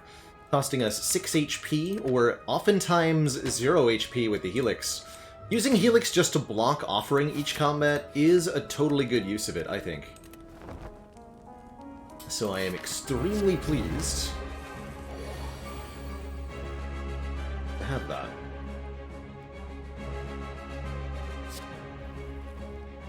Whereas I'm not going to play this Brutality right now, because that will eat my buffer for only 1.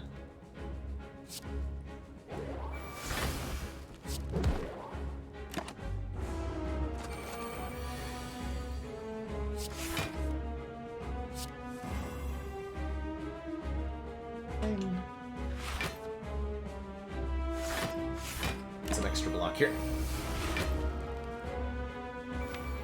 Stealing maybe Barricade? Offer.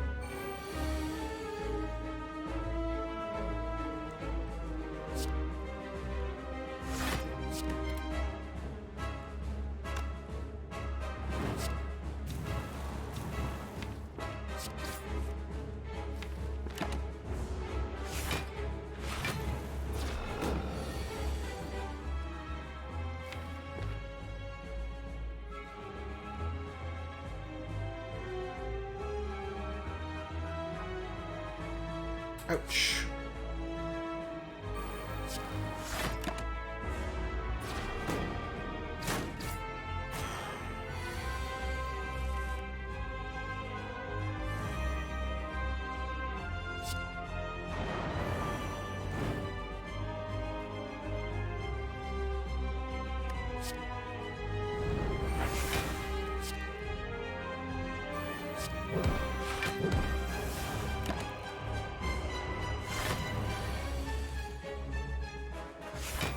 Now we played the Brutality.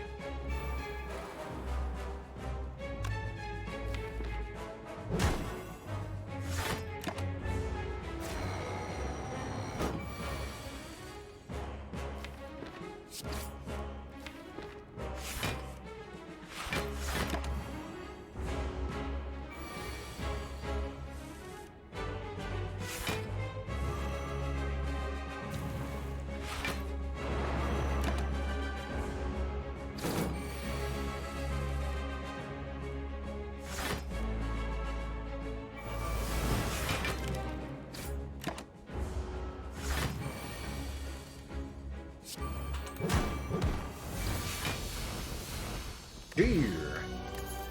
Ooh, Heart of Iron 6 Metallicize is a really nice addition here. How do we feel about a feed? Feed is a little bit of sustain, healing us a bit extra with the magic flower. Also a way for us to scale up the max HP of this deck. Works with the feel no pain too. Inform feels a little slow. Or a second offering for more card draw. Ital's Eyes by itself ever good? It's I think on its own it's a decent card in Act 1. And then as you get further and further in, it's a little bit increasingly stinky. Ooh, what about double strength potions? But probably Calling Bell. We get an extra point of strength, as well as 3 additional relics. This deck could go to 5 energy, which it does actually appreciate a lot. Actually, maybe I just want to go to 5 energy here. These are really good potions for the endgame. Poet Nwanda, thank you so much for the Prime sub. Welcome to the council.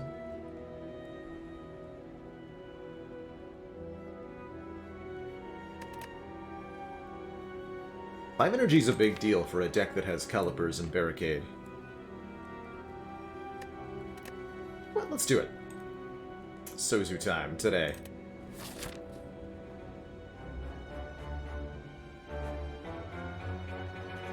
Five elites. 1, 2, 3, 4, 5.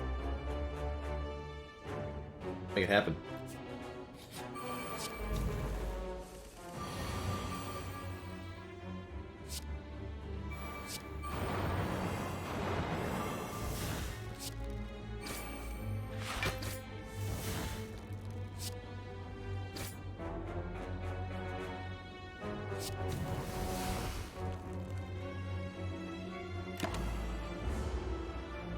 Be an easy feat to land.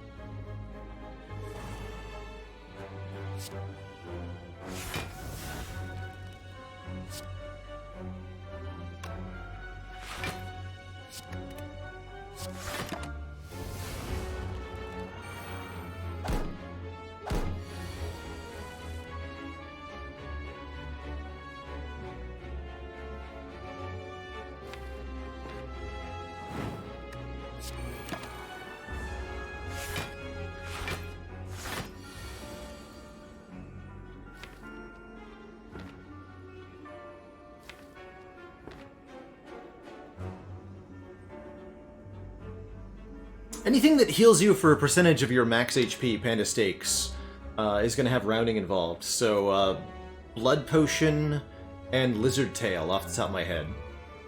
And Fairy in a Bottle. Those will all have healing rounding happening. Oh, there's not actually any...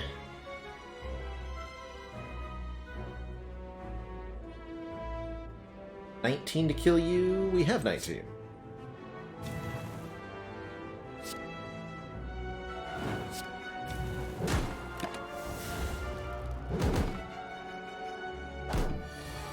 After boss combats too, that's right.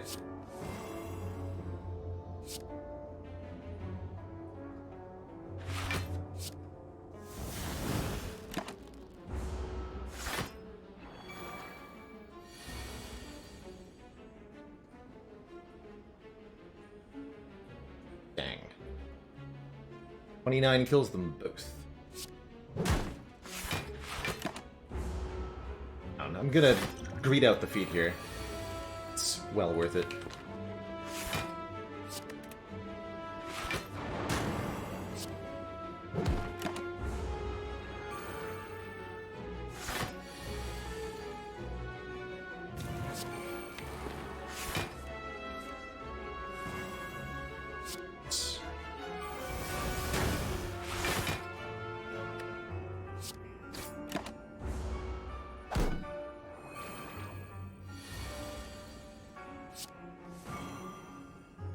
Oh right, we get to Arma feat too, very important.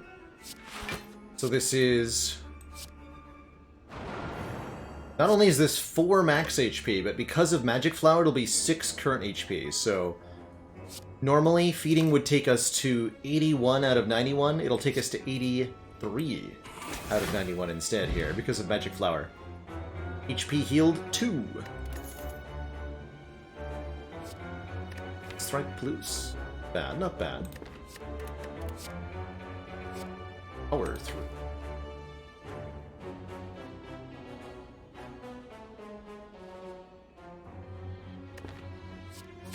Take it. We're gonna need an evolve or a...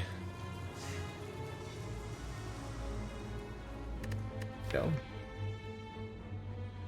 We upgrade any one card, or we take the Warped Tongs, allowing us to upgrade a random card in our hand every turn. Or if we upgrade just one particular card, I think the Armaments would be a really good choice, making that upgrade all cards in hand. We get +1 strength from the Duvu doll, but I want to remove the Pain, because Pain Helix is very bad. Just take the flat upgrade on the Armaments here.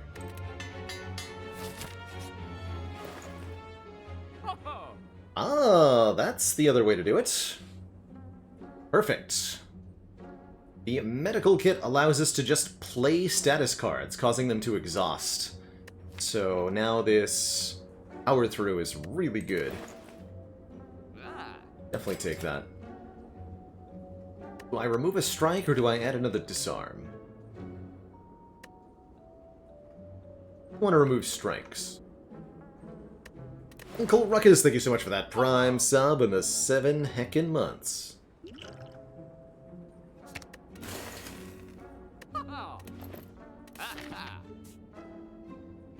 Keeping the doubt around on purpose so that we can get the point of strength from the Duvo doll. I'm happy with a Smooth Stone, improving our Blancitude by 1.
Greedy are we? Go around one time, try to get our armaments and our feet together.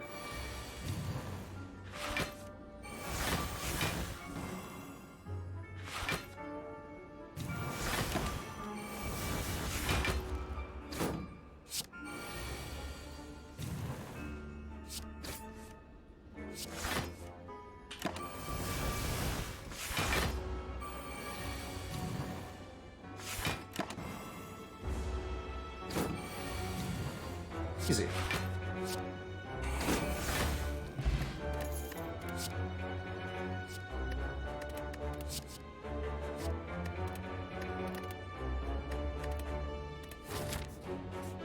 More elites. Free corruption. Interesting. Definitely might get used here.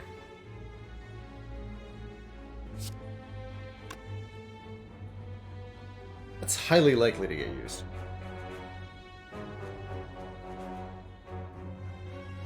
Do that right away.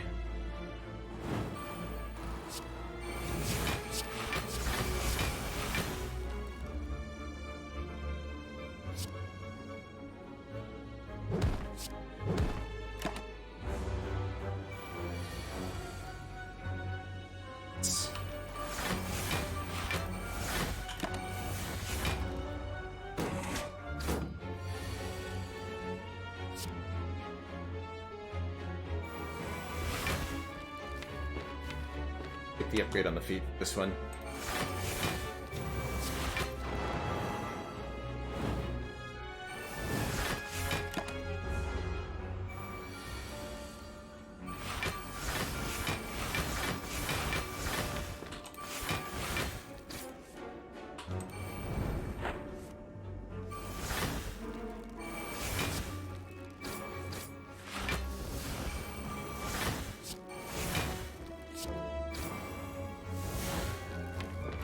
Not bad.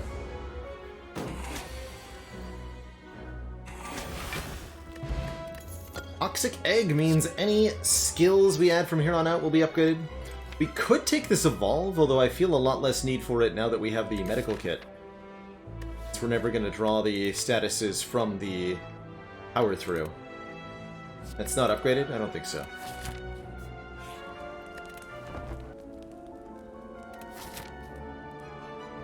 Okay, 4 more elites to go this act alone. That sink in for a second.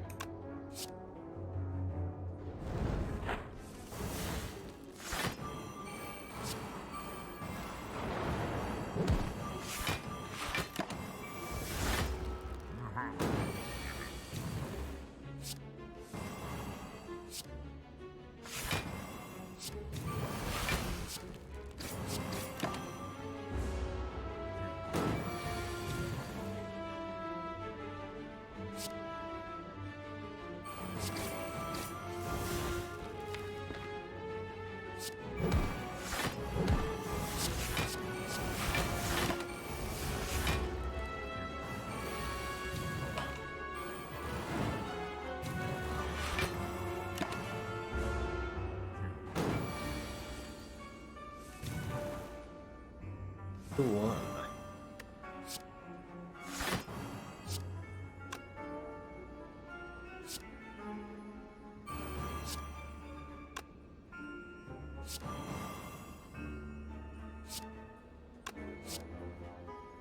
Nice. It's not going to be a kill, I don't. Is that right? Oh, actually, yes it is. Watch. Pocket Watch. If we play 3 or fewer cards on our turn, we'll draw 3 additional cards in the next turn. We'll happily take a Flambe Plus, give us some more block there, and we certainly don't need a hold attack. Certainly don't need that.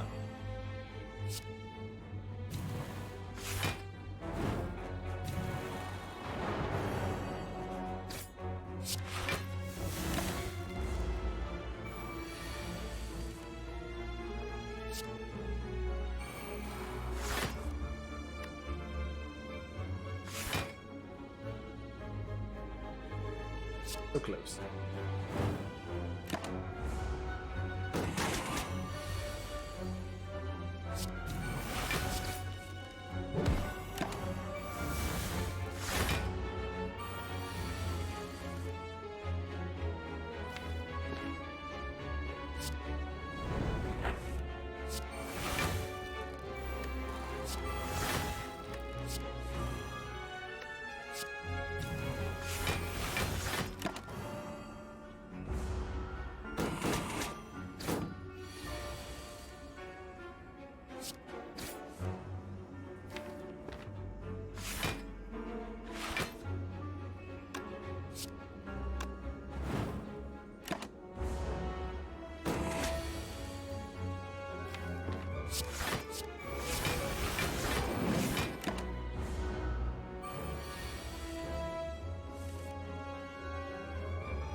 On the bone, if we're at or below half after the end of combat, heal 18. Could take a second armaments here. I also really like this just Intimidate Plus for some more weaken. Easy peasy like. Intimidate. More elites to go.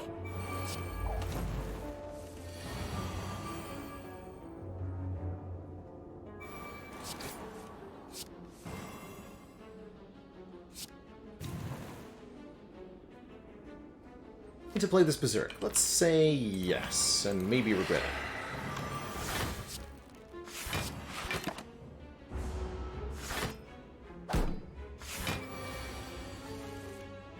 Good.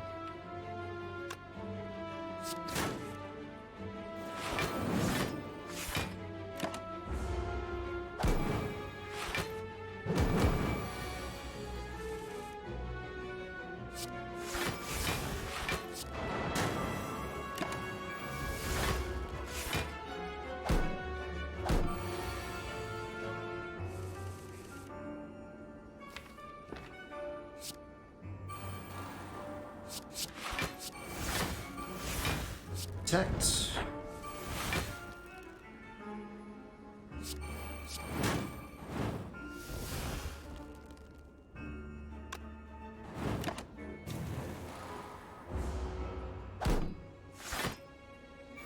Spire hasn't got an update since the start of the year, Don't Run, and I don't expect that there's going to be an update to it anytime soon.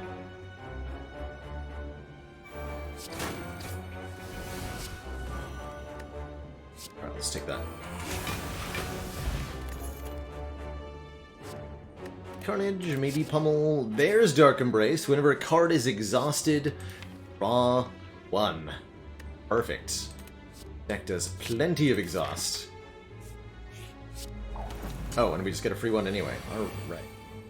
Thanks for that.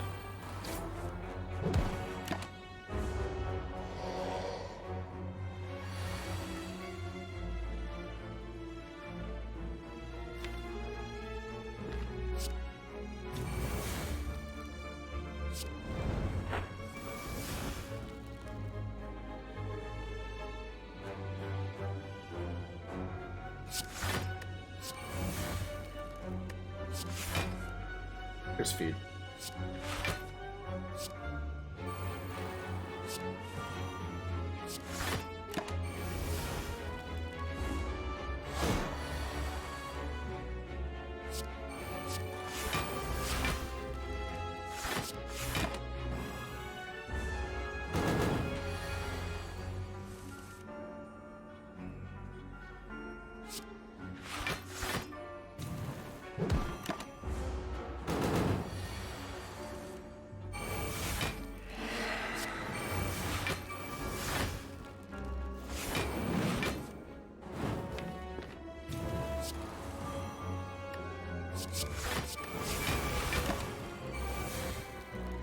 Have enough block yet? Important question.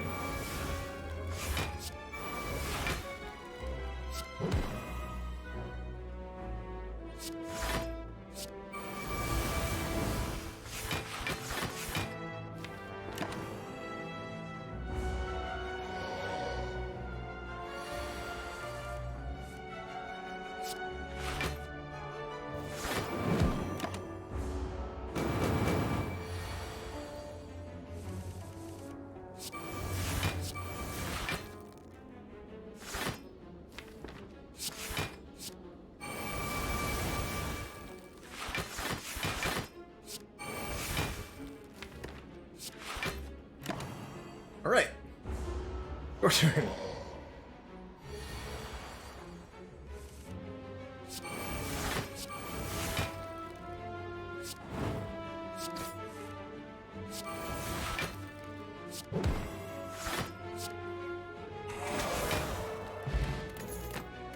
Art of War could help a bit. Beanfire can definitely help a bit. Exhaust your hand. Dealing damage for each card exhausted. Heck yeah. A way to slim this deck down. Very valuable.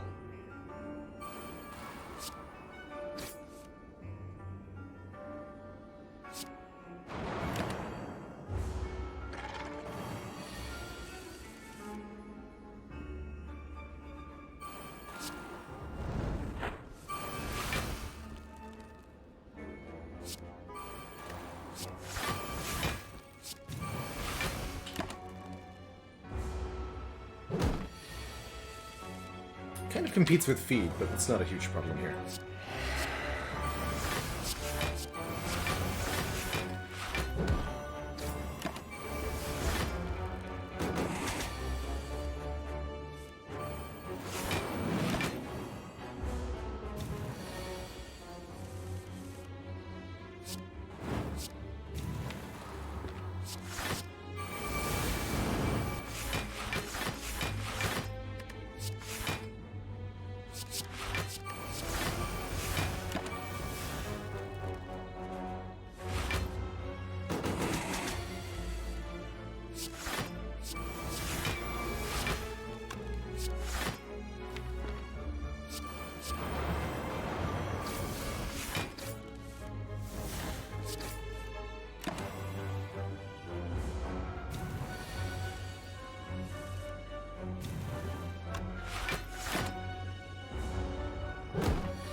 Delicious.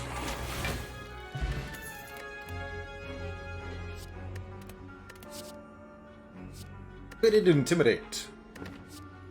I'll take a little bit more weaken. You exhaust the curse with the medkit. No, you need the relic called the Blue Candle in order to exhaust curses.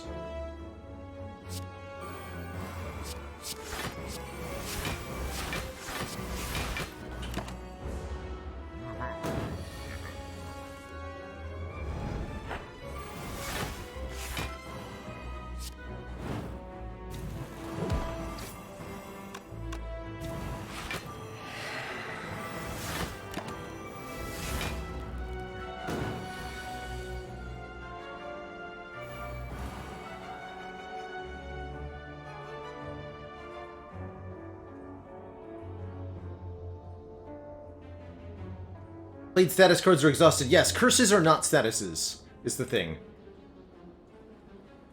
I bring these up bigger. Sinner's Bane, curse, says under the art. And they have a black color, whereas statuses are gray. I have the word status here under the art. Two different types of cards with two different interactions. Current status, cursed.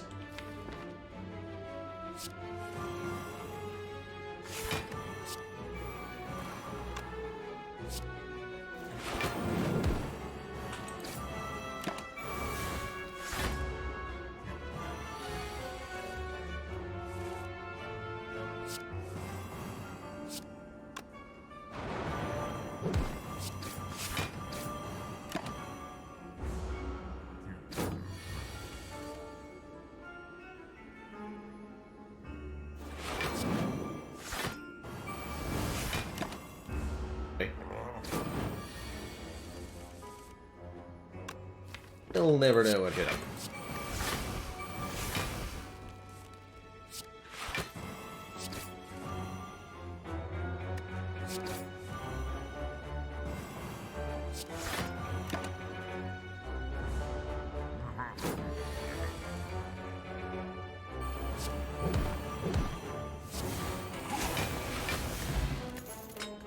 Blood Vial will heal for 3 at the start of each fight, thanks to Magic Flower, and finally an upgraded True Grit. Heck yeah. Lets us exhaust any one card in hand, as well as giving Clock. We get yet another double Dark Embrace, because truly we are blessed today. What I call lucky.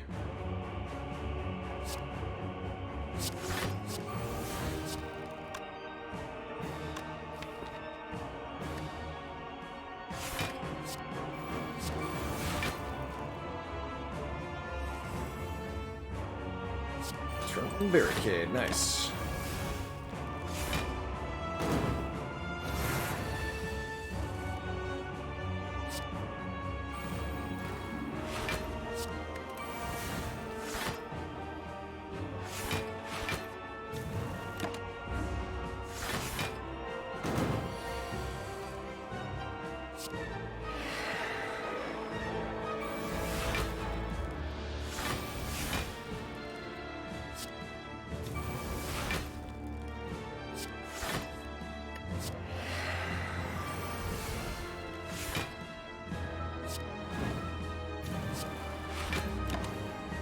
Really good Art of War, apparently. Deck just does not want to play any attack cards.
As the deck gets smaller and smaller, it only gets more and more powerful.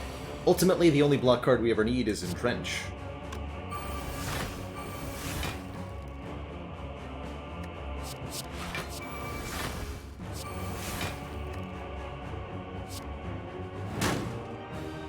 Donut.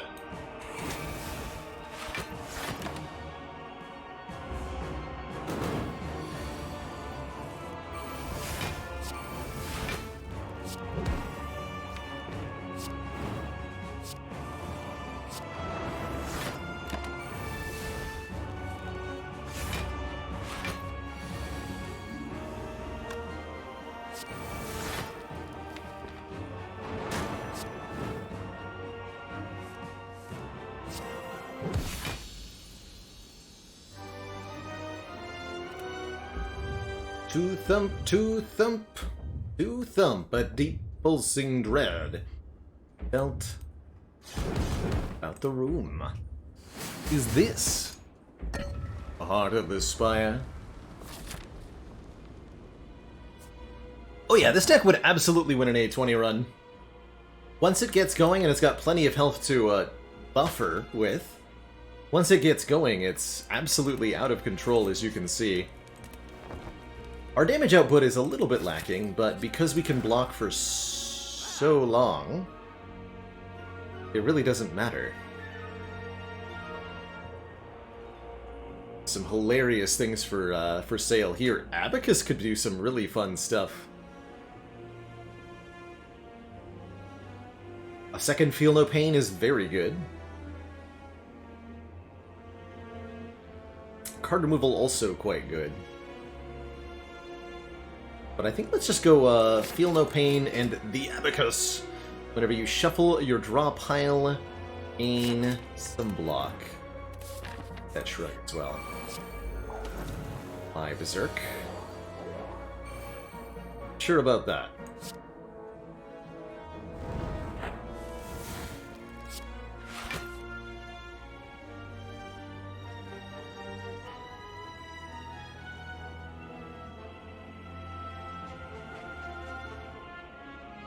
This feels like a good Swift Potion.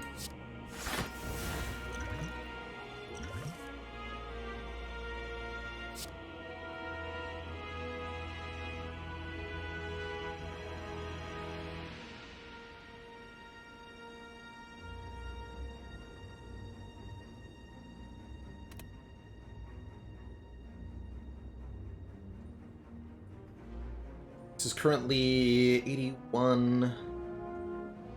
23 plus 72. Or 93. Perfect.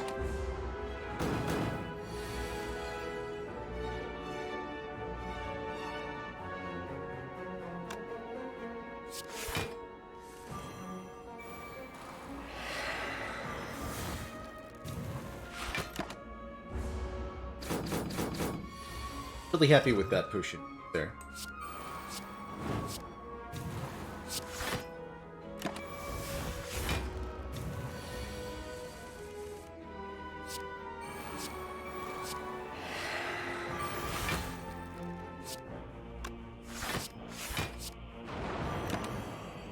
Medical Kit is a shop relic. Yes, that's the rarity of it. Shop relic, so it only appears in stores.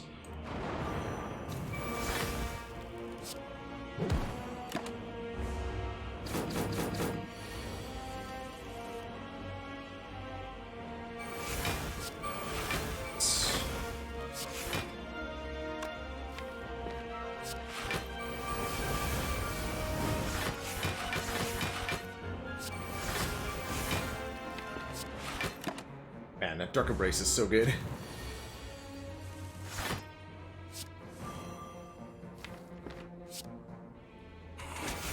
Yeah, we'll need that extra 1 hit point. Or a Kelkim will give us some Blunk if we end our turn without any block. Probably won't do a whole lot. Onwards. Final bite, we get Metallicize.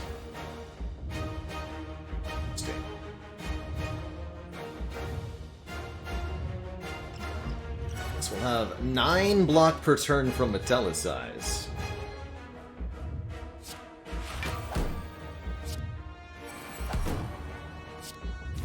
think we just play those three. Apparently we would retain all of this block, but we would lose out on some card draws. The multi-attack does nothing, and we have buffer for the big hit. Let's save our Impervious for now.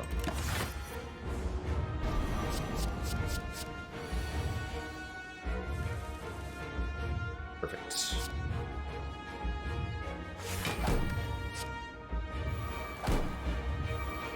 Likewise, just gonna play 3 cards, let Pocket Watch and Art of War work together here.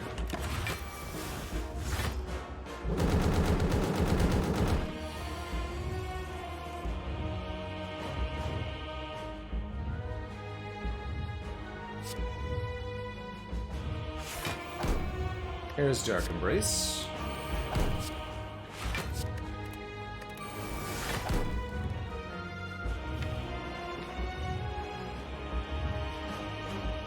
Okay, we can actually overblock by using the Offering now, I think.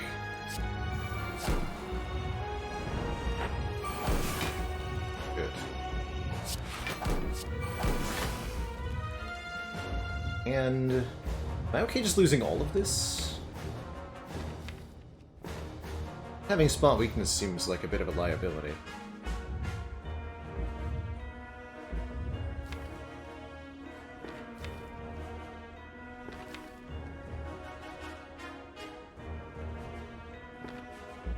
Okay.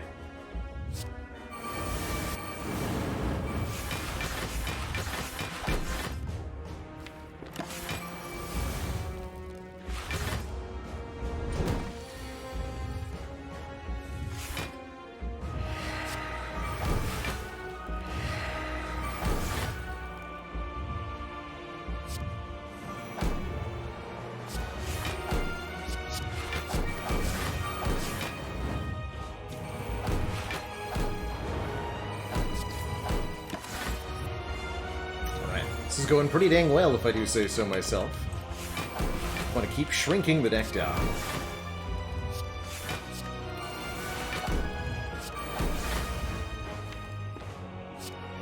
Costing cards over and over. We gotta start doing damage now.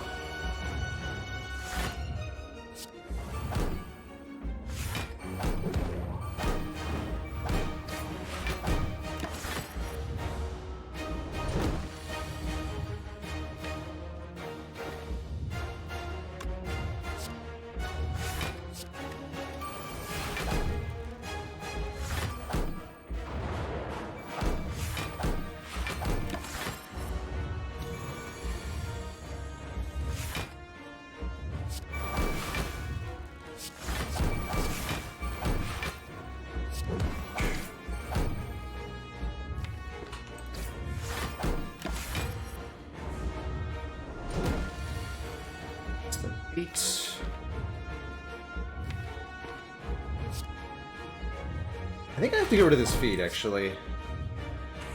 Sorry about that.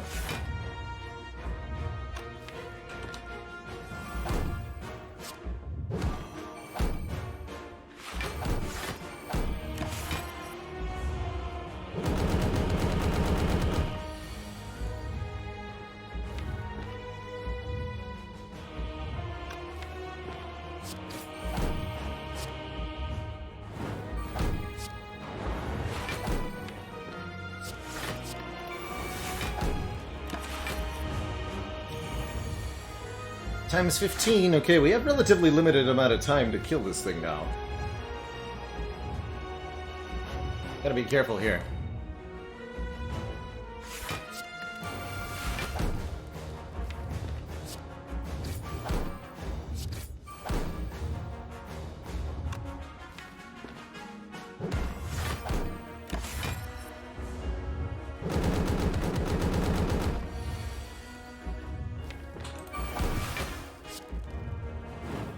Late.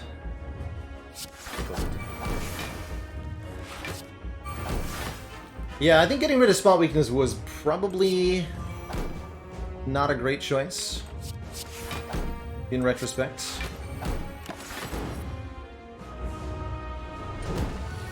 Because it's about to get really gnarly in here.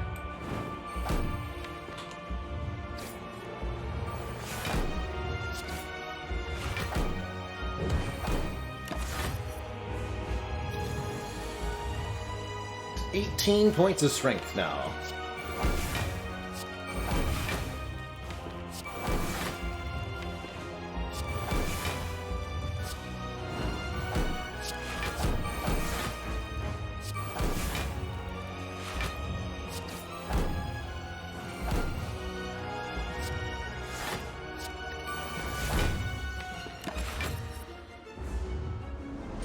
So this multi-attack is 20 times 15.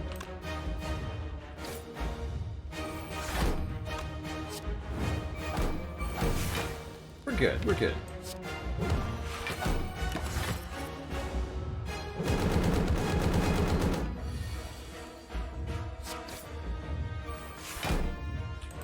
Never had a problem in my life. GG. Everyone.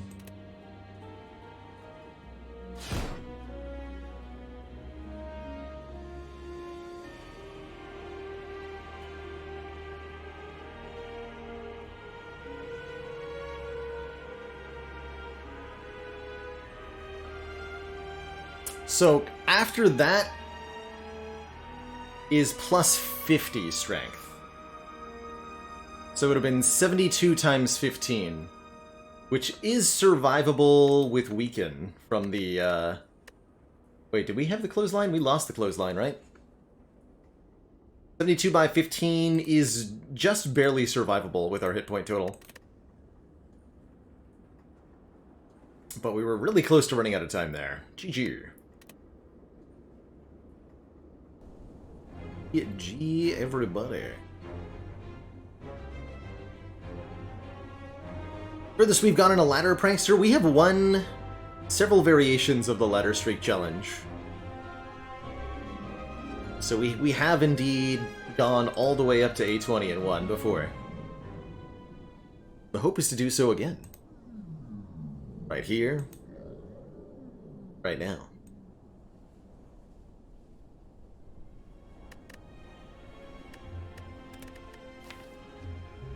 So that was a 16-turn Corrupt Heart fight. Meaning we did an average of 50 damage per turn. A little sketchy, but not bad. Not bad. We're into the really spicy Ascensions now, on Ascension 16. Shops are 10% more expensive. So we get to do a little bit less with all of our money.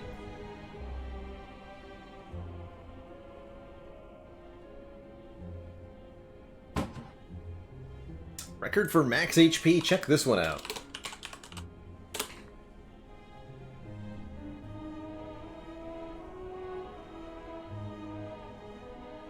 How's that for some HP? Alright, Lady Silent.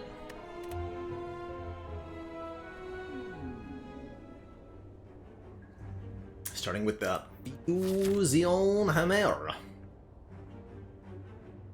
Yeah, I like this act. We've got late elites that are easy to kill.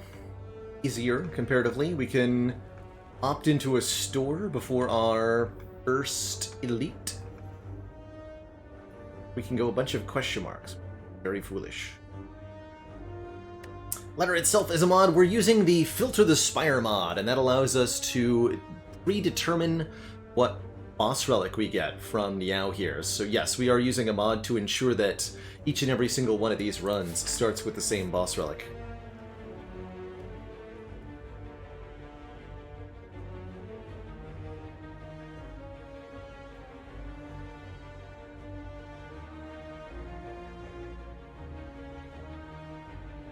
I think I should go 4 combats into the shop, although 3 events into the store could be hilarious. World we ever end up.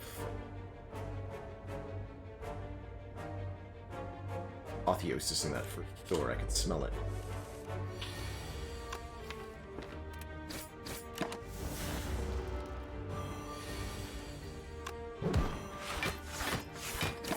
Silent starting deck is pretty capable with 4 energy, so I'm a lot less afraid of Act 1 with these hammer starts.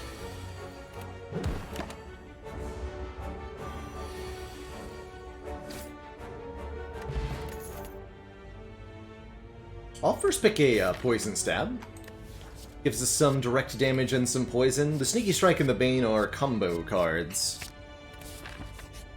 so they don't make a very good first pick.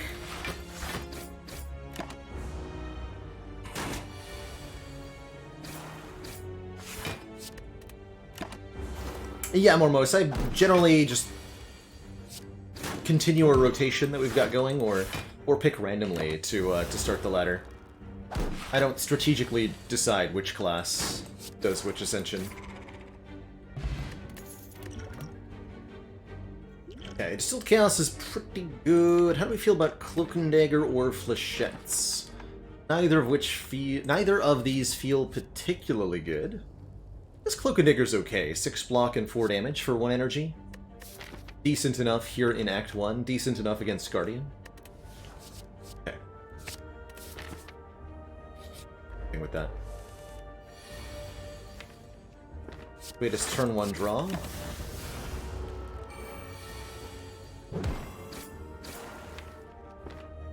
Turn 5.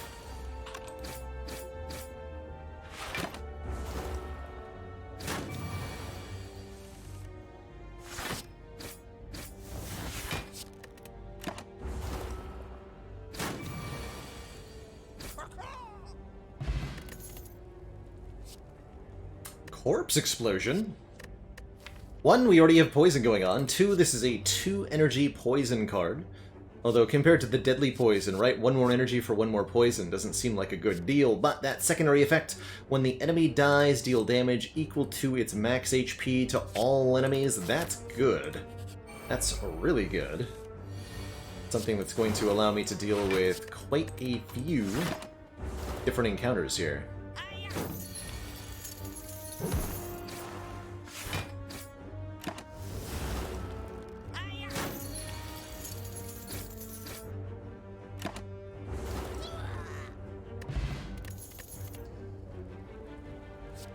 A Poison Stab or a Well-Laid Plans? Let's go double Poison Stab. That'll be definitely enough damage that we can clobber our way through here.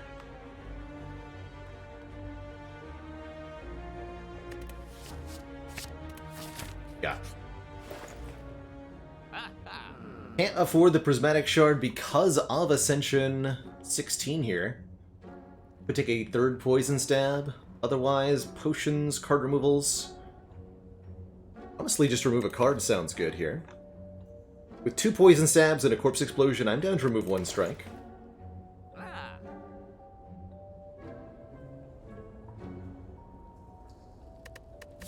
And I think we're in a commanding enough position that we can skip this fire, go straight into the elite fight, and then we're gonna rest here. And here. So 2 rests for the rest of this act. We get 3 elites, several events, quite a few events actually. Finisher could be tempting. It's nice with the Cloak and Dagger. I don't trust it. Trust it. The percent difference at Ascension 16 is 10%, Zeko. 10% more cost at shops.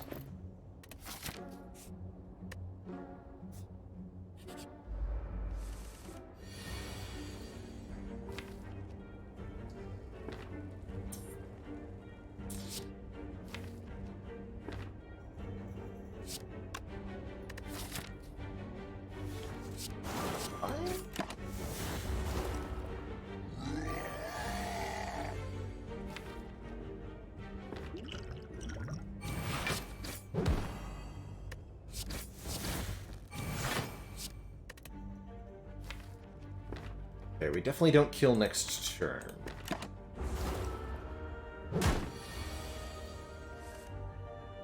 Good neutralize draw, though.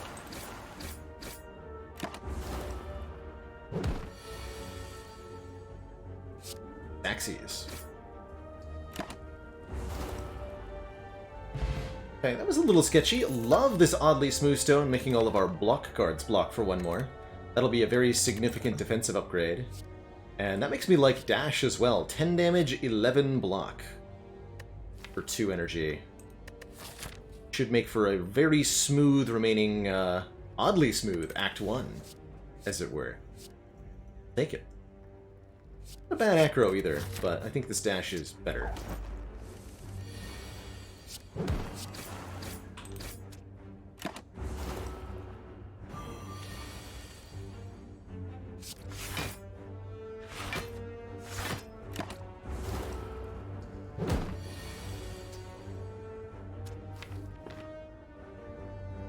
Not the greatest split in the world, but we're not weakened at least.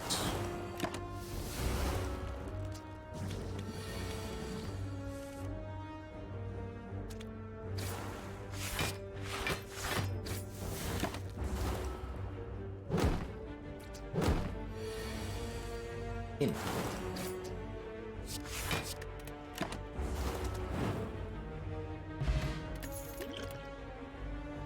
Or dexterity with footwork unupgraded. I love it. Means we block for tons, as much as if we had an upgraded footwork. Let's go 2 more elites. Should be easy. Glad we decided to avoid this fire. We totally didn't need the stuff.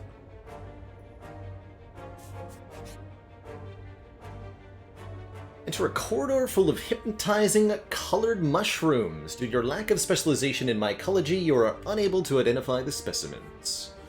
You feel oddly compelled to eat one. This fight will give us some cash and the odd mushroom relic, giving us, making us take less additional damage when vulnerable. And it should be an overall pretty easy fight to win with Corpse Explosion.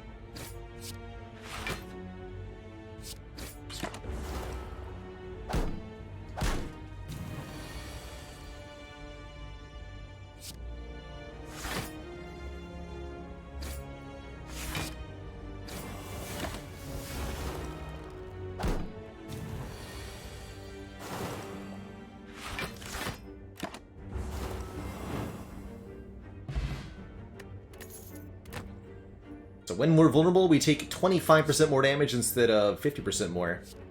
And because we have so much dexterity, I think an escape plan, 0 cost, draw a card, potentially gain some block, is pretty good. The deflect is nice too, but doesn't have a draw built in. The smooth mushroom. Oddly delicious mushroom. Ninja Scroll adds 3 shivs to our hand on turn 1, giving us a bit of front load. Very useful for killing that first enemy with a Corpse Explosion. Don't have any bonus draw on turn 1 that this would mess with. We gave up the starting relic, so I actually like it here.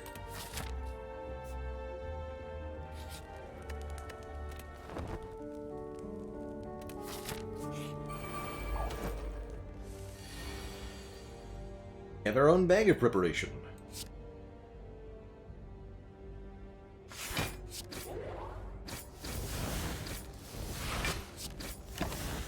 Corpse Explosion, please.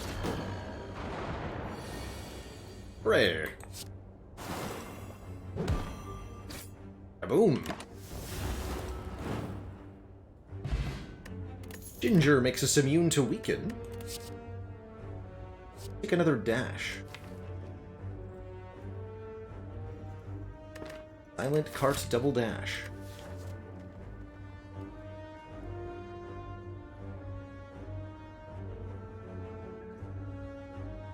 Blade Dance is here.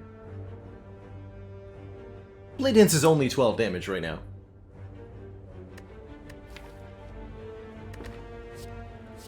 Take the second dash here. It's 2 potion. Transform a strike into bullet time.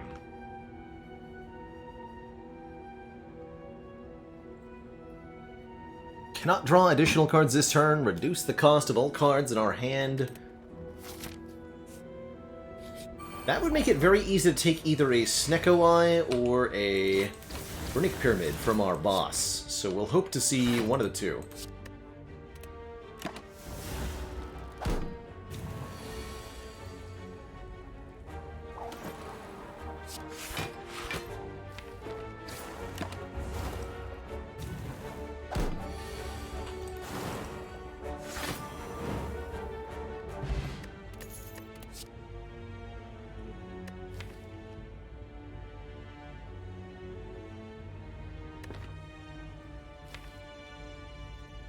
Contemplating Sucker Punch just for the damage. I think a leg sweep is overly ambitious here. Although with bullet time, feels like we have a bit too much block at this point.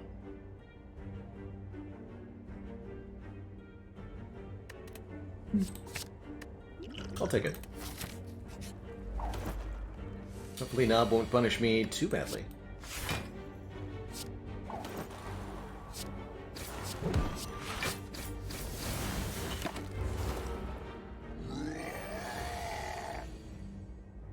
God, Mr. Nob.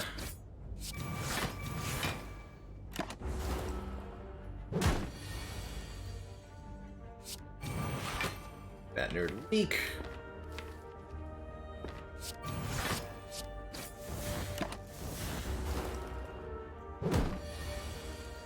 Remember, kids, when in doubt, just block the Gremlin Nob. It's easy.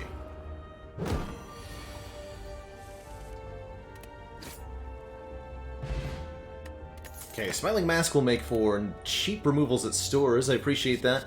I also appreciate this Predator a lot with our bullet time. Well, the trade's not bad either for the draw and discard. Let's take the Predator. 15 damage, 2 more draws. Got an Act 1 recall in here before the Guardian fight.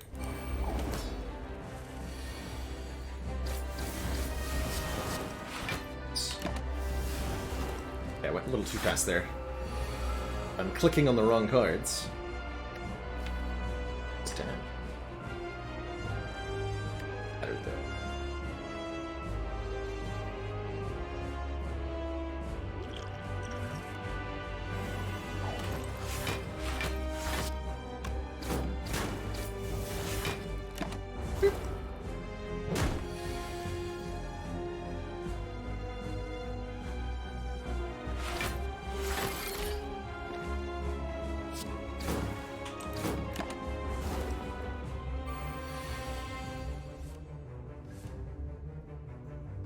Ow.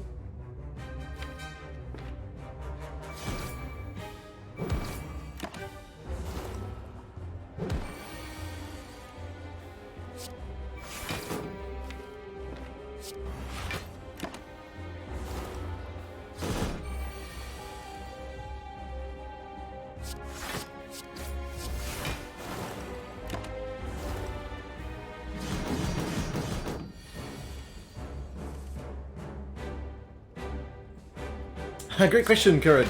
The Guardian's debuff on turn 3 is too weak and too vulnerable. Called Vent Steam. And it is relatively rare to see somebody get hit by it.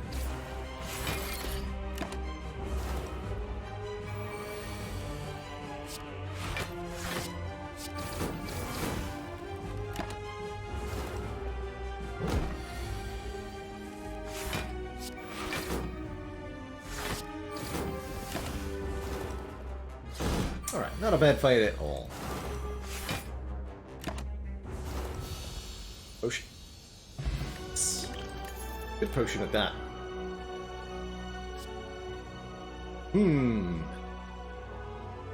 Malaise is one of my favorites. Removing X strength and applying X weak to an enemy. Might put us a little bit too far into the defense zone. Also good artifact removal. I think the Adrenaline is the other good candidate here, just being some instant card draw and energy gain. Feels like this deck is either going to 5 base energy, or getting a Runic Pyramid, or getting a Snecko Eye. There's not that many options that aren't all of them. Let's take a Malaise. Card I associate pretty strongly with winning. Okay, well...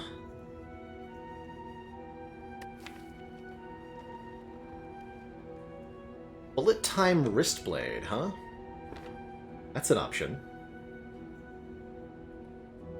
So either we're taking a pretty difficult energy relic. I actually don't mind this Ectoplasm that much with Smiling Mask.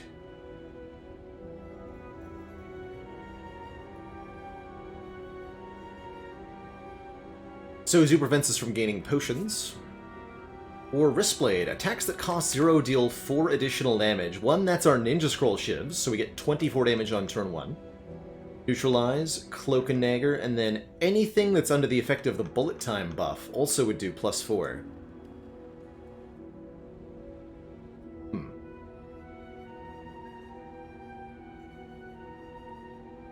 Deck definitely wants 5 energy, though. I'm gonna go with the Ecto here. Preventing us from gaining future dollar redues, but giving us an extra energy every single turn. We'll hit a shop or two. We'd like to get a removal. Hopefully we don't run into the double thieves. Good. Birds are not thieves. Birds are birds.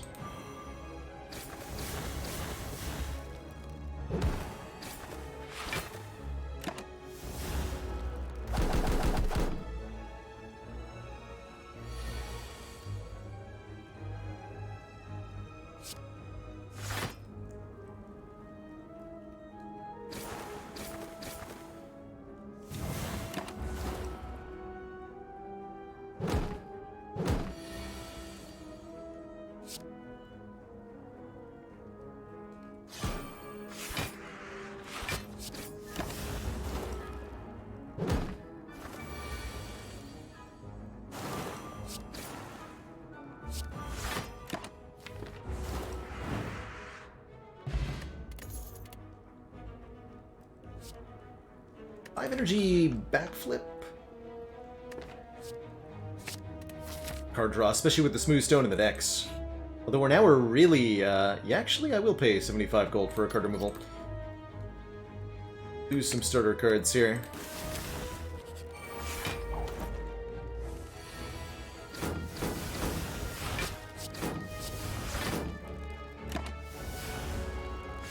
Even with the mask, yeah, because we're not going to go to enough stores otherwise.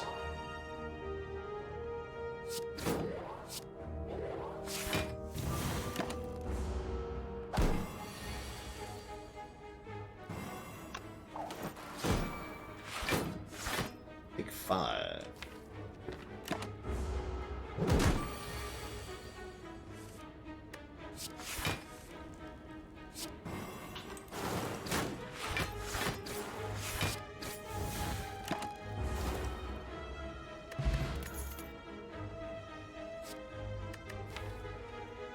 This deck definitely wants a blur, letting us retain excess block from turn to turn. Big question is, do I buy a Clockwork Souvenir? Certainly we'll remove a card here. Actually gonna cut one of these defends. If I buy Souvenir, we'll have exactly enough money for 2 more card removals. That sounds like a good deal to me. Yeah, let's do it. Taxis. Starting each combat with 1 artifact. That can work with some good potions. That'll block a bunch of enemies. That's right, there's no more thieves, so nothing else will take money from us other than the Joust event.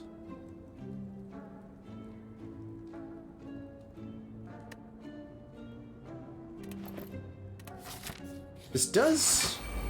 yeah, it does get eaten by bullet time. Think about that.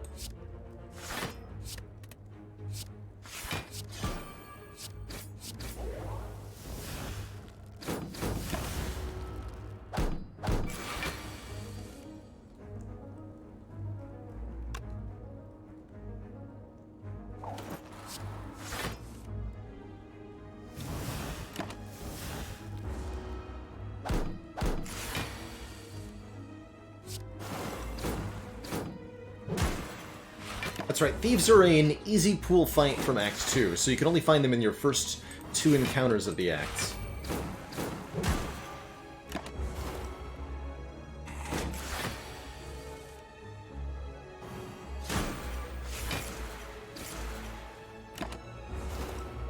That kind of wants a Calibers.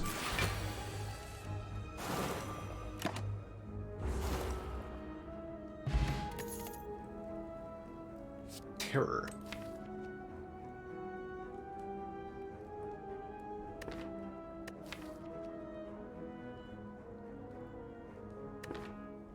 Nah. Hold out for some upgraded stuff. Oh, yeah.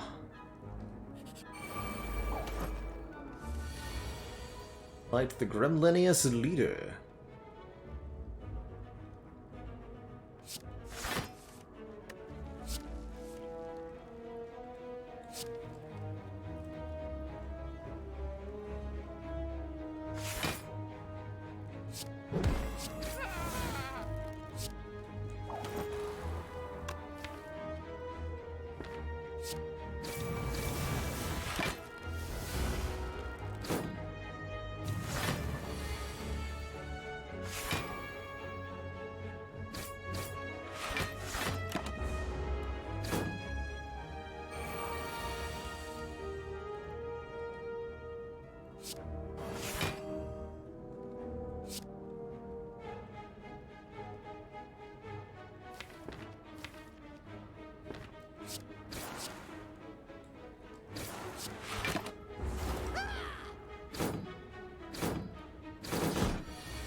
Here we go.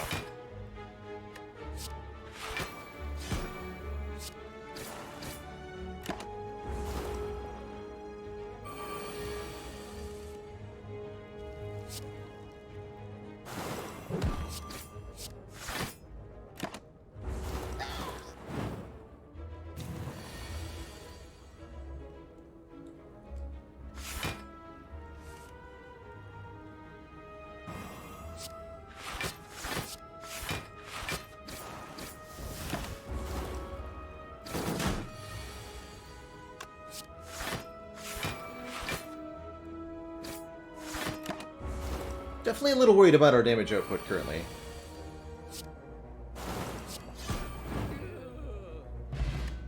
Molten Egg will help though, providing us with upgraded attacks like this Slice Plus. Base.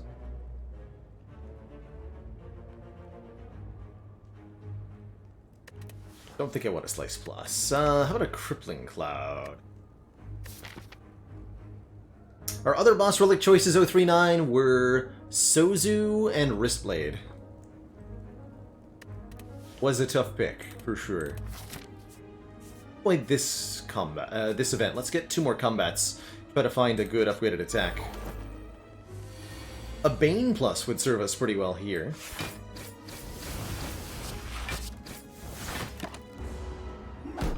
This is an easy fight, fortunately.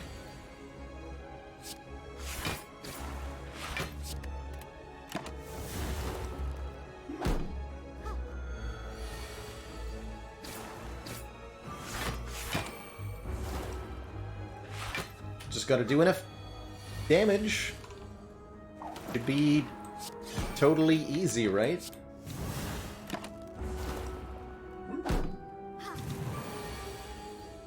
Smiley face.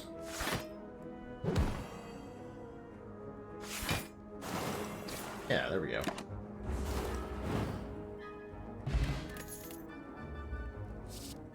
Okay, that's a step in the right direction.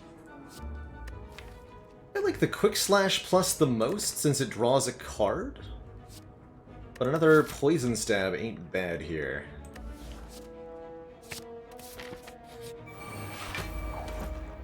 Goose.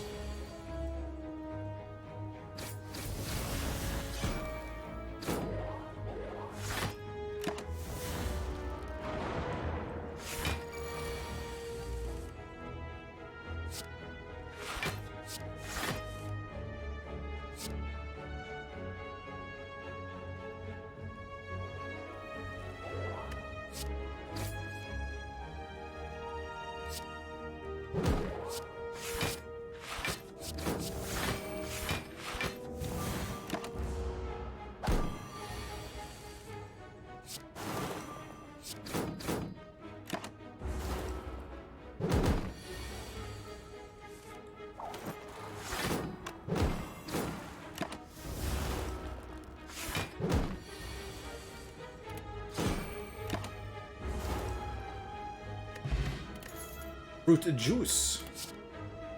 And another quick slash plus.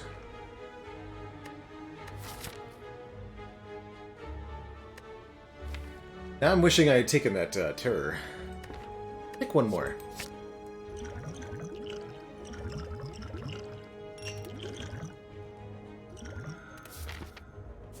We're gonna go for the Burning Elite here. Ooh, Thread Needle gives us 4 plated armor. 4 block per turn until we take damage, so we're even tankier now. And you'll love to see it. Mutagenic Strength. Start each combat with 3 strength. At the end of your first turn, don't lose anything. We just gain 3 strength permanently. And that will definitely improve our damage output. Could also transform pods, potentially getting upgraded attacks from the Molten Egg. Take Souvenir, or the Mutagenic Strength here, rather. That turn 1 Strongitude. Tempting to take a well-laid plans. We're just going to go for 2 removals with our final 2. Or with our final 100 gold, rather.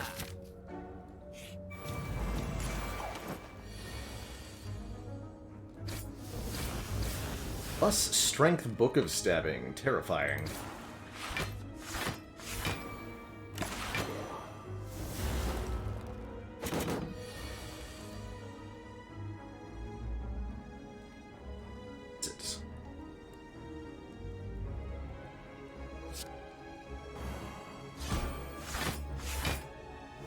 Tempting to just malaise for 5 there, though.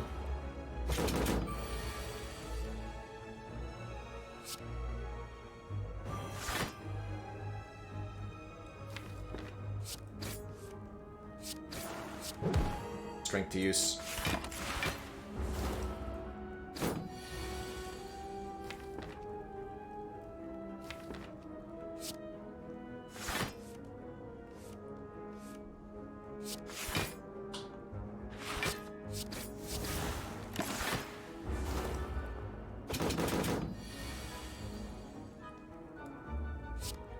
Dang.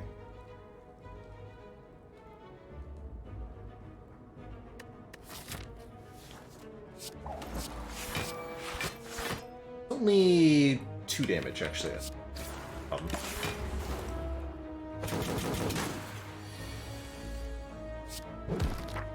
Thanks, Mutagenic Strength. That made that a lot easier. More damage from the Mercury Hourglass, chipping in at a rate of 3 per turn. I want a Tools of the Trade. Kind of. Yeah. Give me some draw and discard.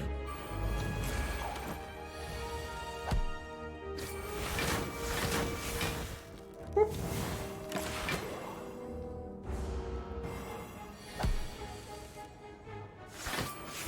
Nice attack. Nerd.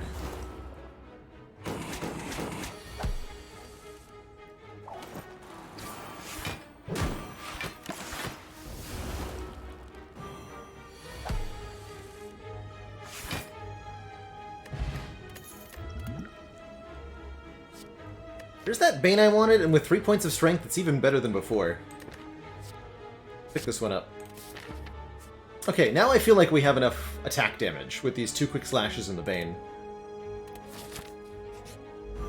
Last up, 3 more Slavers. Good turn 1.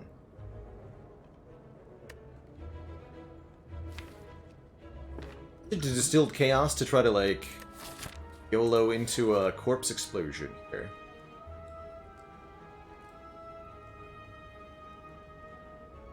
Actually, we're probably full blocking, aren't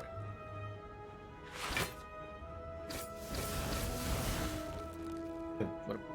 Yeah. Just full block. Easy.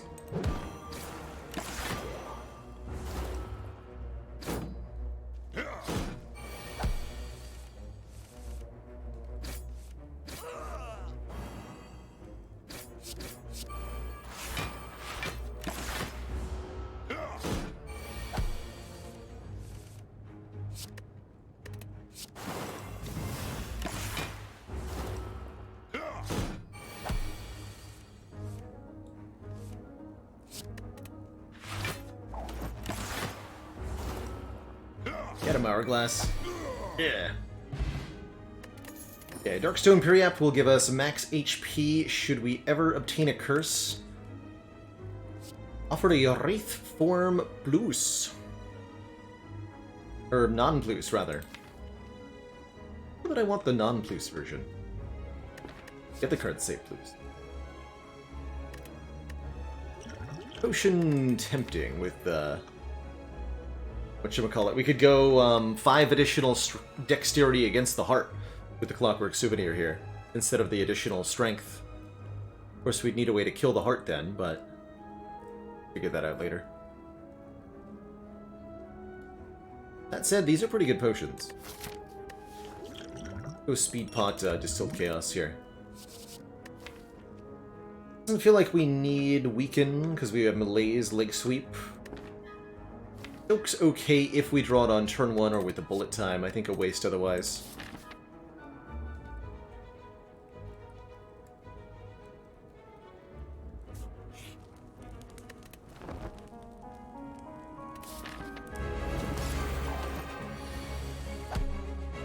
So by default, we start with 1 artifact and the strength down debuff, which applies at the end of the turn. If we were to drink a potion that applies a debuff like the Speed Pot, we would instantly lose the artifact. Big priority, essentially.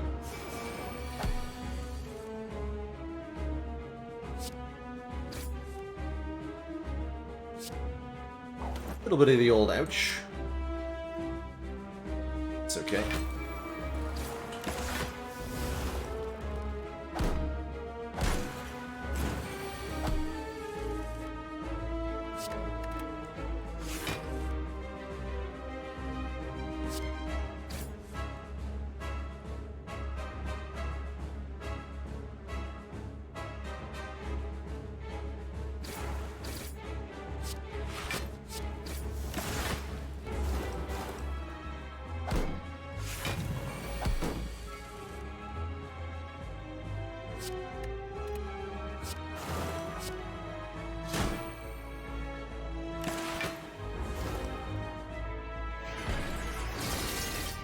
Into the weaken. The other debuffs we can just outlast relatively easily here.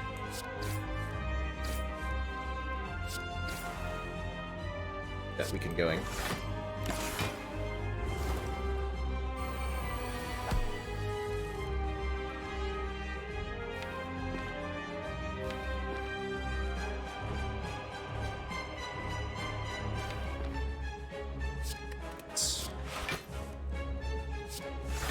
Nice.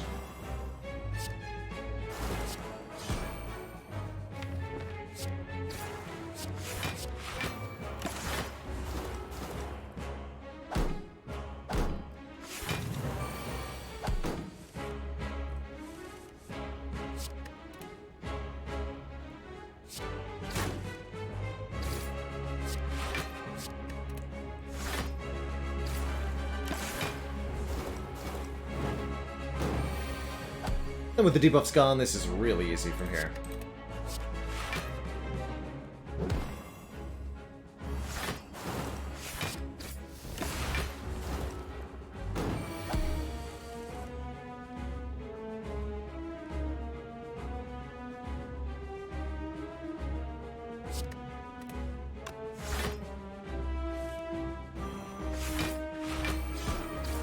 Impressed with how often bullet time has done something useful. Been good. Egeer. Collector. Beer.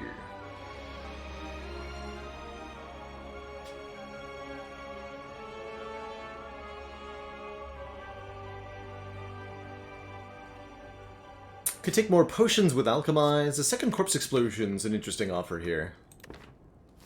Or a Die Plus, just for some more AoE, which I don't feel is necessary. So let's cycle potions. 1 or 2. I mean, we're trying to hold this onto this until Heart, but there's definitely better potions we could get. And no Snecko or Pyramid, unfortunately. Just more energy relics. Which I guess is fine. This deck really appreciates it. With 5 base energy in most combats, I'm not going to take a Dripper or a Philo Stone. Let's go Slaver's Collar here. Get extra energy during boss and elite fights. Call it a day. It's a lot of energy. 6 base energy in some fights. Got another high elite act here. 4 of them if we want them. I don't see a reason not to. Collecting relics is a great way to ensure that this run stays ahead of the curve. Upgrade all deck.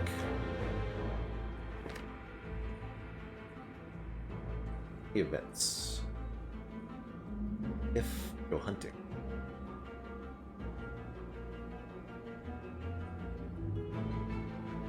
Hunting for events actually sounds pretty good to me right now. Do it.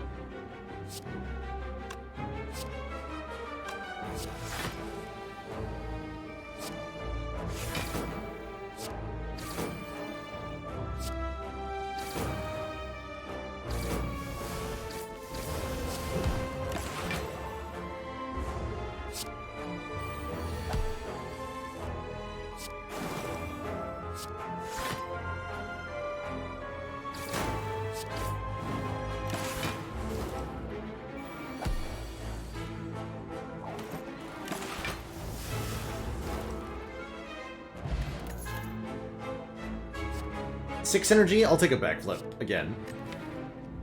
Yeah. Keep that card draw coming. 50 gold for the red mask. Apply 1 week to all enemies on turn 1. Comes at the price of 1 card remove. Would be this strike.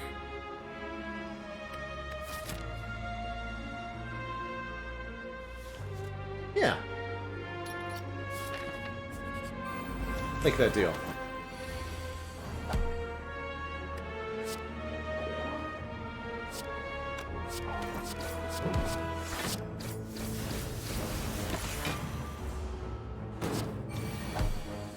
Guess I didn't need to use that bullet time.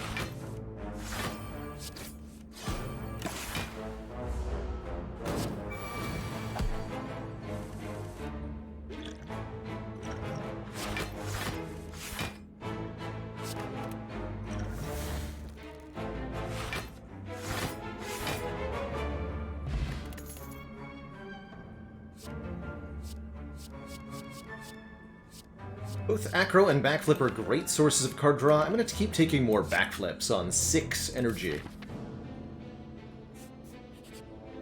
Ah, and here it is, Mind Bloom. Okay, I was hoping we'd see this. While walking and traversing through the chaos of the Spire, your thoughts suddenly begin to feel very real. Imaginings of monsters and riches begin to manifest themselves into reality. Sensation is quickly fleeting. What do you do? You take a boss fight for a rare relic. You take 12 max HP and $0 from I Am Rich. Or we can upgrade every single card in this deck, which is basically all of them. Dramatically increasing our defense, dramatically increasing our offense. Yes. Ding, ding, ding. Getting all of these cards upgraded, I think, makes this deck completely untouchable. And now we can actually just fight 4 elites. Easy peasy. I expect to take 0 damage until we reach maybe Time Eater, but probably all the way to the heart. With all of these cards upgraded. Nothing can stop me. Backflip blocks for 9 right away.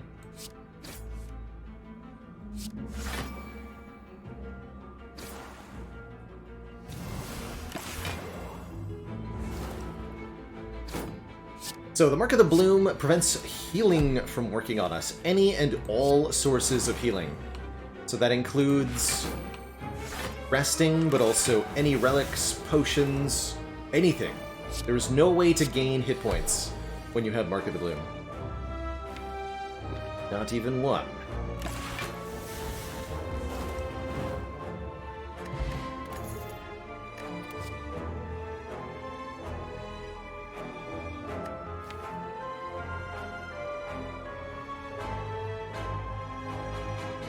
And getting that corpse explosion upgraded was also a big deal.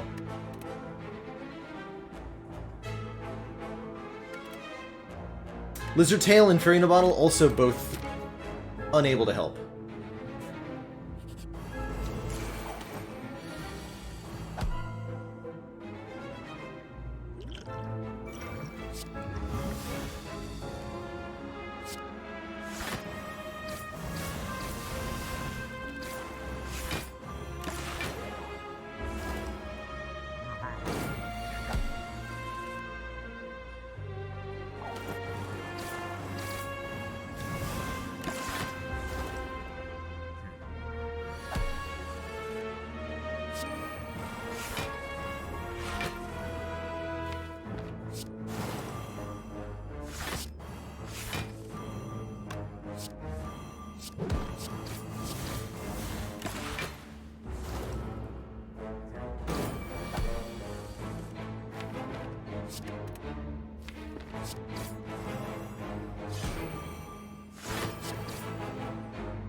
Doing decent damage output.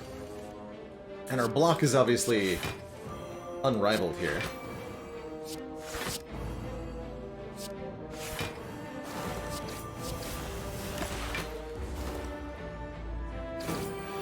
It's time.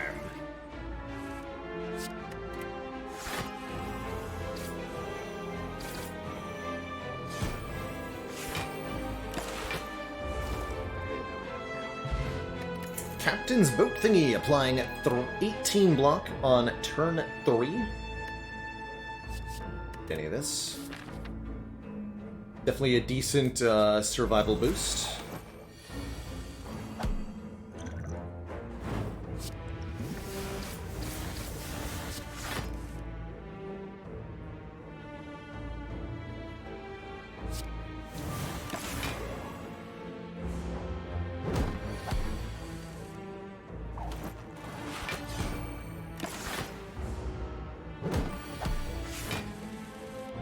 On the turn we didn't need it. Did we?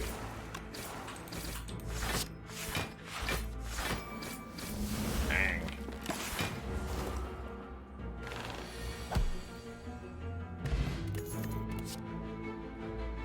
Unupgraded acrobatics. Almost. Almost. Beat number 2. Reptomancer.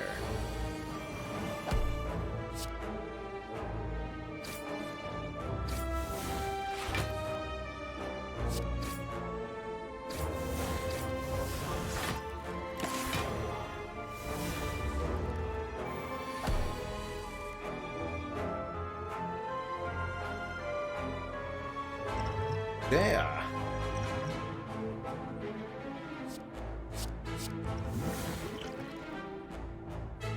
That first.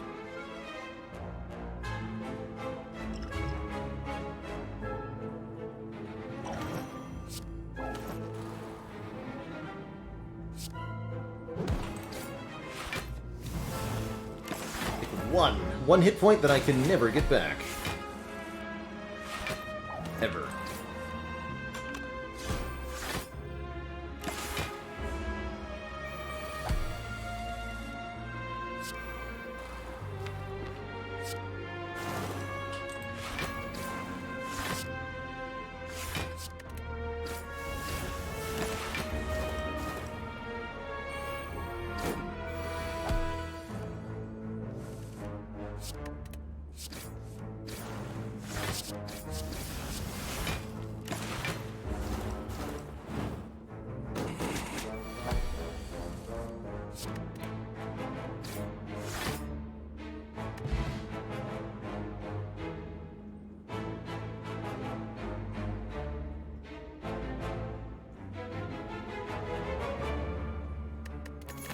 Ooh. Turn 1 vulnerable's good. Wouldn't mind a piercing whale. Don't need one, but I wouldn't mind one. Feels a little weird with no retain, but we have so much card draw, I think it's worth it. Or paint would upgrade it, but we have to take the Sapphire Key here. Let's do 2 more elites, 2 more relics. Giant Head number 2 will surely not fare any better than the first one did.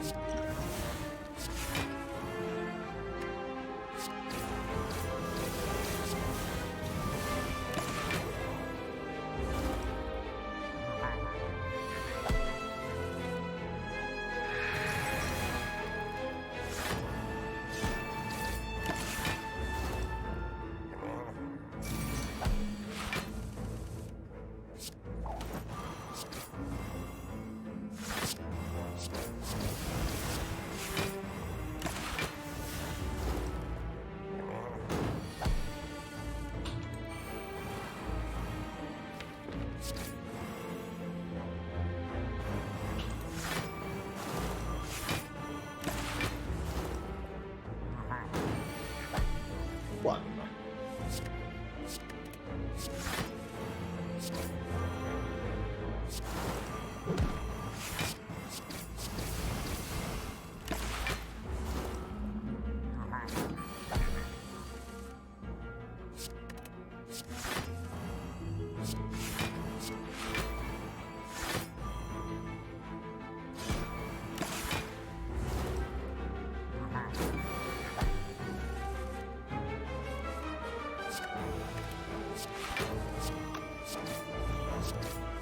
This is where I really like the bullet time, because we can make this entire hand free now. Dang.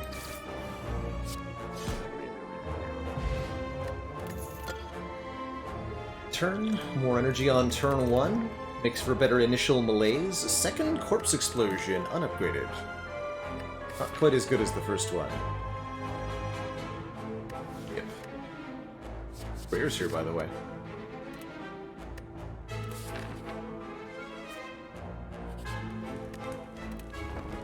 No healing allowed. And our first sighting of Nemesis this run. Mind if I do?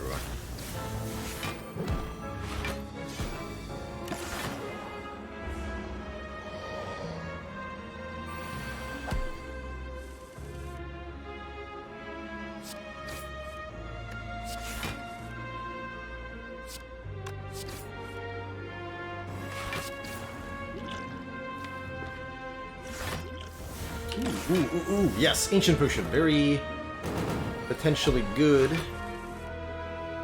Could block vulnerable with Heart, although that would mean no speed potion.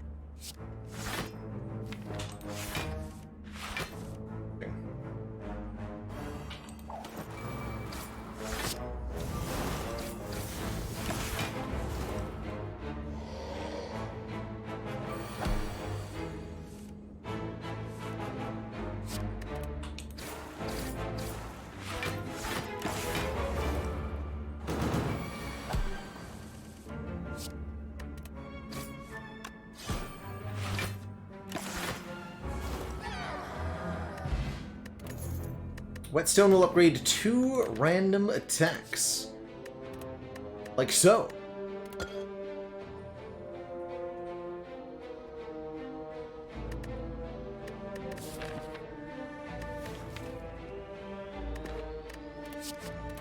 Well, damn. I want my money back.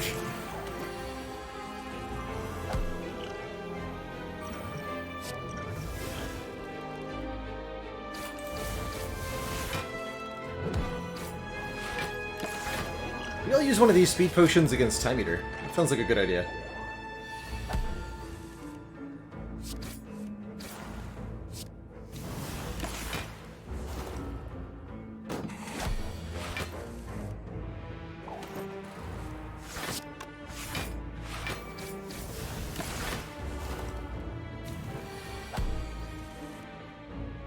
We're pretty close to the end here, Grizz. Only a few more combats left, so if you think you can stick through it, I encourage you to.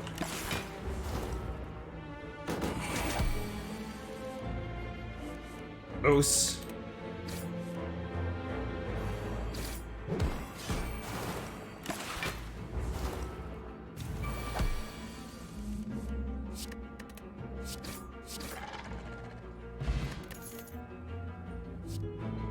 One more footwork. I mean, we're really block heavy now, but I'm doing it.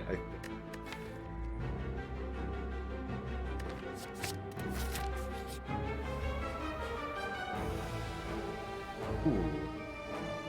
I'll lose a poison stab, although that was an important part of my damage.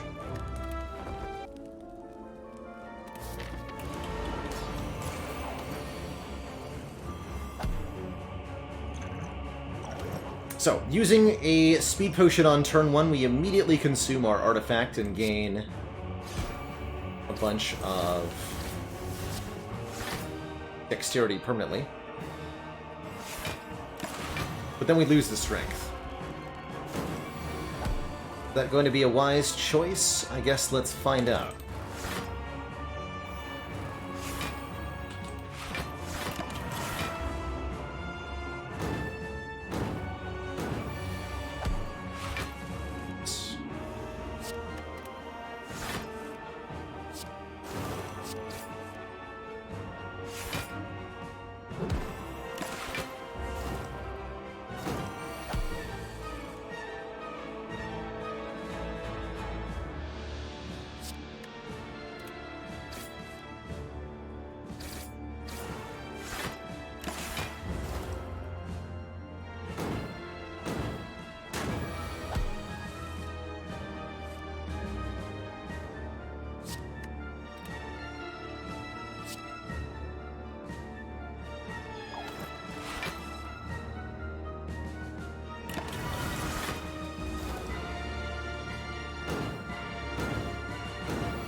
The debuffs get removed.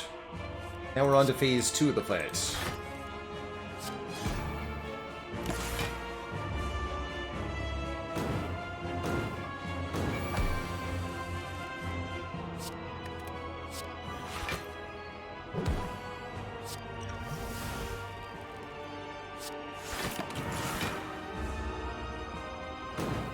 With 11 decks should be pretty good.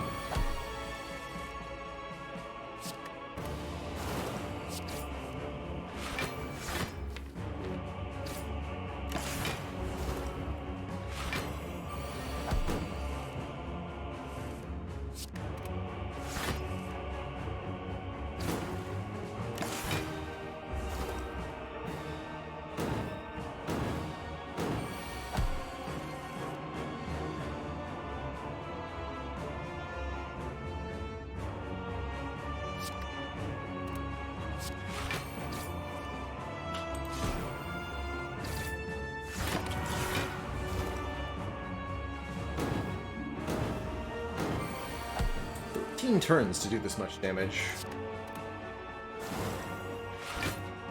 Ideal.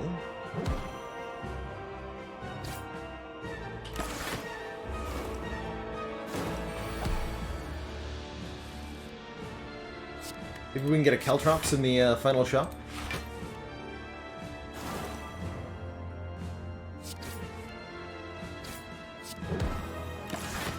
Either way, GG, Mr. Slug. No problem there.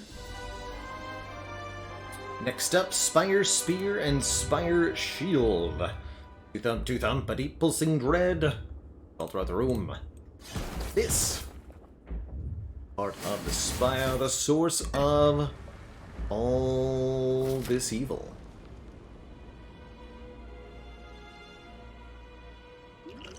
So, $0 exactly. We do have a completely upgraded deck, barring Piercing Whale footwork here. Damage output, a little questionable. Block output, extremely good. Rin boot.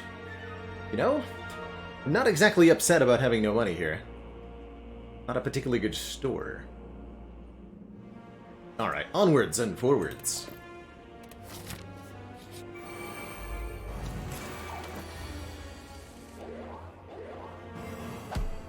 We get Vuln on turn 1. 7 out of 6 energy here. My confidence here, pretty high. I think we have really good odds having an easy time with this.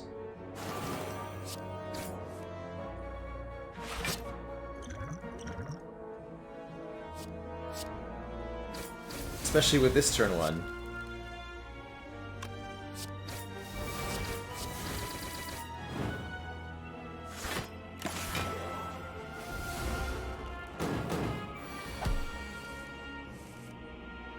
Wow.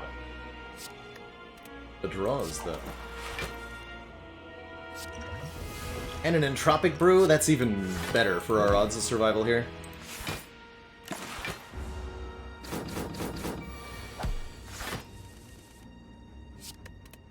No relics to set up at all? Okay. Vajra is 1 more point of strength. I think that's quite valuable. And a Noxious Fumes Plus is some very much needed damage. Okay, that should be plenty. Cool. Excellent.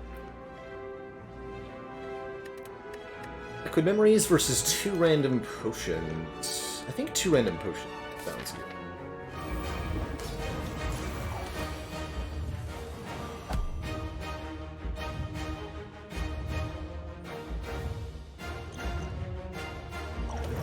Alright, we'll take the Dex. And we got a Regen Potion Smoke Bomb. Can I have my Liquid Memories back? Dang it.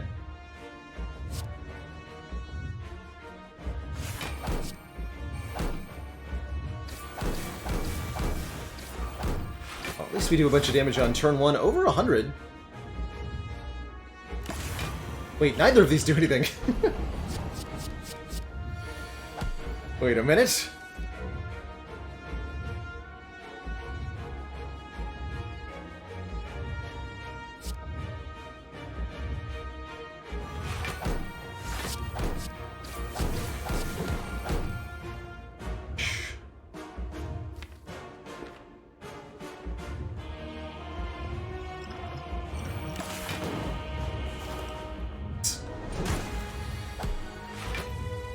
This looks better. I hold the malaise. I think so.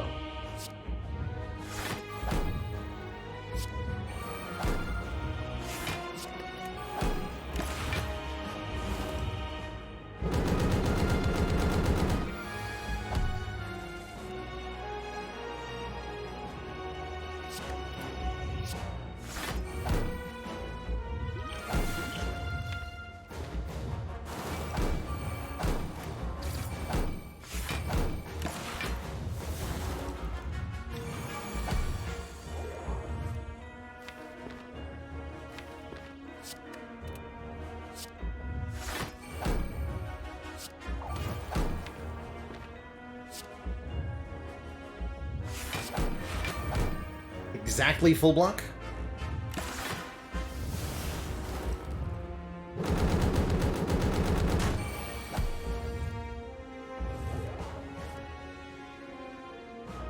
And then we take a bit of a beating here, so I think it's skill potion time.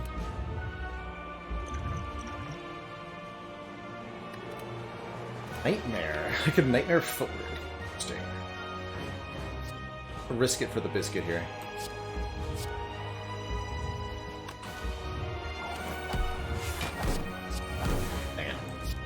Well, that'll be useful later.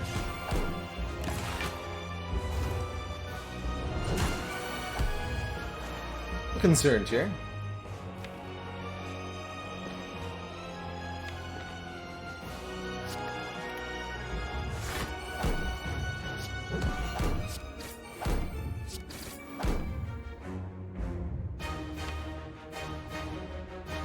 Let's reset this strength.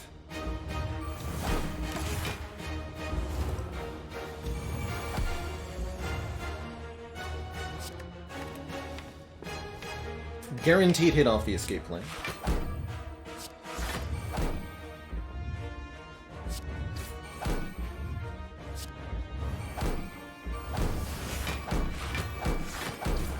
There we go. Okay. Starting to feel a bit better now.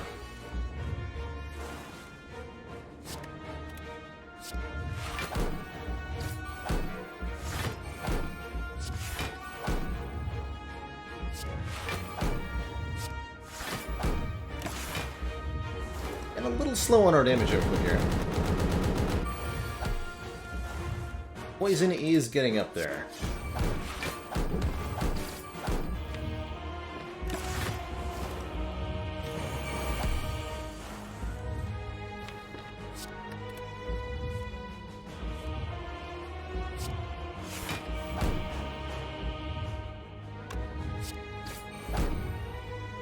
What a value bullet time.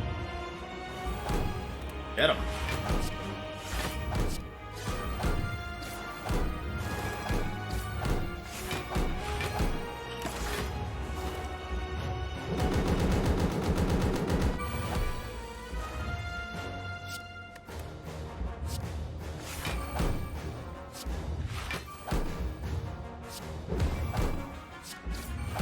Should we do as much damage as possible here?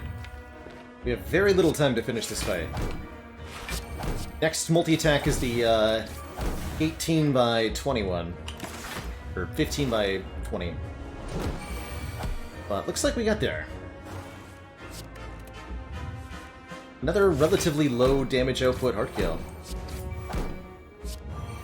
I'll take it. GG.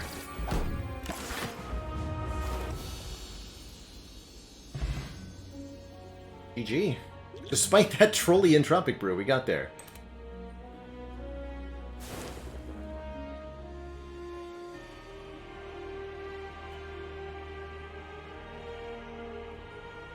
GG, everybody.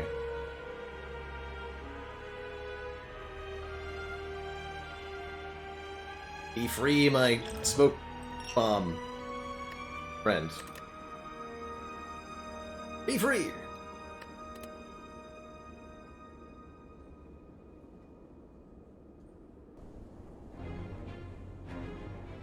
GG, everybody. Blood Ninja, Drecking Gable, Red Osprey, Faceless Hero, Aladdin, Neck, Apnea, Dunkla Alphabet, Benoit,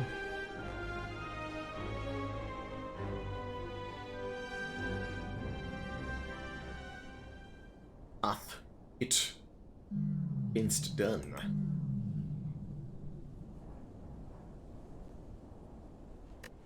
Shall I? That hurt kill was 13 turns, compared to 3 turns longer for the Ironclad run. In both cases, we had a couple of turns of leeway, at least. But definitely cutting it close. GG.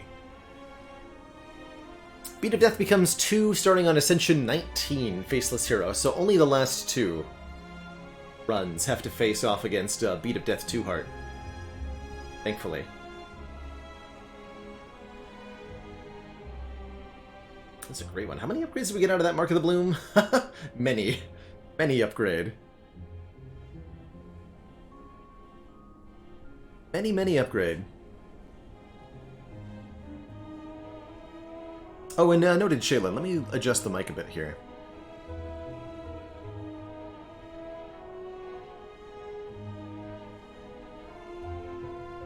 Yeah, that might be a bit better.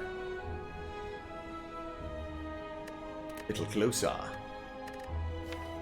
Yeah, only 1 hit point in all of Act 3 to Reptomancer. Good. Good. Oh, we are up to Ascension 17 with the Fusion Hammer ladder. That's completely crazy. I think we're going to pick up the Ladder Streak Challenge on another day. For today, I want to round out the stream, I think, with a quick Monster Train The Last Divinity run, because I've been enjoying that game so much. But before I switch games, I am going to take a quick break, refill my legs, stretch my water. When I return, we'll play a run of Monster Train. If you're headed out, as we're switching games here, thank you so much for joining us. Don't forget you can be notified when we're live by joining the Discord. I can spell Discord correctly, which I can't. There we go.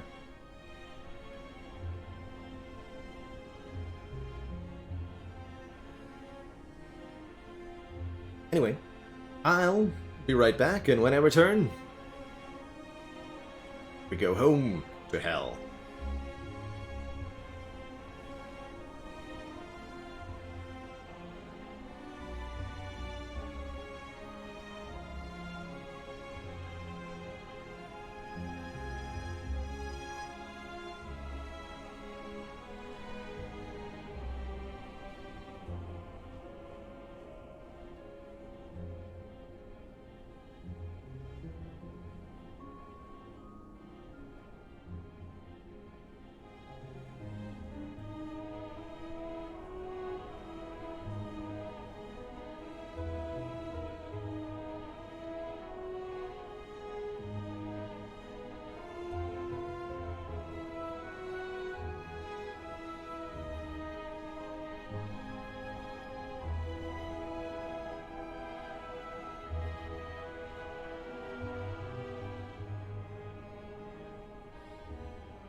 Alrighty, folks, we're back.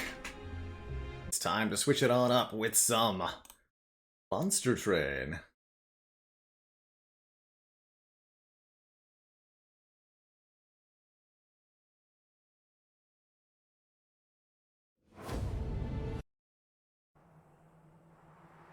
Hail our home.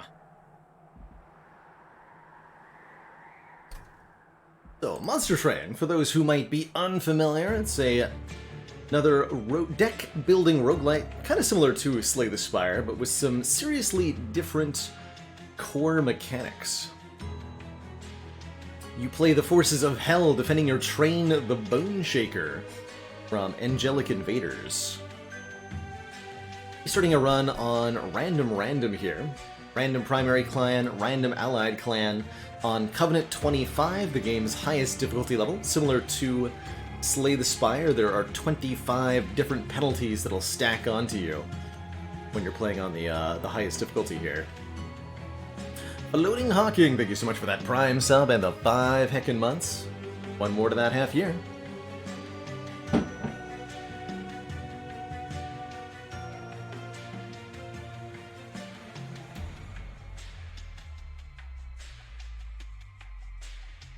I think with the updates and the DLC this game has received, Loria, there's plenty of different types of enemies to go up against, and plenty of different ways to build power yourself. So we got Primary Clan, Stygian Guard, Allied Clan, Exiled Wormkin. We have Tethys as our hero. Tethys Titan's Bane. The Mer person. Got some spell combos. These Echo Breaks, which do damage per charged Echo.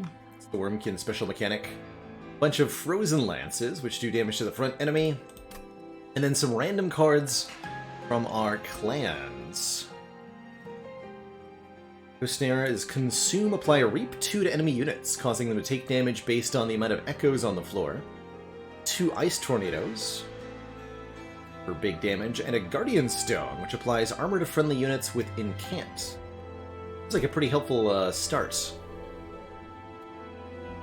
You also get to choose 2 artifacts as well as a variant of our hero. Go hero first. I'm a big fan of Chillwind Tethys, applying Frostbite 10 on Strike. Although Handheld Totem has Sweep, which can be quite useful, hitting multiple enemies. The Chillwind version of Tethys is very good at killing bosses.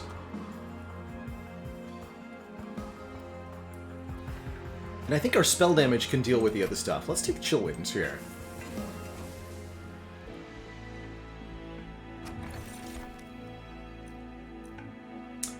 Backstrips is a little bit of minor damage. I guess it could supplement what we have already. 2 damage whenever an enemy unit moves between floors. It's not a lot, but it helps. Or Hell's Banners, which is a powerful energy generation effect. Second unit we play gives us +3 energy. Let's take that. That's way more breakable than the jackstrips are. Concussive Coals, chance to daze enemies when they enter the train. Very, very useful. So is Decayed Decoy, I suppose. A little bit more Reap, making the Echo Snare apply Reap 3 instead of 2.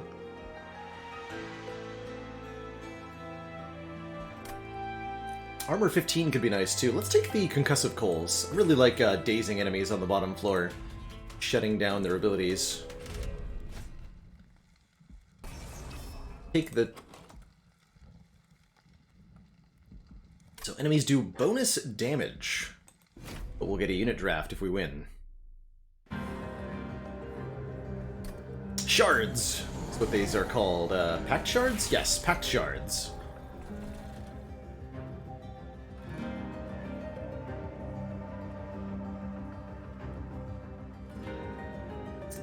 Guaranteed kill. I'm gonna put Tethys on the bottom. That wise.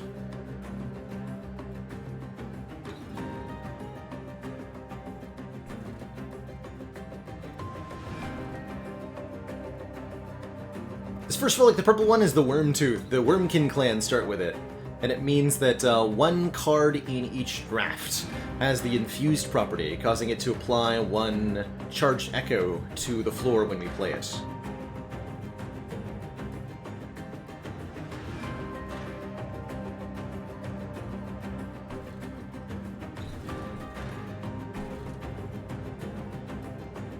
Alright, we'll try this. Surely nothing bad could happen, right?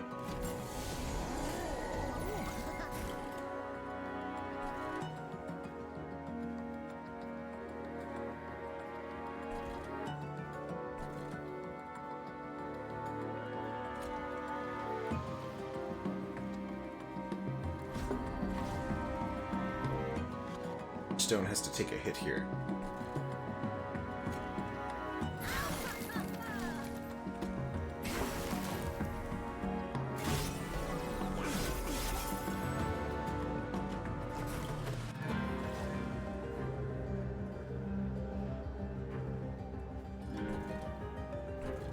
Yeah, we don't actually care about these units because next turn the boss is going to come in.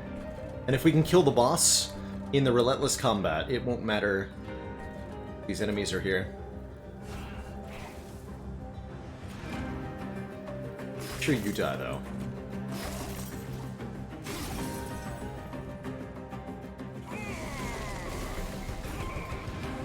And they both got dazed. Nice.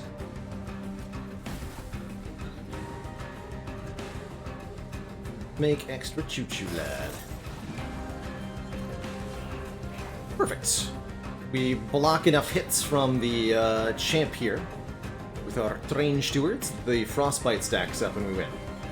Good.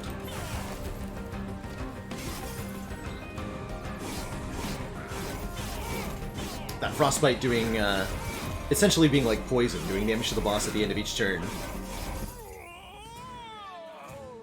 And then going down by one.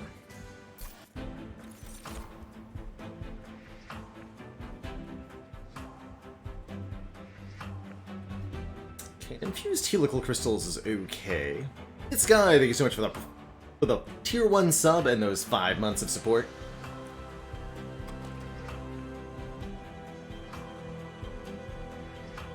Billy a fan?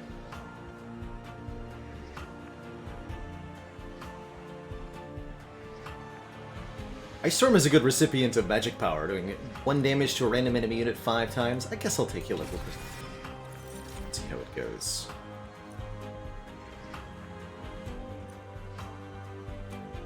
Consume, deal 13 damage to a unit and move it to the back. Bad? I like that more. Shelter's pretty good too, giving us some armor. Some much needed armor. We need armor. Eel Gorgon, I've never seen this unit before. Infused and can't gain multi-strike 1. Resolve, remove all status effects. So it attacks once per spell you play. That turn. Your essences. Multi-strike 1 and +1 to the cost. Wow. That's kind of cool.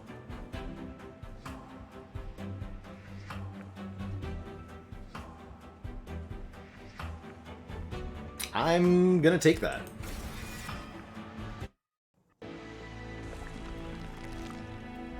We've already got a temple, so we can already get it upgraded and infused and such. All status effects, you say?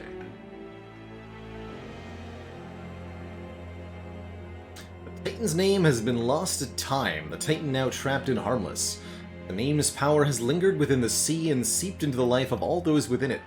Creatures that once listened only to the needs of their survival have now become intelligent guardians of the ring. The power of the name has not faded, only found new owners. It is a cycle unlike I've seen elsewhere.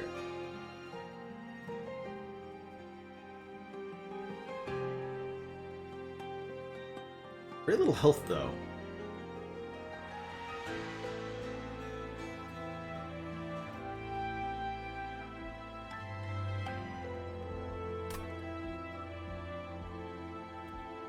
We're gonna go Stygian Banner, Merchant of Steel here.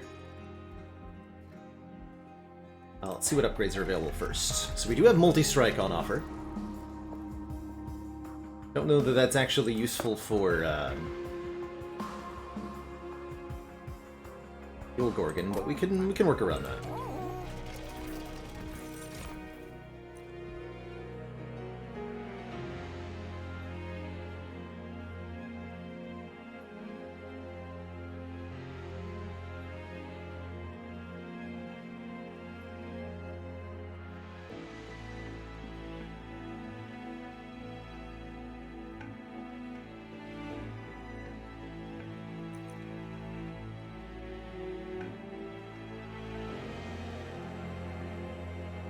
Certain upgrades can't even be applied to Eelgorgon, Multi-Strike, and... Okay, yeah, that makes sense, because the Eelgorgon would remove them anyway. So you don't want that. I'm contemplating taking Nameless Siren and just giving it Multi-Strike too. Although we don't have a tank then.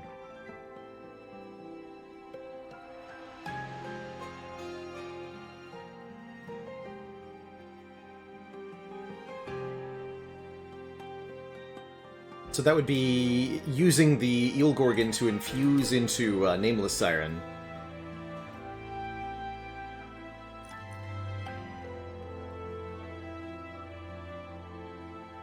Sounds pretty powerful.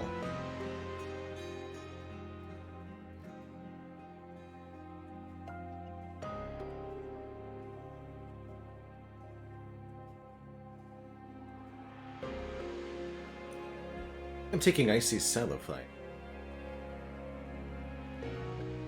The other option is to put the Nameless Siren into the Eelgorgon. In infused...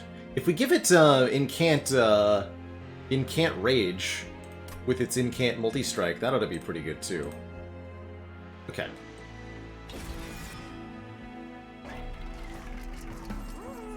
Oh yeah, I want to just remove the Rage every turn. Indeed, right? Rage is a status effect.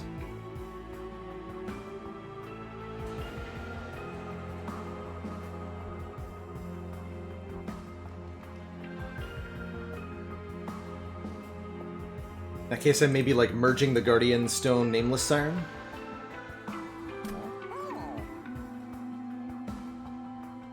That seems reasonable.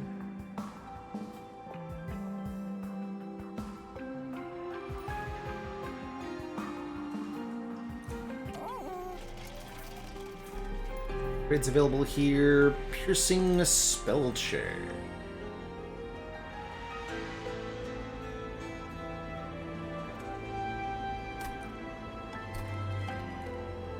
Not thrilled with any of that. Alright, let's try this then.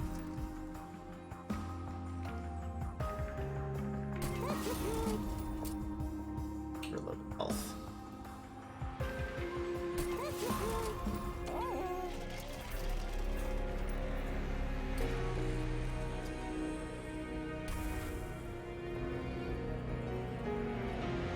Base of 0 times 2. But she'll apply 1 armor to all of our units whenever we play a spell on her floor. Play pretty nicely.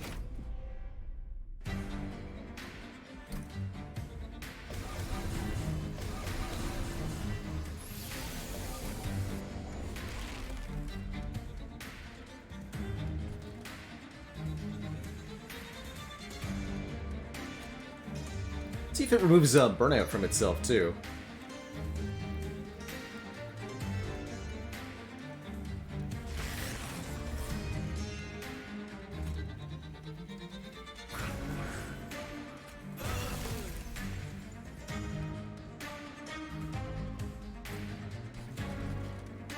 Wow, they're all dazed. Okay.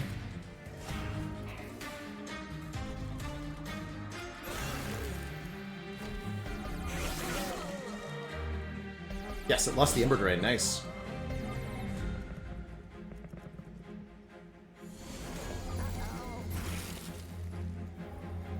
Echo break that guy in the back. Good.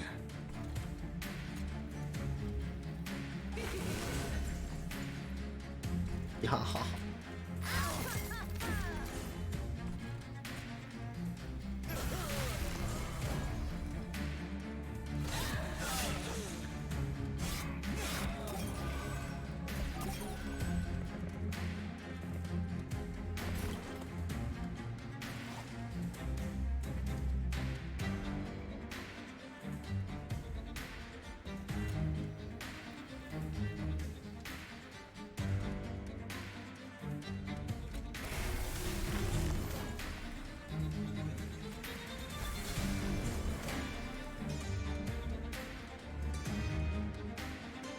You taking... Oh, because you do remove armor from yourself, huh? All status effects. Interesting.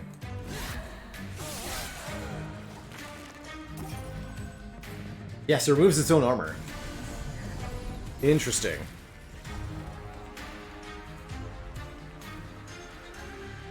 Sneaking feeling I should have sacked that thing. You were a big lad.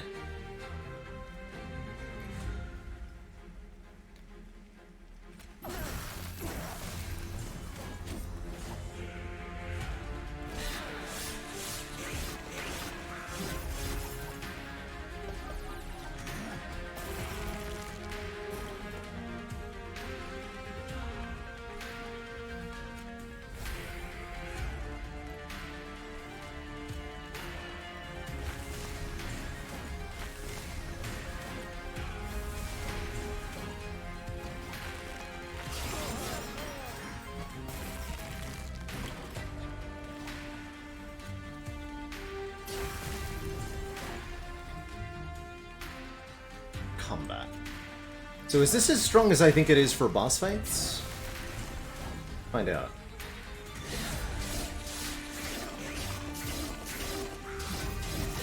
Yeah, it'll keep the full multi-strike value for the entire boss combat. That is quite powerful. Good.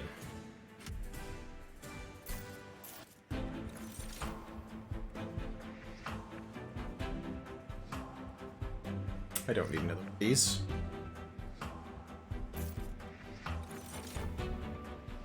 An infused bogfly.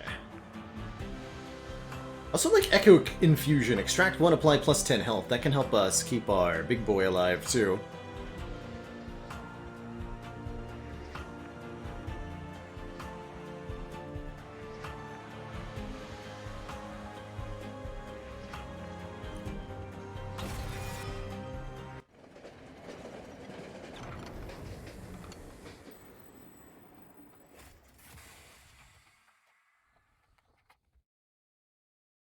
You sense an overwhelming presence pulls through, like a booming power stretching through all of existence. The understanding eludes me for why one with such little power as yourself continues to fight for a world that has already been condemned to die. Divinities created this world, not for you, never for you, but for us. It was a game for the child, to judge souls as good or evil. We did not care for this lowly play, but the creation of this world took less than a breath. Time was my domain, and life was the mother's. Choose a divine artifact. Get temporarily for one battle, one of these 3 effects, plus 10 health on our units, 30 armor on the pyre, or 6 magic power. This applies during the Daedalus fight. I think 6 magic power is really quite nice for helping us pick off some of those low health enemies. The Divine Tempered Talisman. See you later, Tom. What would I dupe? Do I dare dupe this Siren? I don't know if she's as good as I want her to be, but if I've got 2 Guardian Stone Sirens, they're going to be blunking for each other quite a bit.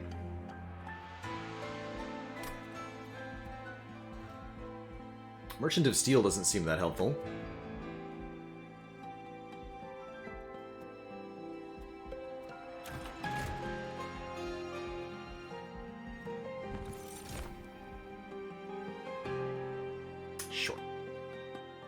Rook's a good tank. Venge apply Frostbite 3 to enemy units. I like that.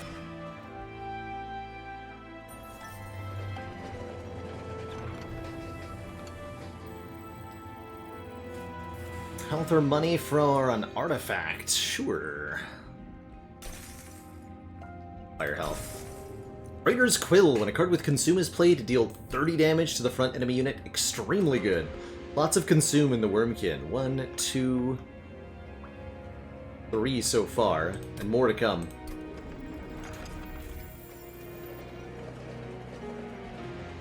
Alright, I'll dupe this Siren. Believe. 15 additional shards. Makes Talos the Architect a bit more of a spicy lady. See how it goes.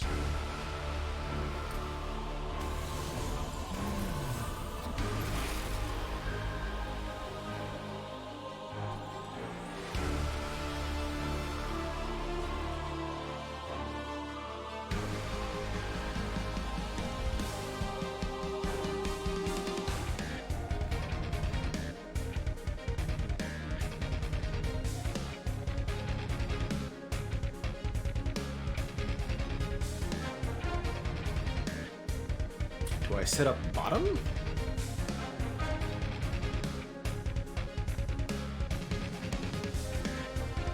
I think I play this Eel Gorgon. I think what I do is Ice Tornado, and if one of the surviving... It'll kill 3 of these 4. And if either of the surviving ones are dazed, we can put down Tethys here. Actually, wait, I can put down everything, because we have Hell's Banners. Hold on. No, this is fine. But I think I want... Eel Gorgon in the middle here.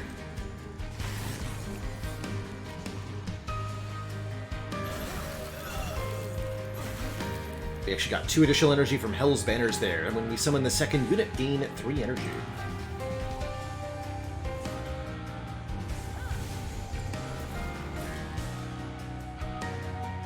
Here they are. The lead.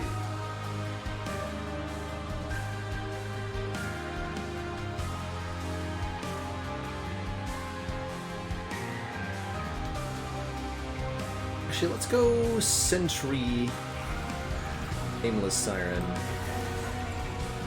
Aimless Siren here. Okay. Actually, losing our Titan guy already. It's tough, man.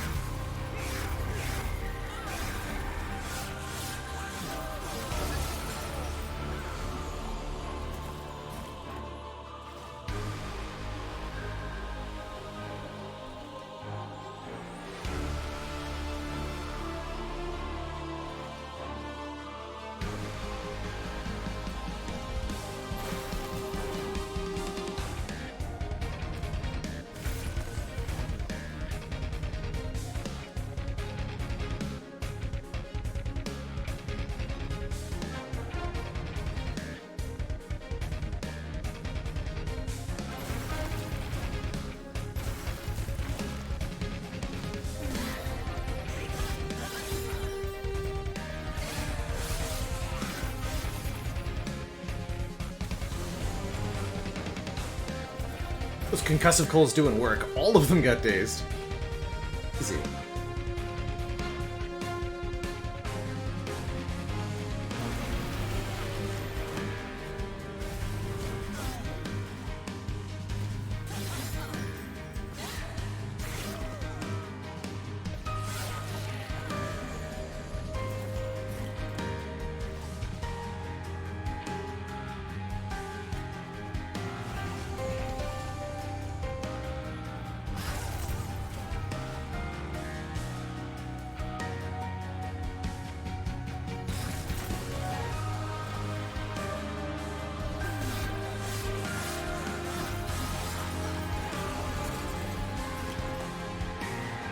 Easy.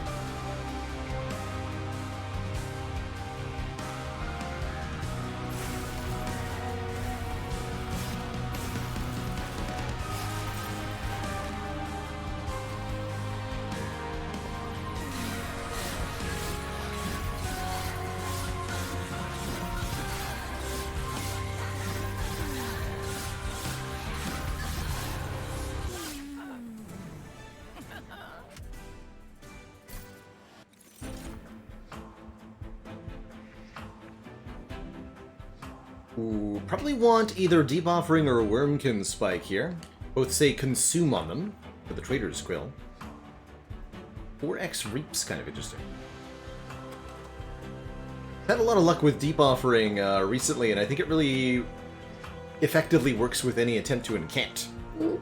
Excuse me. Consume, discard your hand, draw 5. Take it.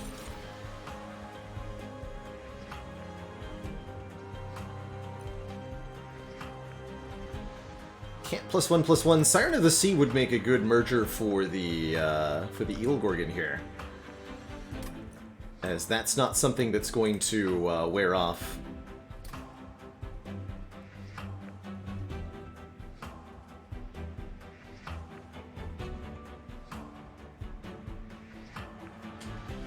Go Vortex, Herzl's Horde, Pyromanes here. Ring 4 is going to be a challenge. Deck has a lot of units. Yeah, we're going to have to fix that shortly. I think plus capacity might be a good idea. Although, more draw also very good. And having a lot of units actually not that bad with Hell's Banners. Let's take more draw. And we can actually put the Hell's Banners to work.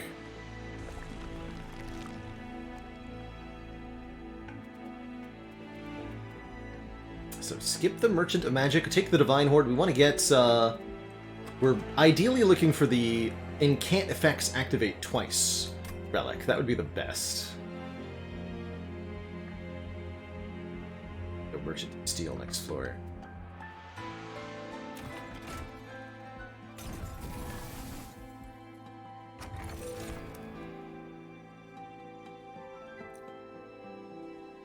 The echo capacity on each floor by 1, or Stinky Volatile Gauge, rising the cost of everything but drawing more. I think I want that. There it is, Founding Seal. Incant abilities trigger an additional time. Perfect. So now our Sirens are double proccing. We're getting 2 multi-strike per Eel Gorgon effect. Oh boy. Oh boy. Are we good now?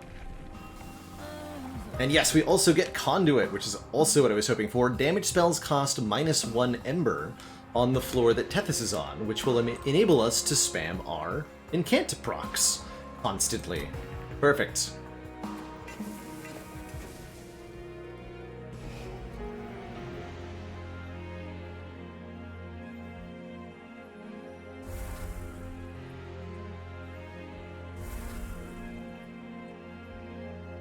Alright, there's no way we're losing our next encounter with double Incant here.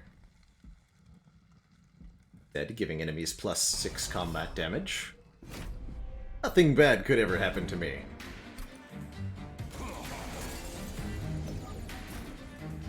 And they got spikes, and I died. Times.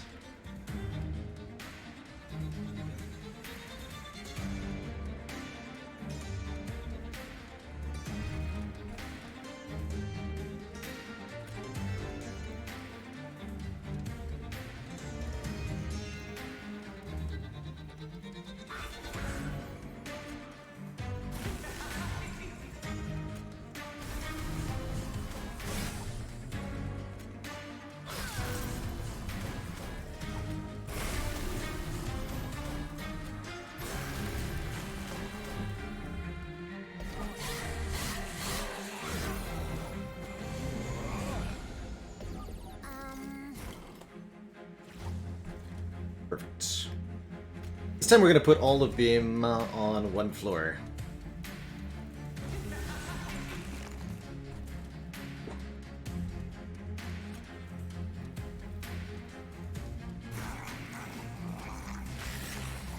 Spinners.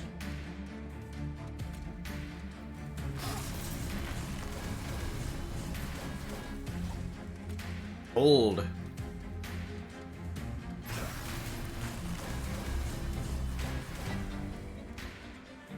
The Incanting.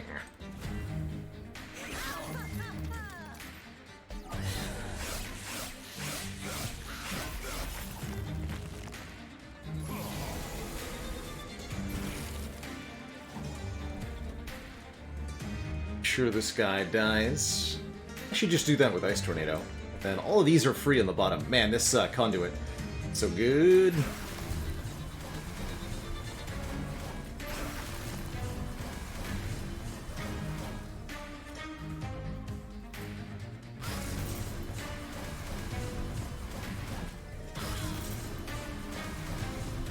They're so angry.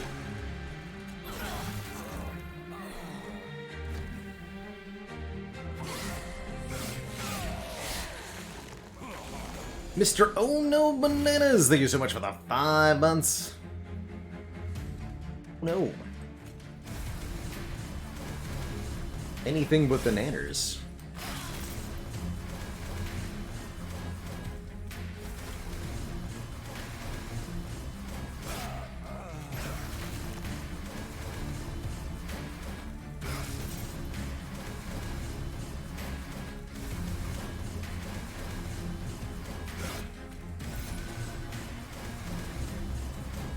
$76 armor on Tethys.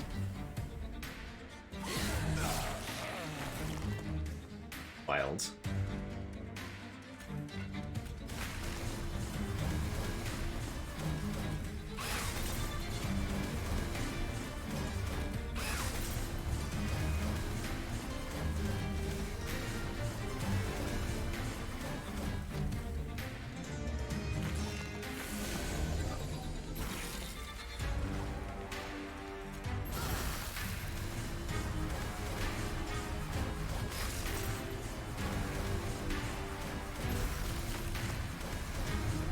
I guess we'll play, speed up the... Yeah, those will go a bit faster on a higher game speed. Dead before he even got to attack.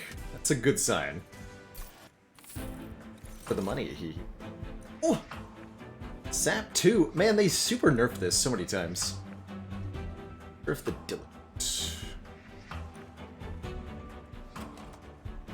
This is still nice for incants. And it's consumed, so it activates the Trader's Quill. Take it.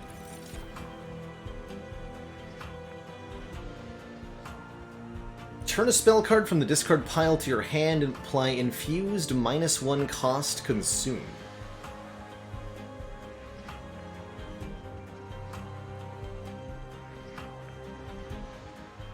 Ancient Resonance is pretty good too. 5 damage to enemy units per charged echo on the floor, so big AoE here. I think I want to take Return Soul. This will just help me spam incant procs constantly. And it's Merchant of Steel time. We're now gonna upgrade our Heal Gorgon to do some really nasty stuff.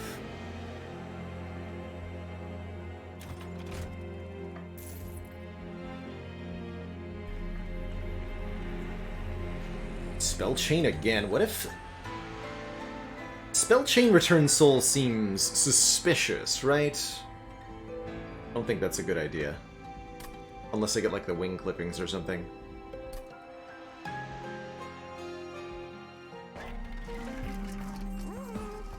We're not even allowed to... Yeah, not eligible on Eel Gorgon, although we can upgrade them, also not eligible, for Incant Armor 2. Interesting. I mean, this runestone is really good. We actually just merge the merge the Eel Gorgon into the Siren of the Sea. And then it gets multi-strike +4/+4 per incant with armor 4, so it's a really good frontline tank. I'll think about that.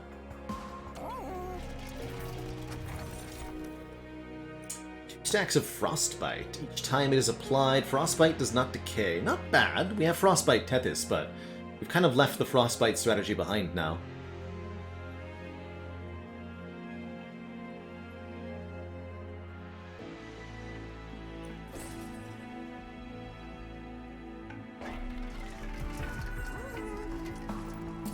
Take this at least. Well, let's give the Titan Sentry the runestone.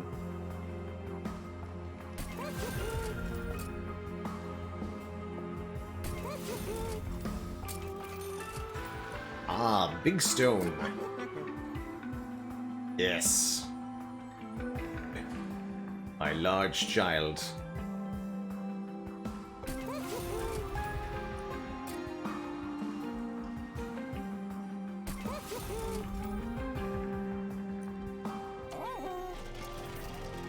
Doesn't go into heck with names.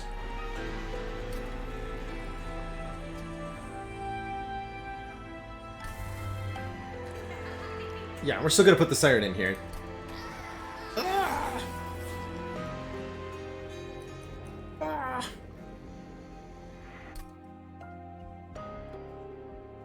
And we've got lots of money left, which makes me want to remove some stuff, namely the train stewards.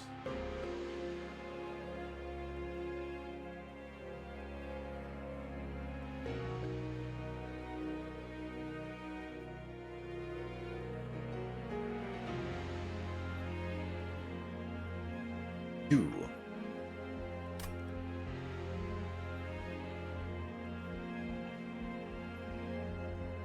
Seems good. We're just like never going to a Merchant of Magic, apparently? Who even needs merchants? Not me. Spell chain debuffer. It's funny to think about. Honestly, I think we're good. Let's just cut these train stewards.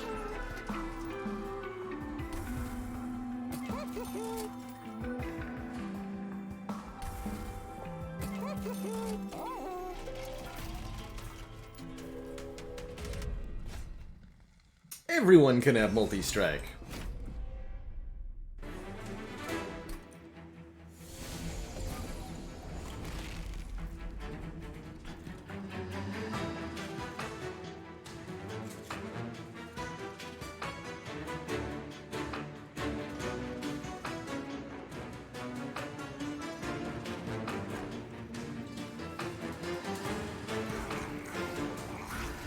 So you get 8 armor per incant?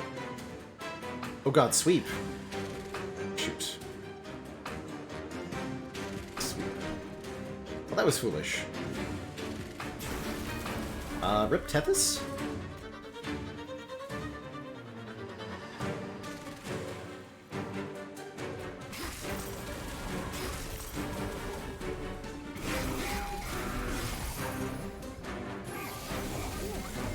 Slightly annoying. Actually not that bad, though.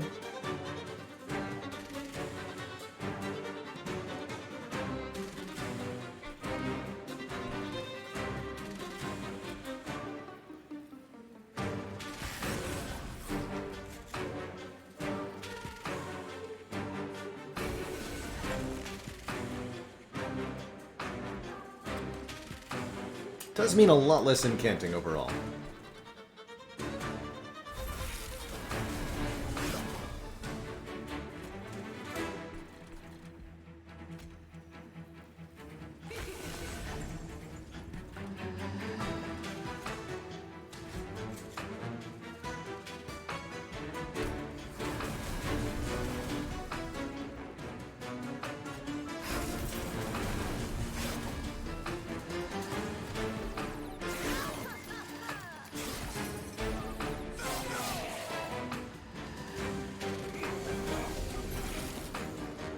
I see your sweep nonsense.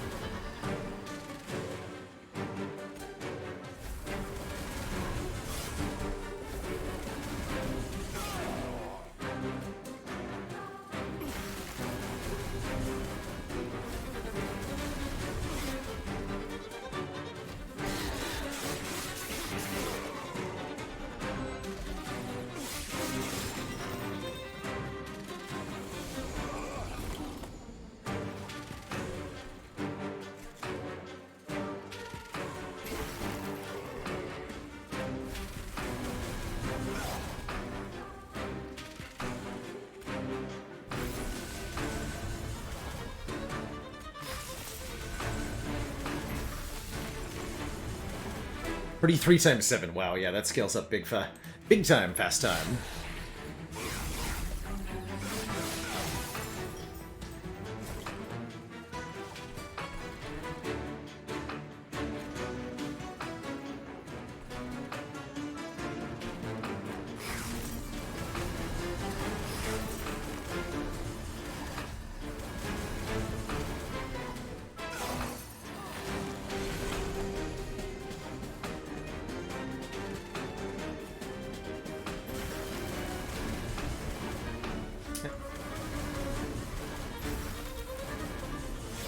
Sad news for the top floor. We don't actually...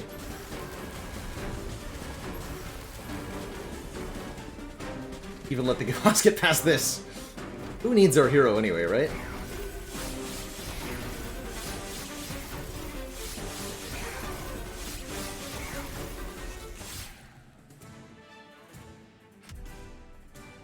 Get the token of a traitor. Playing a spell, any spell, deals 2 damage to a random enemy unit on that floor. Not a lot, but a little. Already got one of these, don't need another Guardian Stone, we'll skip.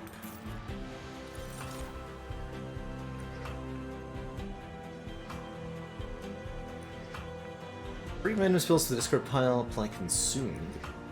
Gotten Trade. Honestly, I don't think we need any of them. Although I should make sure that we keep enough spells in this deck that I can defeat Consume Seraph here.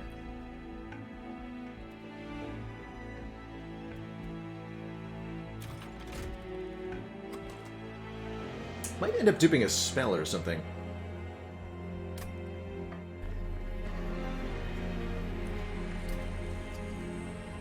Oh yeah, like yeah, that's a good target. Dupe the -2 cost Deep Offering. Yeah.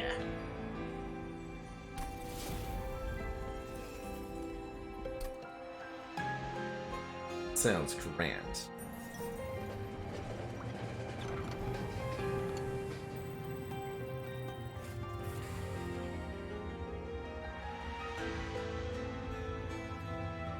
Let me add.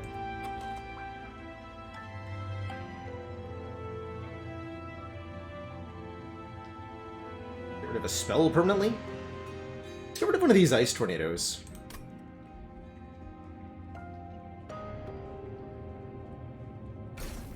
Enhance my magical power. The rail spike can apply its remaining power. It seems to be only effective for this final use. Disintegrates in your hand.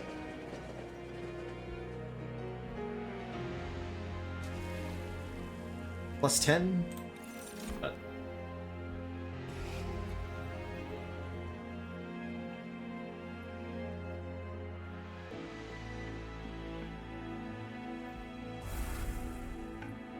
Frozen Lances are quite awful.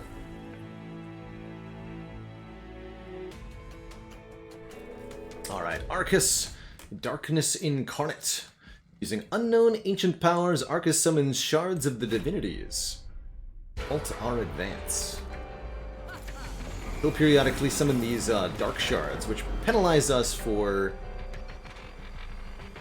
doing stuff. In this case, applying Dazed if we play any units on this one.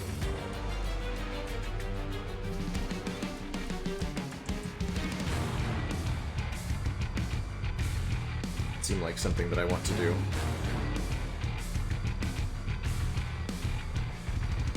Eel Gorgon should remove Dazed. Yeah, I don't see why it wouldn't.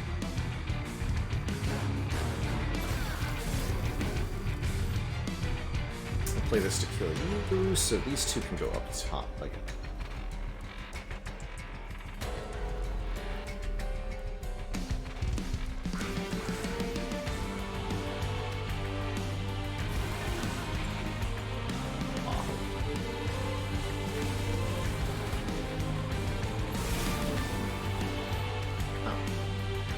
You have 8 stealth, Mr. Arcus. Very rude.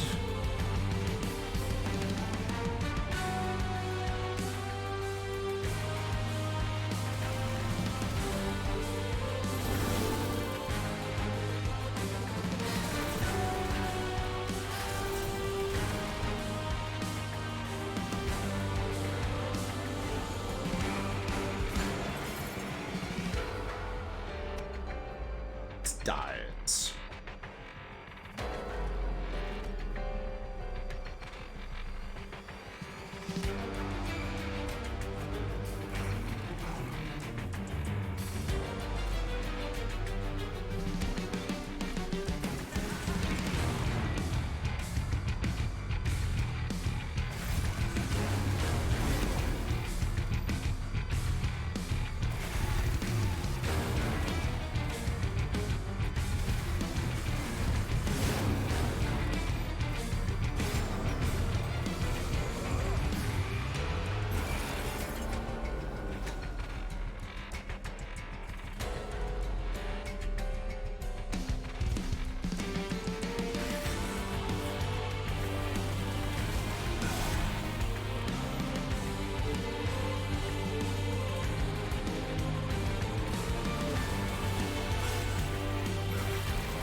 31 times 7.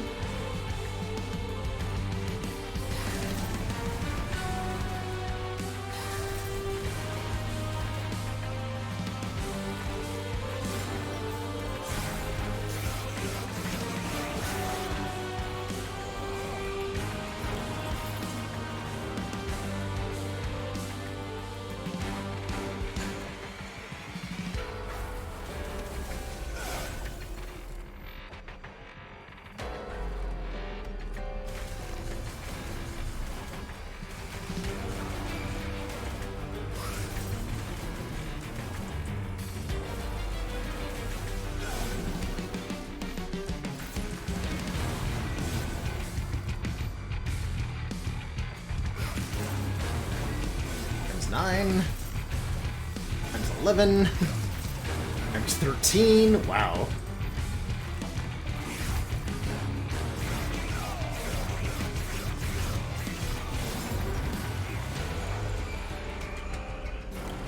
Poor Arcus. Hasn't got a chance.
Final wave, you say?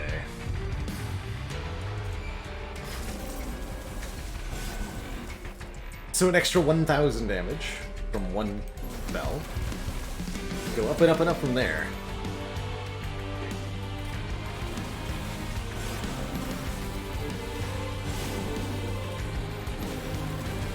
$75 times 11. Dang.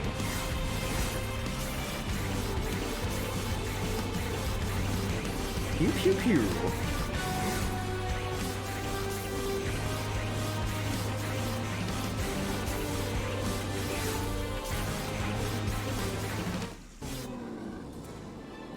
Got him.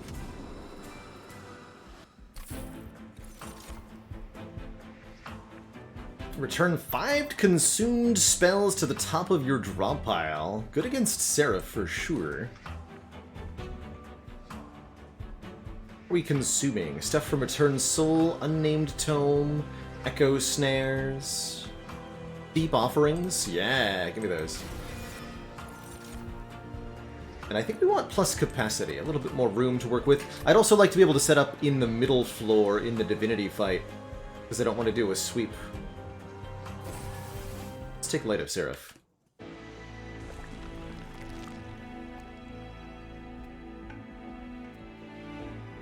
Merchant of Magic, anybody? No? Hello?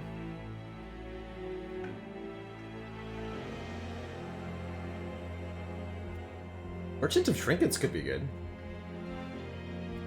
Merchant of Trinkets. Okay.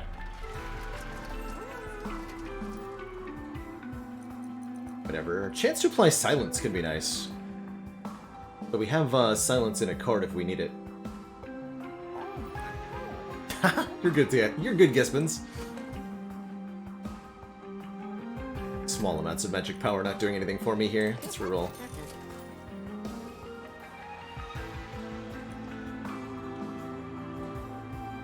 When a card with Consume is played, all cards gain 1 magic power for the rest of the battle. Interesting. Turn frozen cards become free. Nice with our 1 Ice Tornado.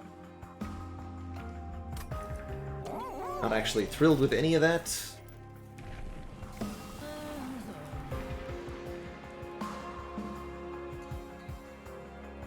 Frostbite 22 or -2 cost? -2 cost.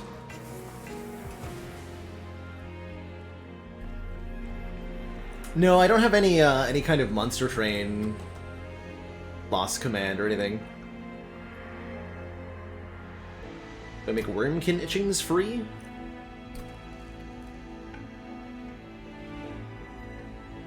Definitely a reasonable choice. Do it. Putting me maybe a little bit high on the shards here.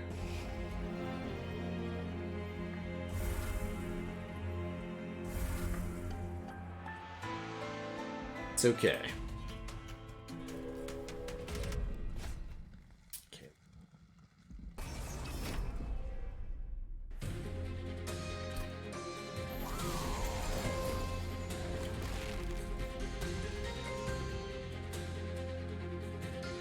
This is 6 capacity.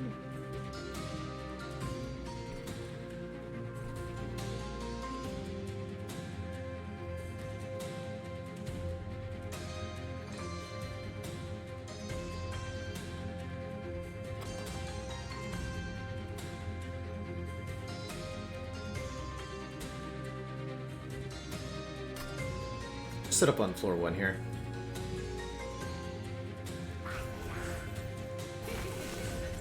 Could be a hell of a turn.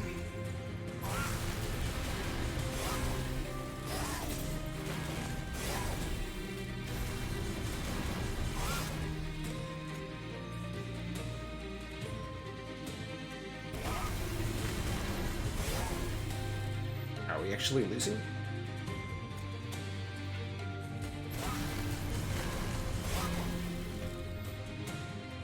It's 15 times 3. Oh yeah, we're super losing you.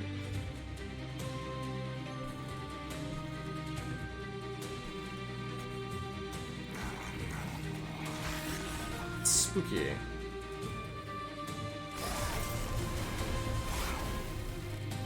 That's spooky.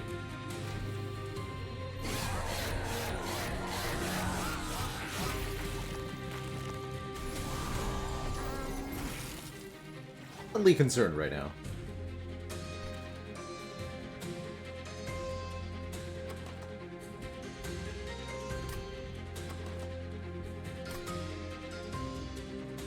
Yeah, I'm oddly concerned right now.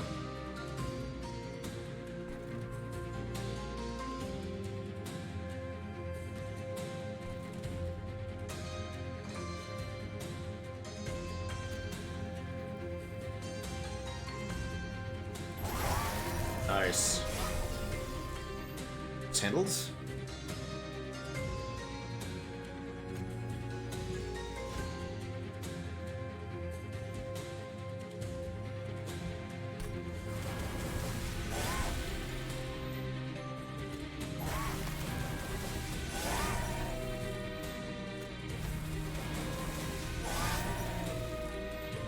Good.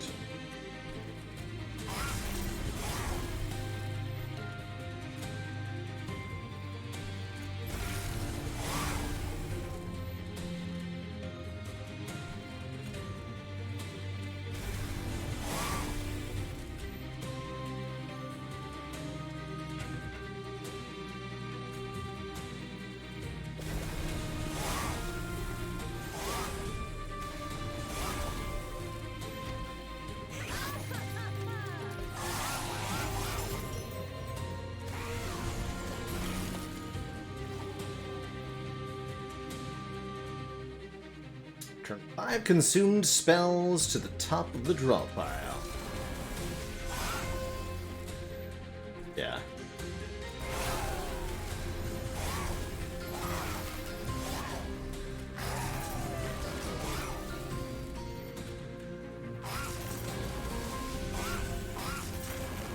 We get enough armor here.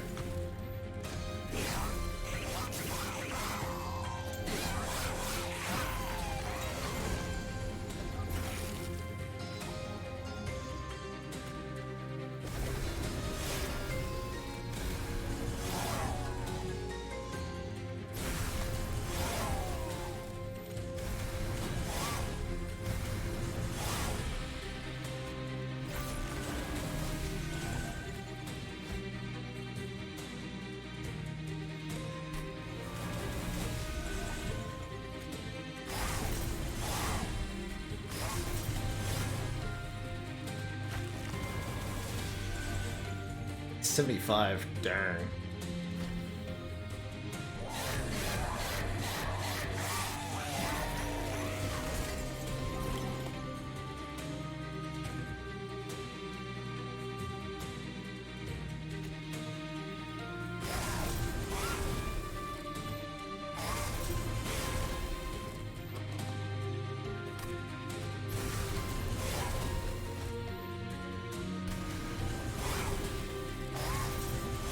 Hey, we got him. Okay, good.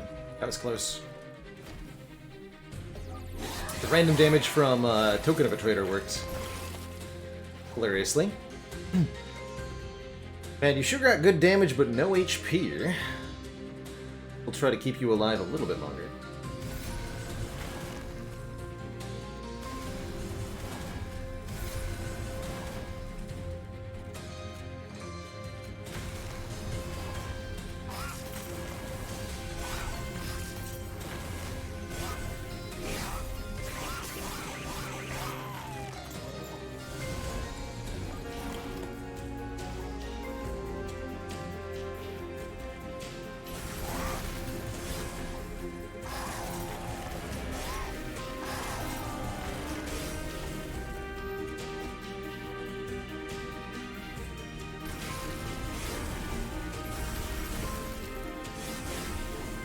She made it take less damage.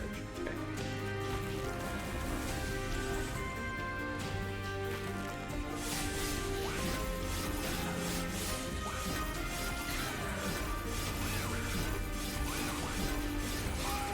Have some frostbite. Alright, and then everybody dies, apparently. Good work.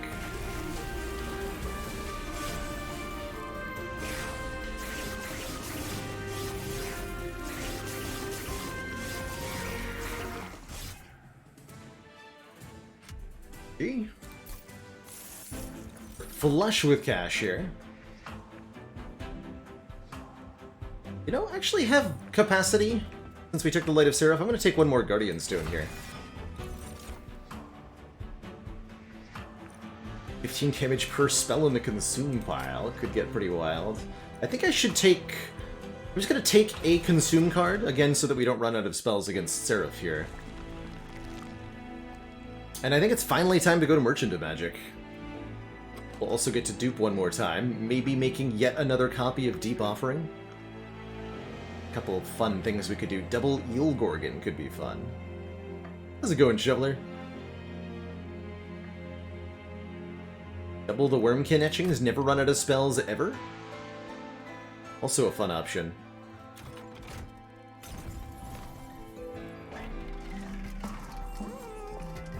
Oh, but what if Holdover... Holdover.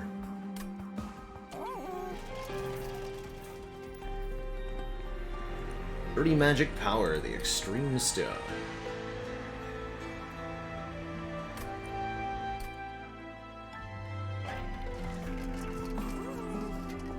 Ah, there's the gold old Carving Koriska when a card with Extract is played. Gain 1 and 1.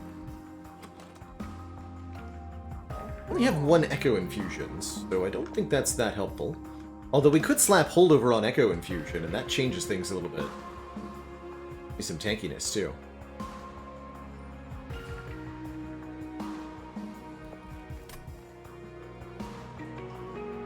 But what if I reroll?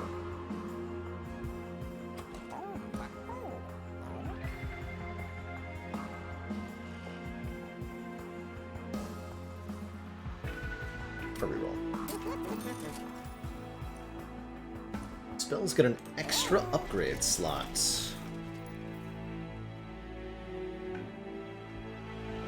Could be relevant. Might as well, right? Random enemy at twice. This will do some good stuff. Don't think I need the scales here.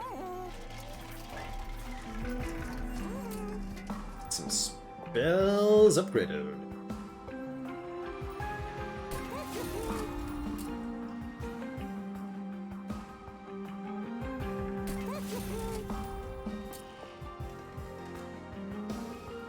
Let's go hold over on Return Soul.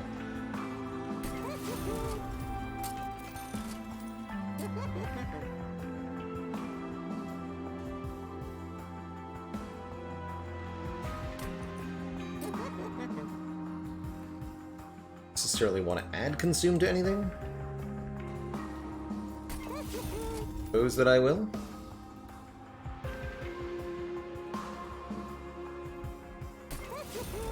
Just because I can.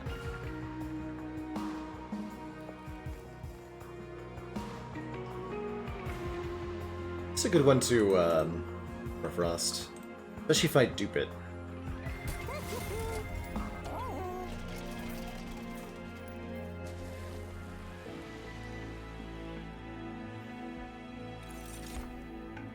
And more shards for that, but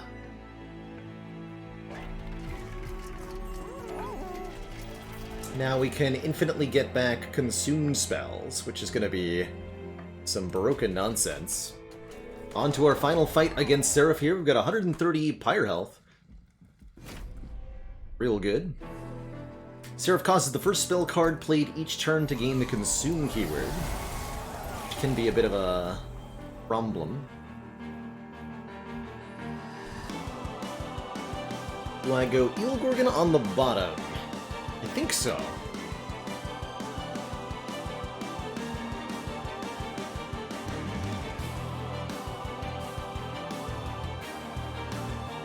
Let's try it.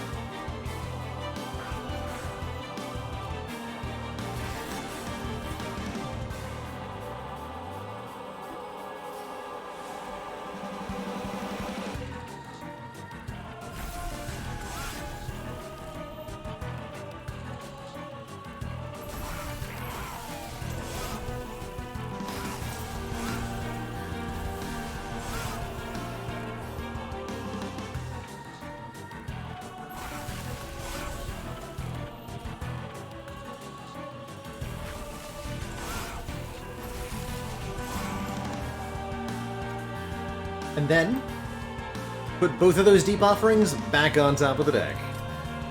Easy.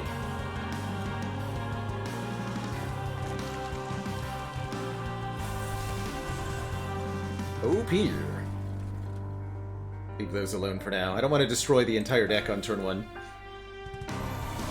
Wait, how much stealth does Seraph have? 7? It's too many.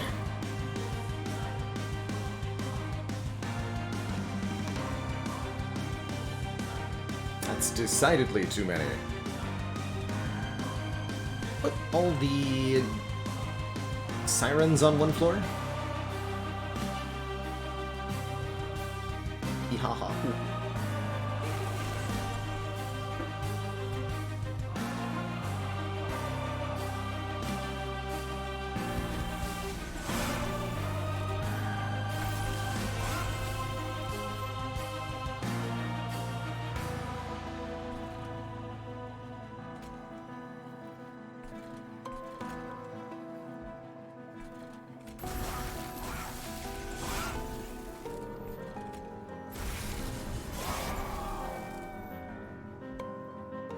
Guess what? Put it all back on top. Again.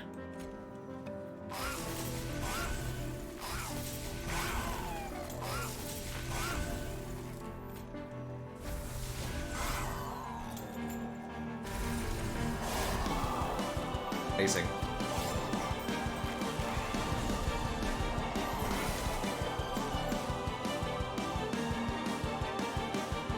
Who's our short lad?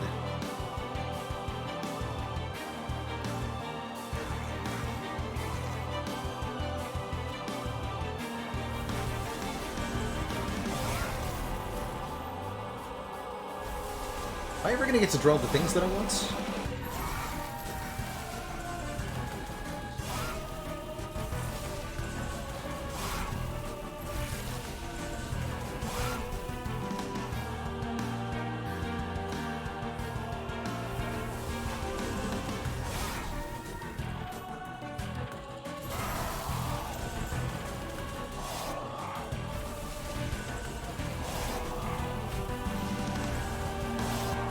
That's wild.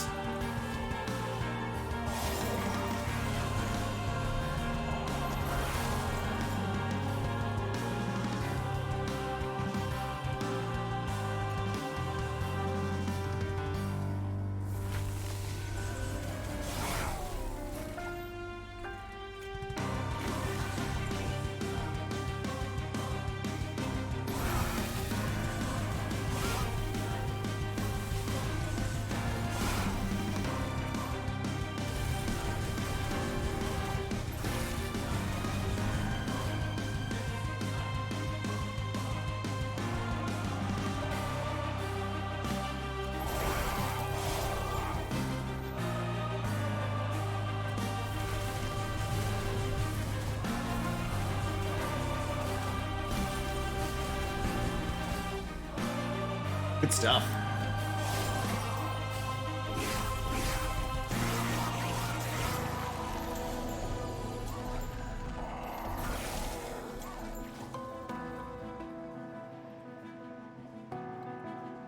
Still haven't found the the Guardian Stone. It's in there somewhere.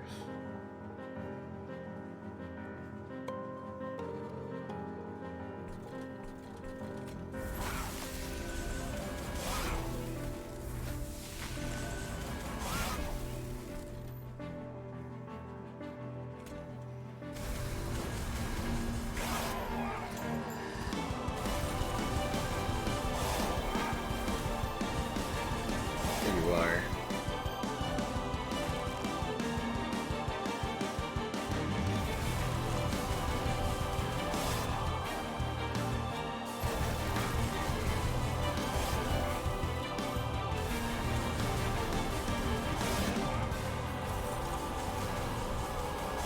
So it's 6 armor per spell to all units on this floor.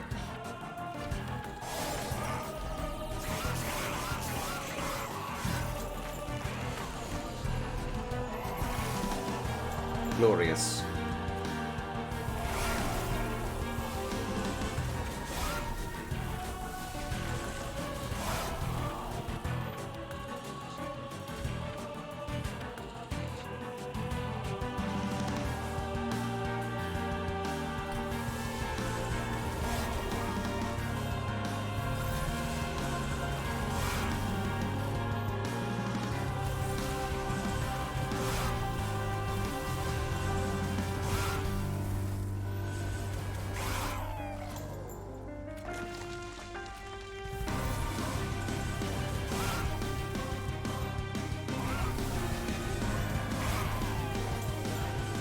A 103 times 21. Pretty wild. Gah! Honestly, I think we could have easily won by sacrificing the Ilgorgon. Like these two ladies can definitely get the job done.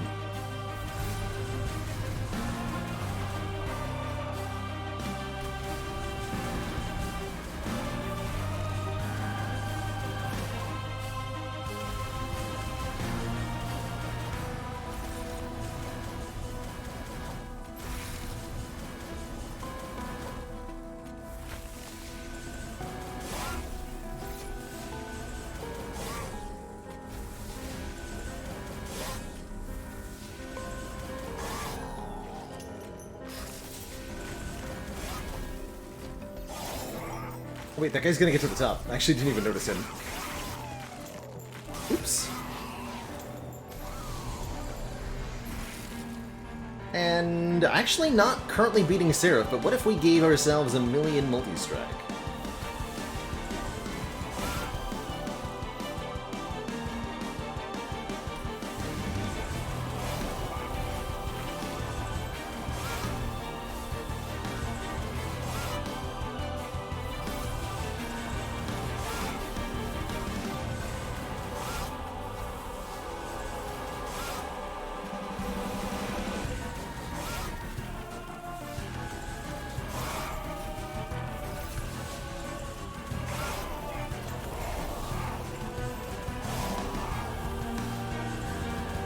Is 137 times 25 enough?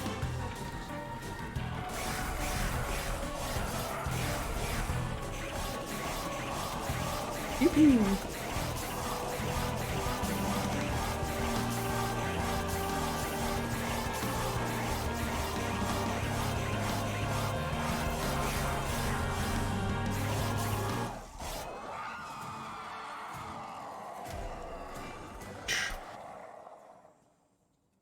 Onwards to the last divinity. This boss, I think we can actually kill during the Relentless phase, or before the Relentless phase, using our Hydra thingy.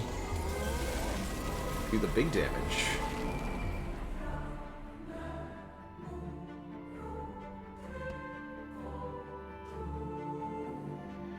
Go Titan Sentry in front, Ilgorgon behind.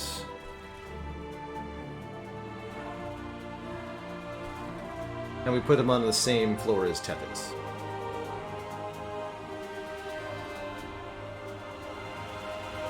I think we go bottom floor here. Because it'll actually be so much multi-strike that we'll just kill everything.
They'll die.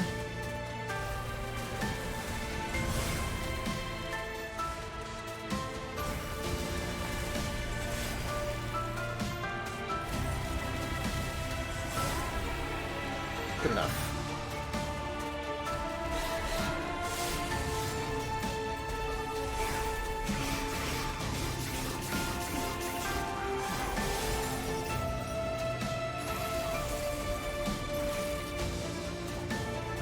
There's deep offering. Perfect.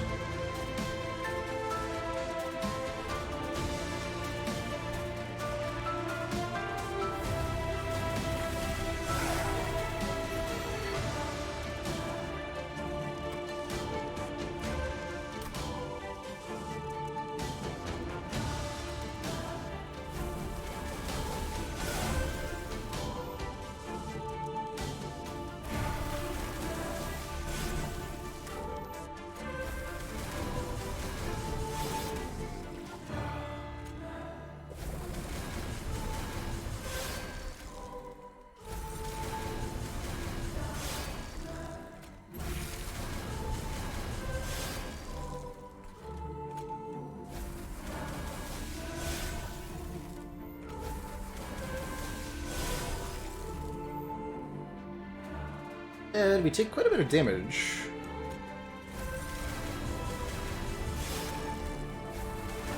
It's okay.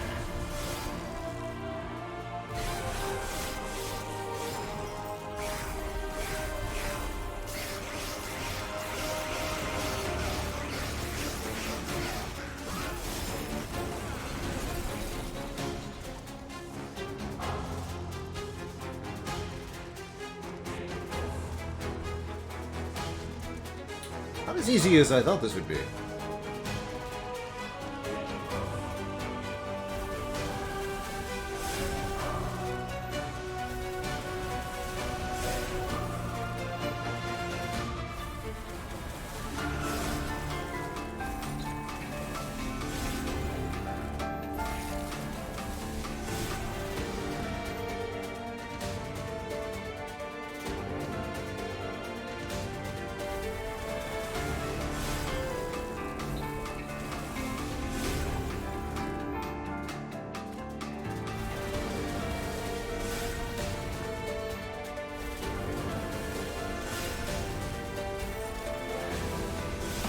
Here's some damage. 1,000.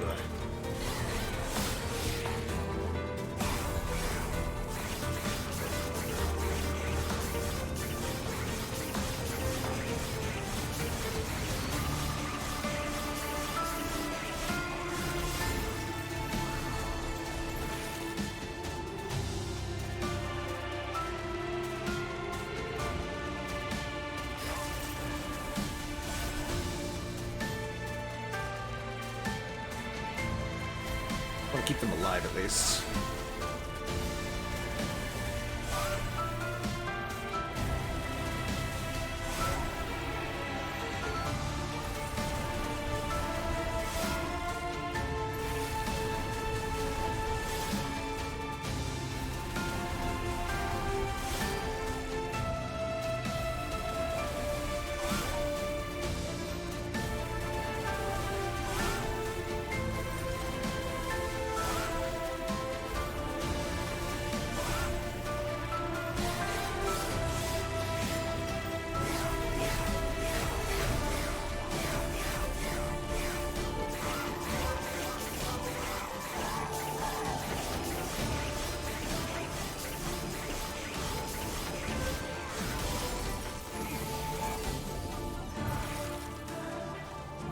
Or spikes. First of all, how dare you?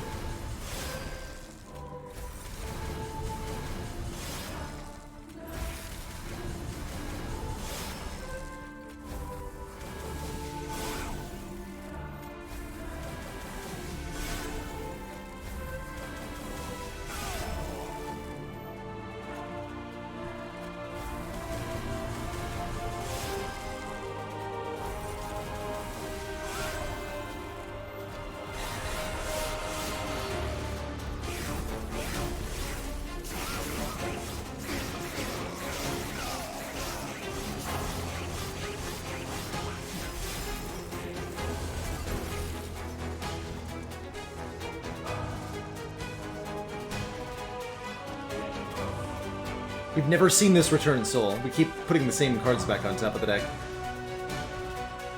Kind of cute.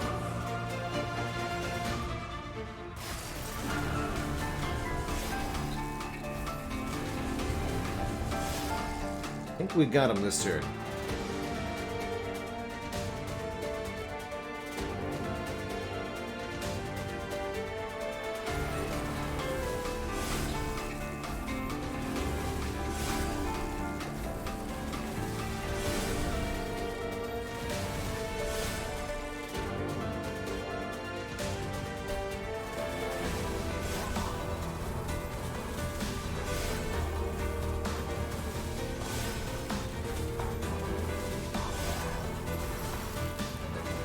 G.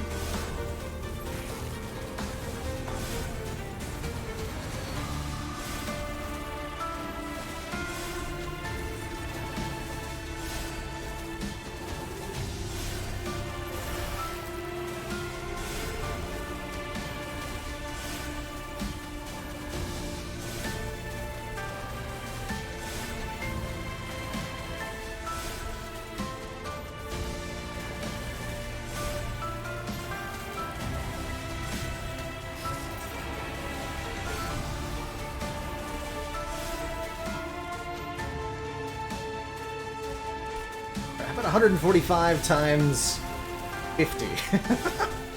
Multi-strike 50. Get him.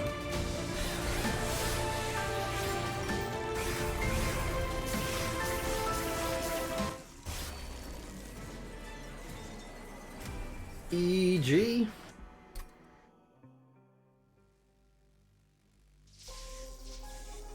Fair and balanced.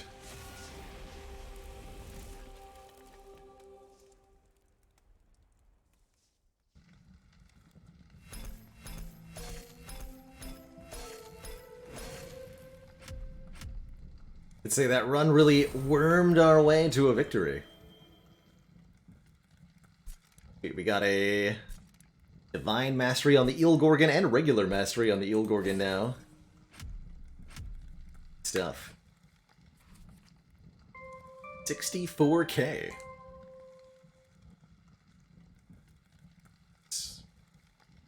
We already had that, well, now we have the this victory too. Another entry in the logbook.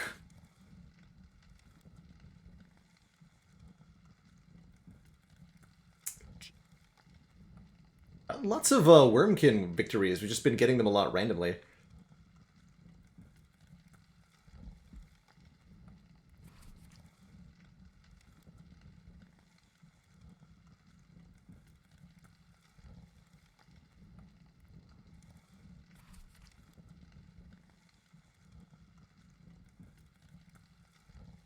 Okay, and then Divine Victories are...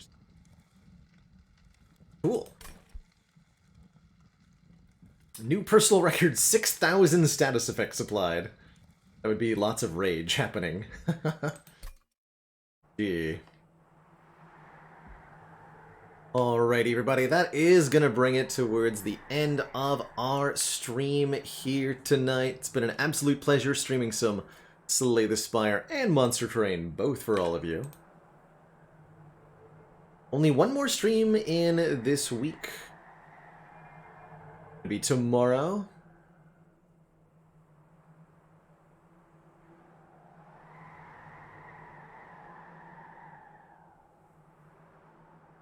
But yeah, that'll be it for me tonight. Don't forget you can be notified when we're live by joining our Discord.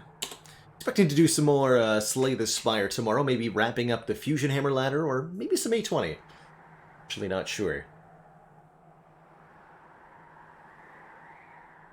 And then, I didn't play any Dicey Dungeons this week either, did I? Oh man, so many games to play. Anyway. Have a great night, Grey Cat, Nitsguy, Scenario, Carissa, Ars, Zizification, Omni,